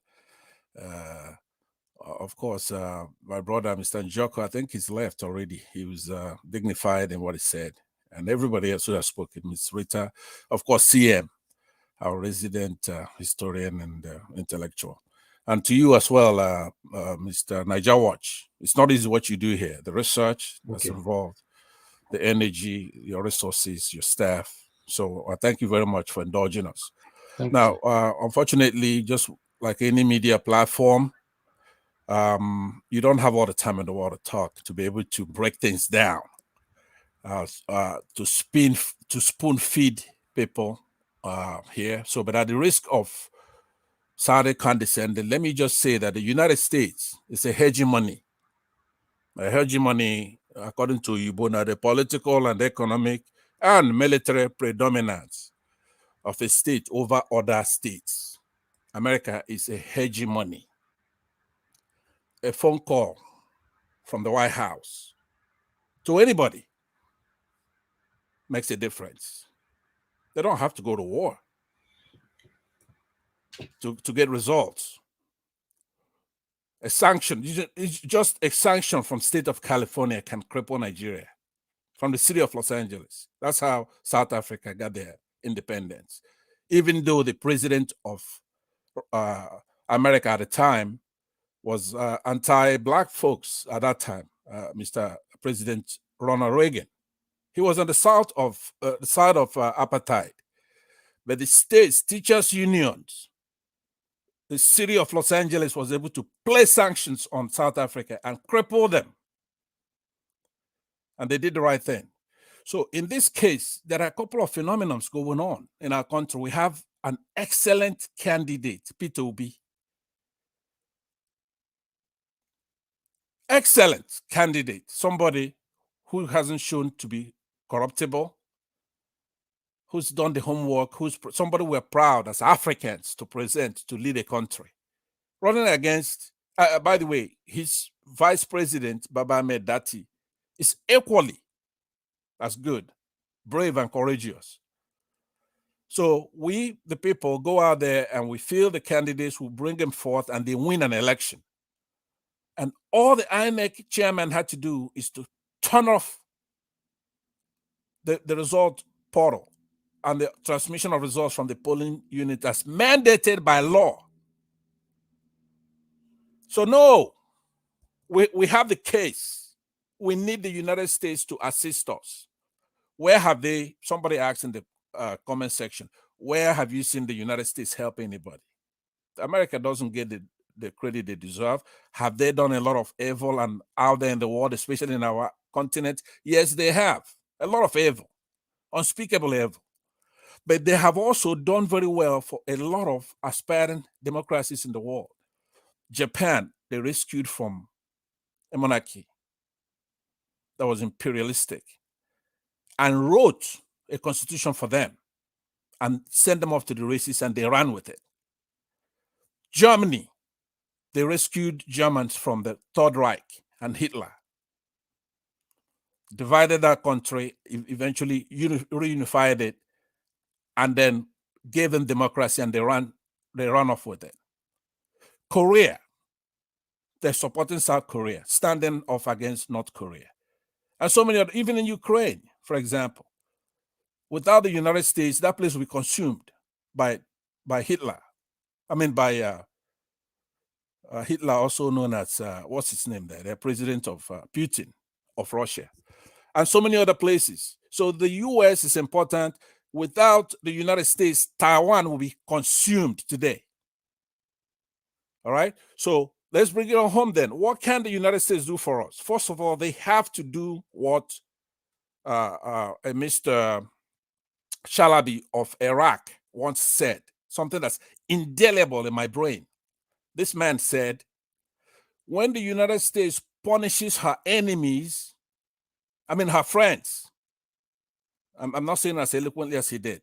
When the United States punishes her friends and rewards her enemies, the world makes progress. So that's what the US has to do this time. Britain, it's been clutching Nigeria since independence and will let us progress. So it's time to let us choose our leader. We voted for him, he won. All they have to do is continue what they're doing now. Do not recognize an illegitimate government. Let them go to court, like America said, because there was rush to go there and recognize this illegitimate president-elect. I came here and I said it, and some people corrected me. They say, hey, the British ambassador, the American ambassador, they have already congratulated Tinubu. I say, no, the protocol is president to president. So thankfully, they put brakes on it from that day. It was like a premonition. So what's been happening? I've been monitoring it, just like you saw this FFK. That's an internal fight. FFK is not stupid. He's going toe-to-toe with the deputy commissioner in Nigeria. Somebody who could, if he really wants to, do a lot. So now, we need them to stand for the people. Continue to stand for the people. Let them go to court. That is a reasonable position to take. Go to court. Let's see what the judiciary says. But this is nothing. A lot of this is not justiciable. You cannot turn off the collation of election results and then declare somebody president-elect. I was asking somebody, Elvis, let me conclude with this. I was in another panel a couple of days ago, and there were recalcitrant panelists there. And they were saying, hey, look, he's the INEC chairman. The INEC can announce whoever they want as president. I said, no. What if Mr. Mahmoud Yakubu on that date actually declared himself president? They say, oh, that's preposterous. He can't do that. But you have to take whatever argument you make into the most logical conclusion. If he picks himself or picks his dad or anybody else he wants as president, that wouldn't stand. But the only place you're going to have to dispel that is at the courts. So those who say, let's go to court, like the United States says, don't interfere with that court process. I don't have the word to read verbatim, but go ahead and read it, what it says. The statement says, nobody should interfere with that court process. Now, interference may be what we saw. It might be intelligence showing this Chief Justice Awola, whatever the hell. Yeah. So what I'm saying is, Madam Rita, who I have all the respect in the world for, I've never actually disagreed with her in anything. Usually, I get my strength from her. Okay, your time is up, sir. Yeah. So yeah. No, it's okay. It's okay. All right, thank you very much. Both of you don't have time. You don't have time. Thank you. All right, I'll submit. Thank you very much. Okay. All right. I'll move on. Madam Rita, go ahead. Your 5 minutes starts now. If you like, use take Greek pants no problem. How did Rita go past me? She just came. How did she go past? Yes, no, how did she go past? No, that is no. I'm not going to allow that. That's politics. How did she go past? She just joined and she just spoke not too long ago. Go to court. I called you. Did you answer? You didn't call me. Oh, you didn't call me. We called you, madam. Let her talk. I beg. I don't want to go to court. I beg. I don't have any. I just want a video played. That's all. I don't have anything to say. I want us to take. Excuse me, Madam Victoria, please. Sir? Please, you can't just come in and attack people like that. I called you 3 times. You were not there. I called Busy Brains. I called Pansa. No, I didn't hear my name. I've been here. Yes, how come 2 people talk before you then? No, I thought I'm supposed to talk after Pansat. No, you're supposed to talk before Busy Brains and Pansat. I called you, didn't answer. I called both of them. Oh, go ahead. I didn't hear my name. Now. Thank you. No, I don't have anything to say. I just want a video played. I want to see, we have to see how Lagos and Nigeria is going to be if Tinubu becomes president. How Portable was resisting arrest and telling them he is APC. I am APC. And we are the ruling people now. We are in power. We do whatever we want. You cannot arrest me. No, we can't play that. It's too rough for me. I saw it. We can't play it. Oh, you saw it too. I mean, that's what people really need to see. That is you are taking a sneak peek into the governance of Tinubu for people that are voting for Tinubu. That is how Nigeria is going to be. That is another MC Oluomo in making coming up now. And many more of them are coming. Many more. So that's all I have to say. Thank you, Madam Victoria. Thank you. Okay, Madam Rita, can you go ahead now? Your 5 minutes starts now. Yes, I'm going to use 2 minutes to praise Sir Pansat. And I just want to say something. Niger Watch, I appreciate you. For the past 2 days, I had to come out of my screen because, as a matter of fact, I understand why you wear your sunshades and, the way you present yourself, but I don't know how you're doing it. Whatever it is or the God that you're worshiping is really protecting you, because looking at the screen every day, 7 days a week for hours, 10 hours plus and counting, it takes a toll on your eyes. I wear glasses, and I'm sure those of you wear glasses, you know what it is. And I just thought about Elvis. I said, oh my God, what manner of a man. Sir Elvis, you are blessed. I appreciate the work that you're doing. And I don't think Sir Elvis has to tell everybody every freaking day to press the like button or to share. I just don't, because most of us here, we can't do what this man is doing. He doesn't have to start asking you to press the like button. It's embarrassing, for crying out loud. It's embarrassing.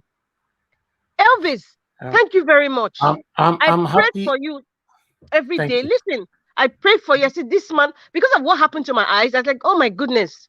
Elvis, God bless you. You don't have to take off your sunshades for anybody. You can put it on because you need to protect your eyes. I know why what I'm it happy? is. You Go know why ahead. I'm happy that you mentioned this sunglass and all that. Some people ask me, this is I don't know how to, this is me, this is my slogan, this is my image. If you talk about Niger Wash, this is what you see. In the other way around, some people think I put it on to disguise. No, like I've said before, if you follow me on my Instagram, you see that you can see pictures.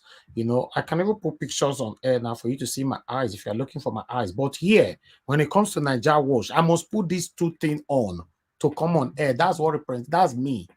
And two, what Madam Rita is saying, yes, it helps to protect your eyes. If I don't use this, maybe for now, only God knows waiting for that I put on my eyes, looking at the screen every day. It's not only, listen, guys, it's not only when I'm on air, I look at the screen. I'm on the screen almost 24 hours of the day. So you got to protect your eyes. It's very, very important. For some of you thinking, thank you once again, Madarita, for talking about this, because the other day somebody was saying that, you put this on to this guy. This guy's scared. Where? Let me, okay. You can see my eyes there, right? That's me. I don't have anything to hide. That's me. That's me. I'm not even using a heart there. You can see that. I'm not using a heart there. That's me. I'm not using you can see my eyes, my white eye. You can see all of them, right? That's me. I'm not using a heart there. So what are you talking about? You think we come here to disguise for what? This is me. When you see me, you see Niger Wash. But if you want to see me face to face, that you book appointment to see me face to face, which I don't know how that one works. Or you go to my Instagram. Go to my Instagram, you see me, you see me, see my picture. Who be your secretary? Who be your secretary to book appointment? Thank you, Madam Rita. Thank you so much for bringing that on. That now make me say, okay. Yes. It's very necessary, and I hope you have screen protector on your laptop, because it's very good for the eyes, because it's health first, right? I just want to say I appreciate you. It was just so emotional, like, oh my God, this guy goes through this every single day, Monday, Sunday to Saturday, every day for hours. it takes a toll on your body. It takes a toll on your eyes. And please, you don't have to start asking people to press the like button. It's embarrassing, people. Please, once you put it on, press the like button before you even join the panel. Or if you have multiple telephones, just press the like buttons. He's not making money from it, for Christ's sake. Thank you very much, Elvis. God bless you. And Sir Pansat, you always make sense since 12 AD. And so because of this one now, Madarita, your menus don't start from scratch. Okay, go ahead now. And Sir Pansat, Sir CM, you guys are making sense. You know, I really appreciate everyone. You know, I just have I had a moment yesterday, and I thought about the sacrifices people come in, you know, every day to come and talk. You know, many of us work. Sometimes we're multitasking, just like me. You know, and then because this love for country, the love for country that makes us come here every day. It's not as if we don't have any work that we're doing. We're working. We have families we're taking care of. We have strangers we're taking care of. We have the community that we're sacrificing for. But we spend that time to even come here to talk and to educate people. It's a great thing. We may not understand the how deep our sacrifices are. But in the future, you look back and everyone will be proud of yourself, including the commenters. I know it's not everyone, you know, that has the strength to come out to talk or to be on the panel. It's not everyone, but that doesn't mean that they don't have an input, you know, in the development of Nigeria. I just want to appreciate everybody, especially Mommy Diaspora. I don't know how you're doing it, Mama, but God bless you. Everyone that comes here, Mama Hecho, you know, and Busy Brain, Madam Victoria, everyone, I'm sorry for those I cannot remember now, even Omoye, my sister in CBD, everyone, God bless all of you. I really appreciate the work you're doing. And please, be your authentic self. Unapologetically, be your authentic self. If you're supporting Peter the Rock Obi, man up and woman up, stand by it. If you're supporting the other demonic evil parties, stand up so that we will see you. Stand up with your full chest. Stand up. If you're a woman, woman up. If you're a man, man up. But I refuse to have this yo-yo feeling. When I mean yo-yo, today I'm happy, tomorrow I'm sad, or tomorrow I'm all revved up to the next day, you know, I'm down. I refuse to have it, because if you are striving for something positive, if you are looking for victory, you have no time. You have no energy to waste on a yo-yo feeling. You understand? You have no energy for that. Just keep forging ahead. I said it before. We are in a dark tunnel, but there's a tiny light in that tunnel. And let us just focus on that tiny light. We are getting closer to the light. It's getting brighter. But along the way, we will have obstacles. We will have people like Hamzat, like Hamzat or FKV come to talk rubbish. We will have all sorts of manner of human beings coming out. But whatever it is, stand firm. Whatever it is, don't have a yo-yo feeling. Always stay positive no matter what. Because many people that you think they're not watching, they are depending on your energy. It is very important. They are depending on your energy. So, Naija, what I say again, thank you very much. Thank you from the bottom of my heart. Thank you. I appreciate you. I just don't know what to say, but say thank you. And I thank everyone who has contributed, you know, positively to this fight to transform Nigeria. God bless you all. God bless you. And we are going to be victorious. Whether Bats or any other person likes it or not, or whether the American government or the British government likes it or not, Nigeria will be the Nigeria of our dreams. Nigeria will be better, one of the best countries in the world. Whether we like it or not, we refuse to be down. We refuse to be deterred. We refuse to feel sad or to feel down or to feel intimidated. We must forge ahead. We will get to that bright light at the end of the tunnel. Thank you very much. Thank you very much, Mother Rita. I just want to let you know that I appreciate you too. You've been with me for more than 2 years now, if I'm not mistaken. So they say I do the shout, too. They say I do the shout, but I'm expressing myself. Because I love Nigeria, that's why I'm shouting. I don't normally shout. I'm a very soft-spoken person, but because of Nigeria, I will shout like a canary. Thank you. I appreciate you. I appreciate everyone. You know, shout reach me Pekin, so you learn her from somewhere. Thank you, Mama Esho. I beg somebody did phone my fee before Mama Esho. Mr. Victor, I beg. Nana Mata go start. Hold on, Mr. CM, please. Somebody did phone. Hold on for me. Okay, go ahead, Mr. CM. Hear me out. Go ahead, my brother. Please, 1 minute. Najawa, thank you. I just want to say thank you for what you're doing, and thank Mr. Pamsat. A big shout to you, Big shout to you. Okay, now because of that one you call, just to say thank you. No, I call because Sister Rita. Sister Rita, we love you. This love you are pouring out today, you are different. You are the shining star. She's different from Bala Blue. I tell you, from Bala Blue and Mr. Najawash, oh boy, he's also the act Rambo female because you just look like Tony Montana for that picture where you put it for ground. Thank you. You need to go back to acting, I beg. Thank you, my brother. I appreciate you. Thank you. God bless you. I not see you for panel today. Oh, I nearly collect ticket too. You nearly make me collect ticket too. Please stop me for road. Chineke. You know what I did? I had to come down and hug the police. Say I love you. You didn't give me ticket. Oh, you were driving so fast. I beg go. No, I beg. I was in a hurry to go and come back to join you. That was what happened. No. I beg. Thank you, my brother. God bless you. All right. Thank you. Okay, then later. Mike, we pick another call. Hello, Tony, Africa. Good evening to you, sir. Please talk to us 1 minute quickly. Okay, thank you very much, sir. So I just want to caution Madam Rita and that Edwin or whatever whoever you call him.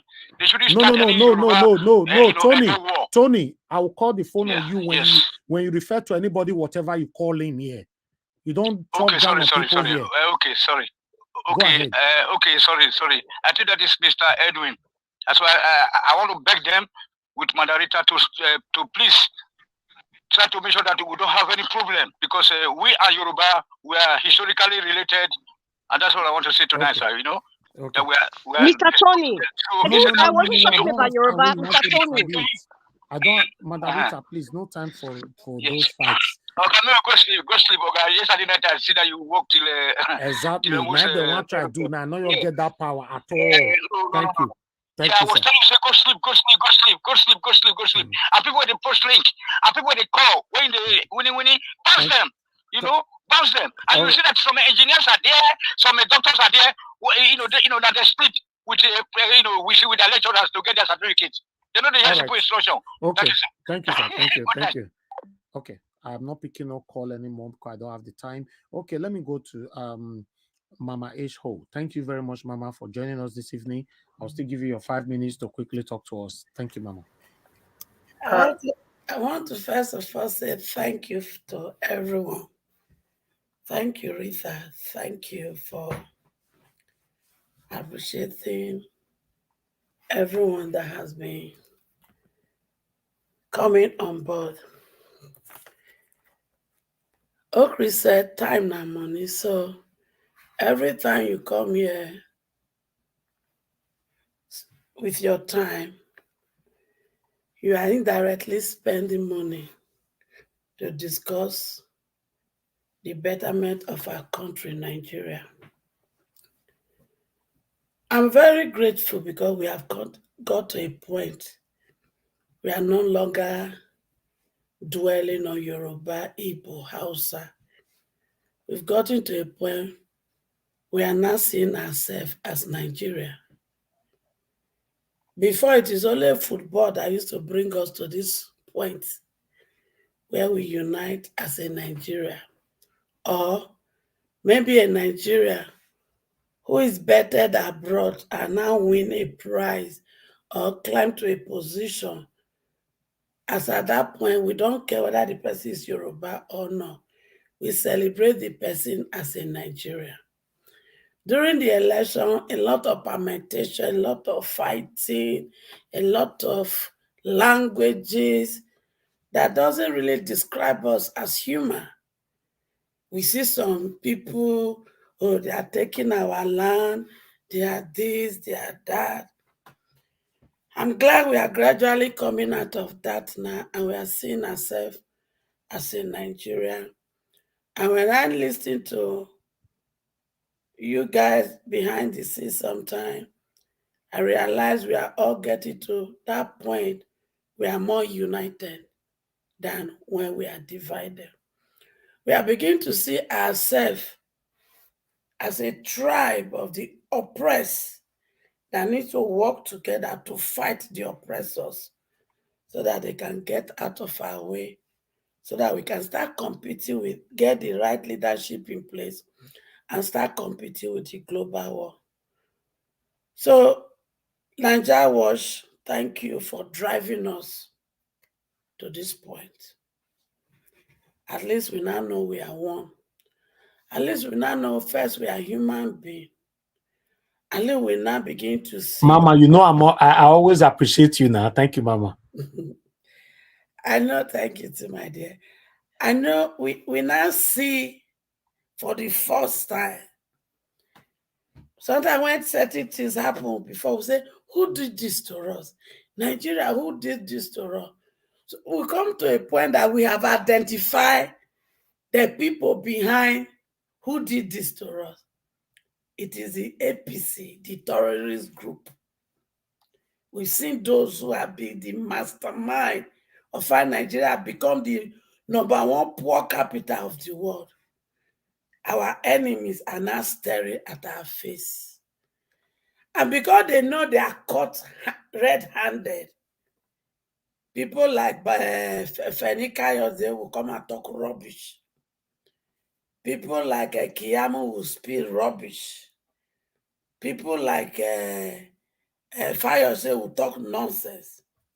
But you see, if we analyze Fayose very well, he has confessed that this is what they've been doing all this while.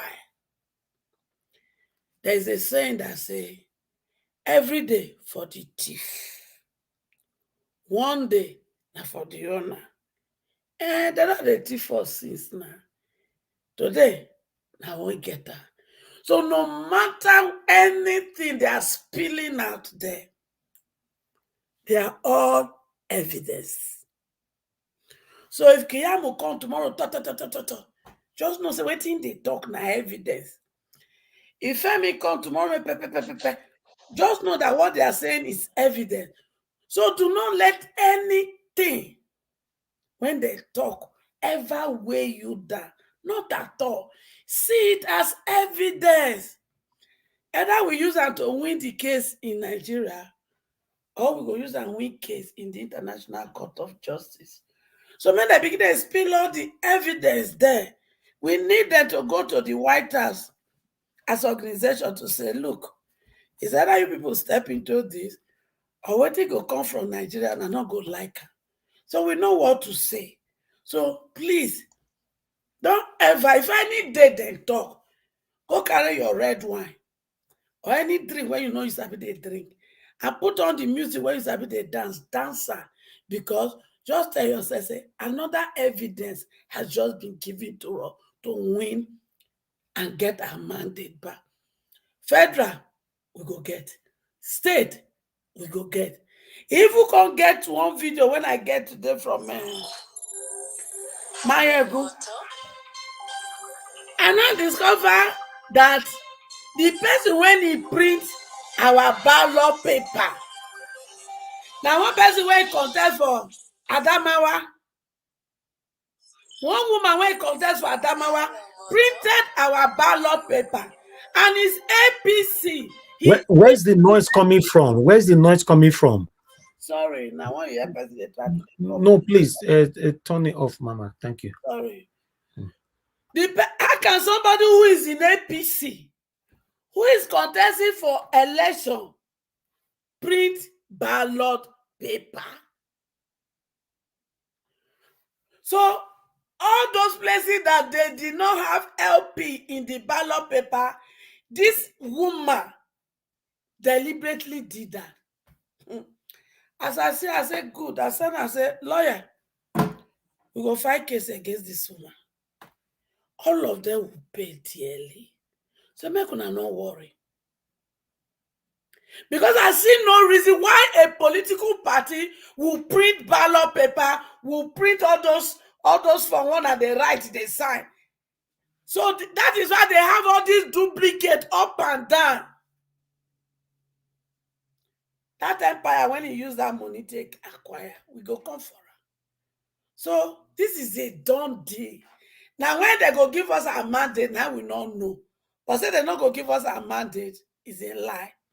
In Lagos and every other place, we will get a mandate. So let's remain courageous. Let's remain steadfast. And I thank my children that are at home. Today is it 8 days of coming out to protest. I'm glad it has been peaceful. I'm glad that there have not been casualty and there will be no casualty. We will not lose any as a result of struggling for this. The Lord will continue to sustain every one of us, and together we shall get our mandate back. Thank you, Mama. Thank you so much, Mama. I really appreciate you coming in today.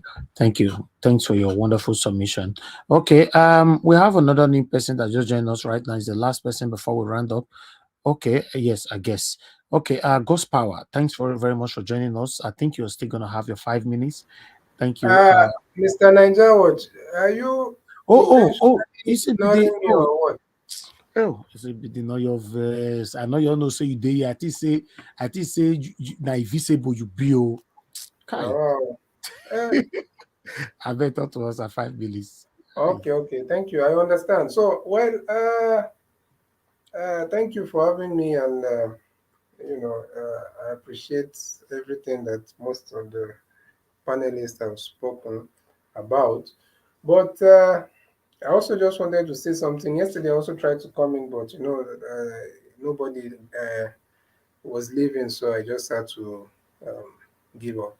So, well, I think I'll just say that, from the beginning, these people, they understood that the only way that they can make a headway or they can try to manipulate this whole thing is by using this tribal rhetoric, and just that's just what they had to do. So, and they understood the closeness and the how would they call it, the integration between the especially Yorubas, Igbos, and every other part of the South, just the entire South. So they had to look for a way of driving, of trying to separate some unsuspecting Yorubas, not all, by creating that narrative. Oh, it's our own, our people. Igbos want to take over your land, all that, all that. And that's the only way, that's the only plan they have. And it's quite unfortunate how it has been. And someone was talking about Wanya, or what he said. Like Madam Rita said, it's simple English. I don't know if it's English that is hard for people to understand. In fact, to my surprise, even the media houses, you find some of them also trying to analyze something that is so clear. The man said that there's no war between the Yorubas and the Igbos, that it is just the political rascals. So where did the Yoruba enter into in between the political rascals that he said? So it's just a simple thing.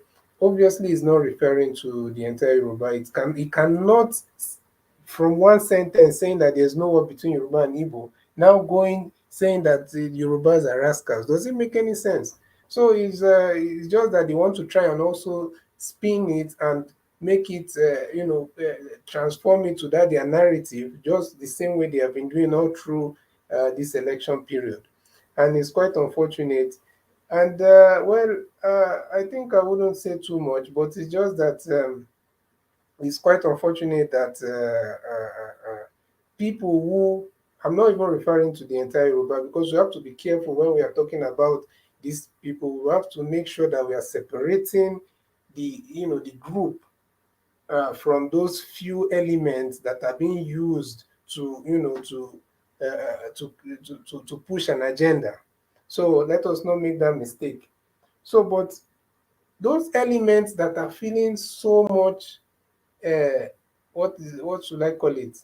Is it low self-esteem or whatever it is? What is even their basis? Because the same people that they are fighting against, they have given them a lot of things ahead of those people. At the same time, you're still feeling so much, jealousy and hate and all that. So it doesn't make any sense to me. And like what Pansat was also saying, let me, before I forget, the United States and all this, they have a part to play. I had someone say something like, "Oh, these people can decide to go to China or go to Russia." Go, you know, it's not all over the world. As much as it seems like the U.S. is kind of losing the popularity, kind of opinion of, you know, on where they stand, but in reality, none of these countries, all of them, including China, as advanced and as progressive as they are right now, as they are, you know, none of them want to cross the US for a reason. You know, even right now, I saw the other day they announced that, oh, China have surpassed the US in, naval, their naval, what is it called? They have the largest navy in the world right now. But and when they did the analysis, it's just in terms of personnel and number of naval ships. Because even do you know that out of those 350 something ships that China has right now, US has 305, China has 350 something. So Okay. do you know that those ships, China's are using diesel to power their own, while US are using nuclear power to power theirs. And so my point is, the US still has a lot of, they have a strong role to play, and it's good the way they have not congratulated anybody, and it's good that the way they have said that, okay, nobody should interfere with the court process and everything like that. So we are not saying that we are waiting for them to come and fight our battles for us, but we also need to understand that it's a global village and everything is Okay. connected. Yeah, thank you, thank you. Let me stop Thank, there for now. thank you, CBD. Thank you very much for your submission. Thank you as well for reminding me that I skipped you. Please, guys. Sometimes it's not easy here. If I'm supposed to call you, I not call you. Remind me. Don't assume. Say I know. I beg. Because yeah. Okay. Let me hear from God's Power. God's Power, please talk to us. Good evening to you. God's Power, unmute yourself. Okay. God's Power is not available right now, so we need to round up. Thank you very much, everybody. I appreciate you all for your time with us. It's time for us to round up. It's been a long day. God's Power, you need to unmute yourself. We can't hear you, and I cannot unmute you. I can see you turn on your camera, but unfortunately, we cannot hear you at all. In fact, you are muted. So, because of that, it's unfortunate that you are not meant to contribute to this broadcast today. That's why I'll come tomorrow. No worry, come tomorrow. Kaya, I still say you struggle with that there. Anyway, you know, if you unmute yourself, it's very sad, my brother. I know you wanted to say something. Unfortunately, I could not. All right, let me appreciate Adola Wash. Thanks for the super chat. Selling Guillermo. Thanks for the super chat, Dr. Elizabeth Gomez, Joseph Oji. Thank you very much, sir, for the super chat. Thank you, my people.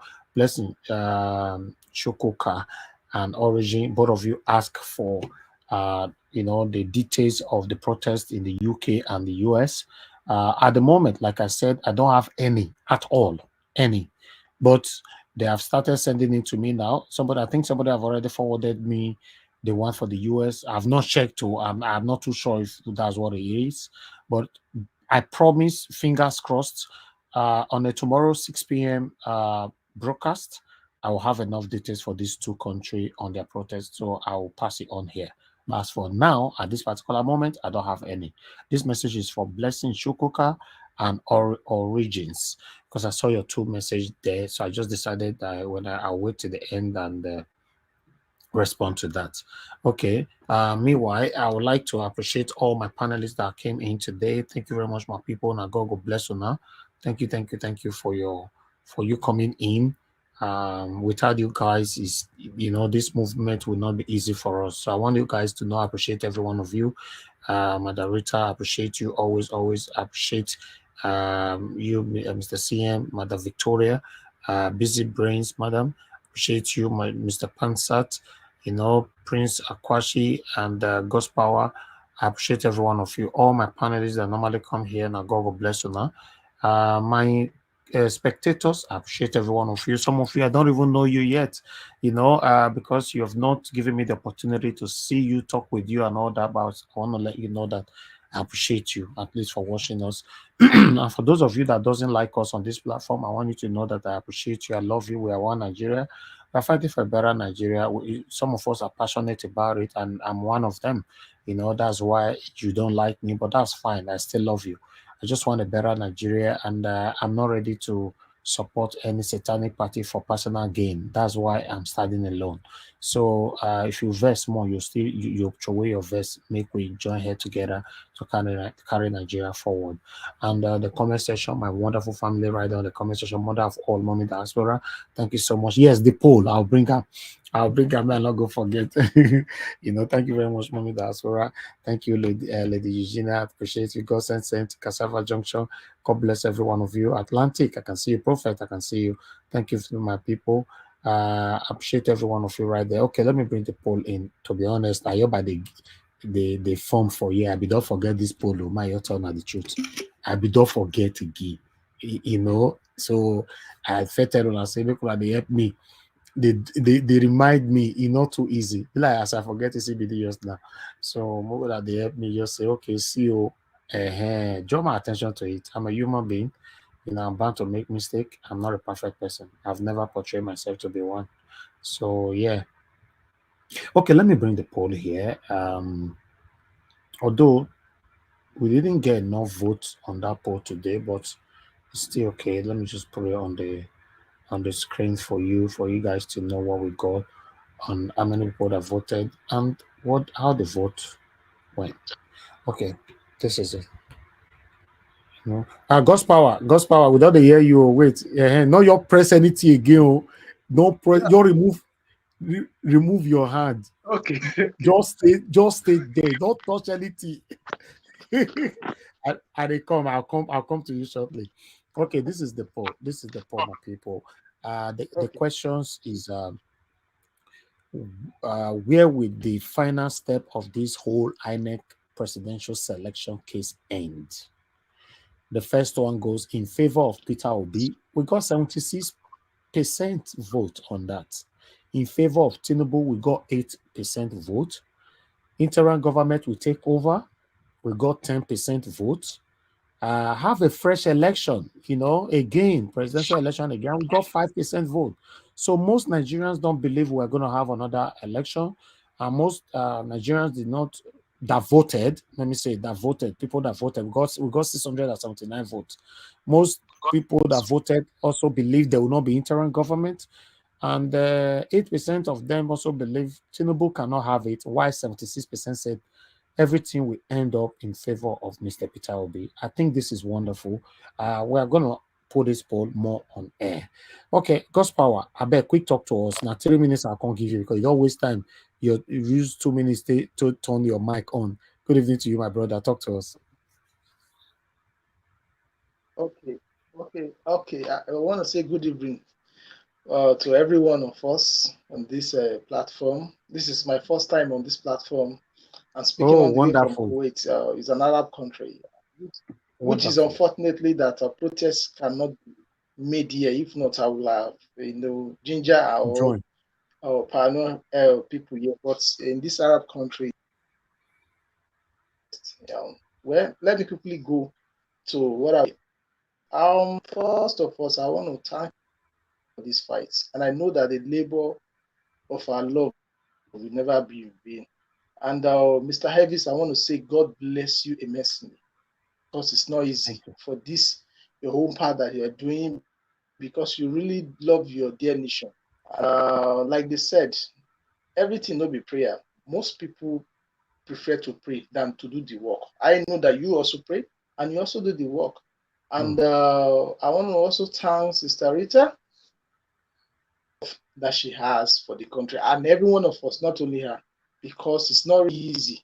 And like this platform of ours has become my own platform also, because there is no day that I will not tune to it. So it has become like a do or die for me, because it's part of Nigeria, is a nation, no matter how it, like according to somebody said something among the whole three in the world, the three countries that they have do or die nationality, and Nigeria is one of it. And we so believe that we're going to get our mandate.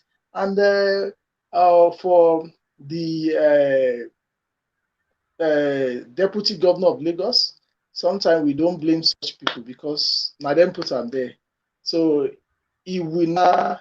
He has a conscience as a human being. Know that what he's saying, he know what he's saying. But nevertheless, we don't care about that. I know that by the time we get our mandate, a lot of people will be behind the bars. A lot of people that are terrorizing our dear nation, they will be behind that because they fit to be a leader, they don't fit to represent anybody. Because most of them, when you check out how they rule their family, how they lead their family, that means, like I used to tell people, what makes what will keep us, our legacy is who die, how we have a life, how we live our life. That's what really matters. But sometimes the devil are blind for the people that make them not to remember that those things really matter when you leave the world. And like one of the, this second in command of this IBOP report, he played a video of where FFK was the same person that was condemning intertribal. You know, that's why they say internet never forgets. He plays, so he now make a comment that when you see a man that changes because of he met somebody, that man is not stable. So someone don't need to follow a man. If you are fighting a cause, fight it to the end. That is why I like this platform. There was a platform that I was watching one certain time like that. I don't want to mention the name of the platform, which Mommy HO was saying something pertaining to that. This our so-called Mahmoud Yakub have been compromised. There's a they call the man somewhere. Why will he? Somebody that is organizing a nation, that is a pioneer election. He went to go and visit a certain candidate that they gave, that they rigged the election. What did he went to go and do? So Amomi Esho was telling the what is it called? The man in charge of the place of the platform that this man has went to go and receive what is it called? Ghana of go. Ghana must go. Then the owner of the platform was tackling Mommy Echo that no, there's no fat. If there's no fat, there you should not share it. From there, I now remember what you said, that a lot of people are compromised, that they have some platform. When they see the truth, they turn it upside down. And I believe that most of them have appointments at the end of it, but God will shame them. They will not even get there, not to near there. Then one other thing I want to point out, Nigeria we really love God, but sometimes we want God to come down and do it, and which is not possible. You understand? Like today, I was watching Israel and France. They are still protesting. This is a country whereby most of us Christians that will claim that we are children of Israel, they did not sit down and say they are praying. They went outside and pray. And protest because of what? Because of what they are really fighting for. How come Nigeria that will claim that we love God, we cannot try to do such things? Because it's obvious that some people have already given up. But whether they like it or not, most of us that we have not given up, God will really hear and see our struggle and make everything to come. So because we are not just doing it for ourselves, we are doing it for our future children and people that are coming after us. So that by the time they come, they'll say our parents have really done well while they were ahead. And one other thing again, I think I want to point out to our religious leader.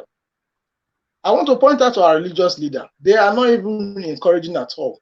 Most of them are going up and down, holding crusade up and down. And this is so pathetic.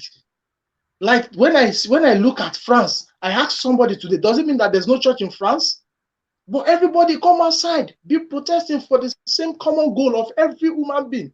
But our so-called daddy GOs, what they are doing, holding crusade up and down, going up and down, that means they've already given up on this manipulation. But I know that the blood of people that die on this fight and on this journey will never be in vain, whether they support it or not, because it's obvious that they've already, just neglect and say whatever they want to put them in as well. But the question I asked the person I was arguing with, does these people really think that if Nigeria is okay, at least, because I know most of them hit from the Titan offerings, and this is what they're supposed to consider, that okay, if we cannot be, if we should do something that is conscious. These are the people that are looking onto us as a father on the Lord, and all of them, they are the same citizen like us, even though they are not living up to standard the way we are living on to. You understand? At least we should come out and encourage our so-called church member.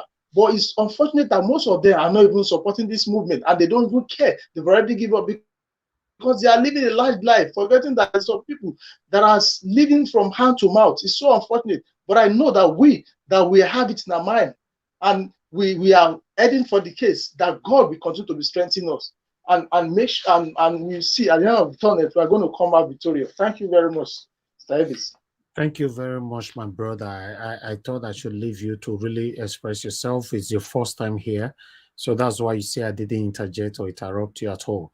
I really appreciate you for coming here, my brother. We are looking forward to having you here at least a couple of times in a week. Join us here. Let's hear your voice. Your voice can go far.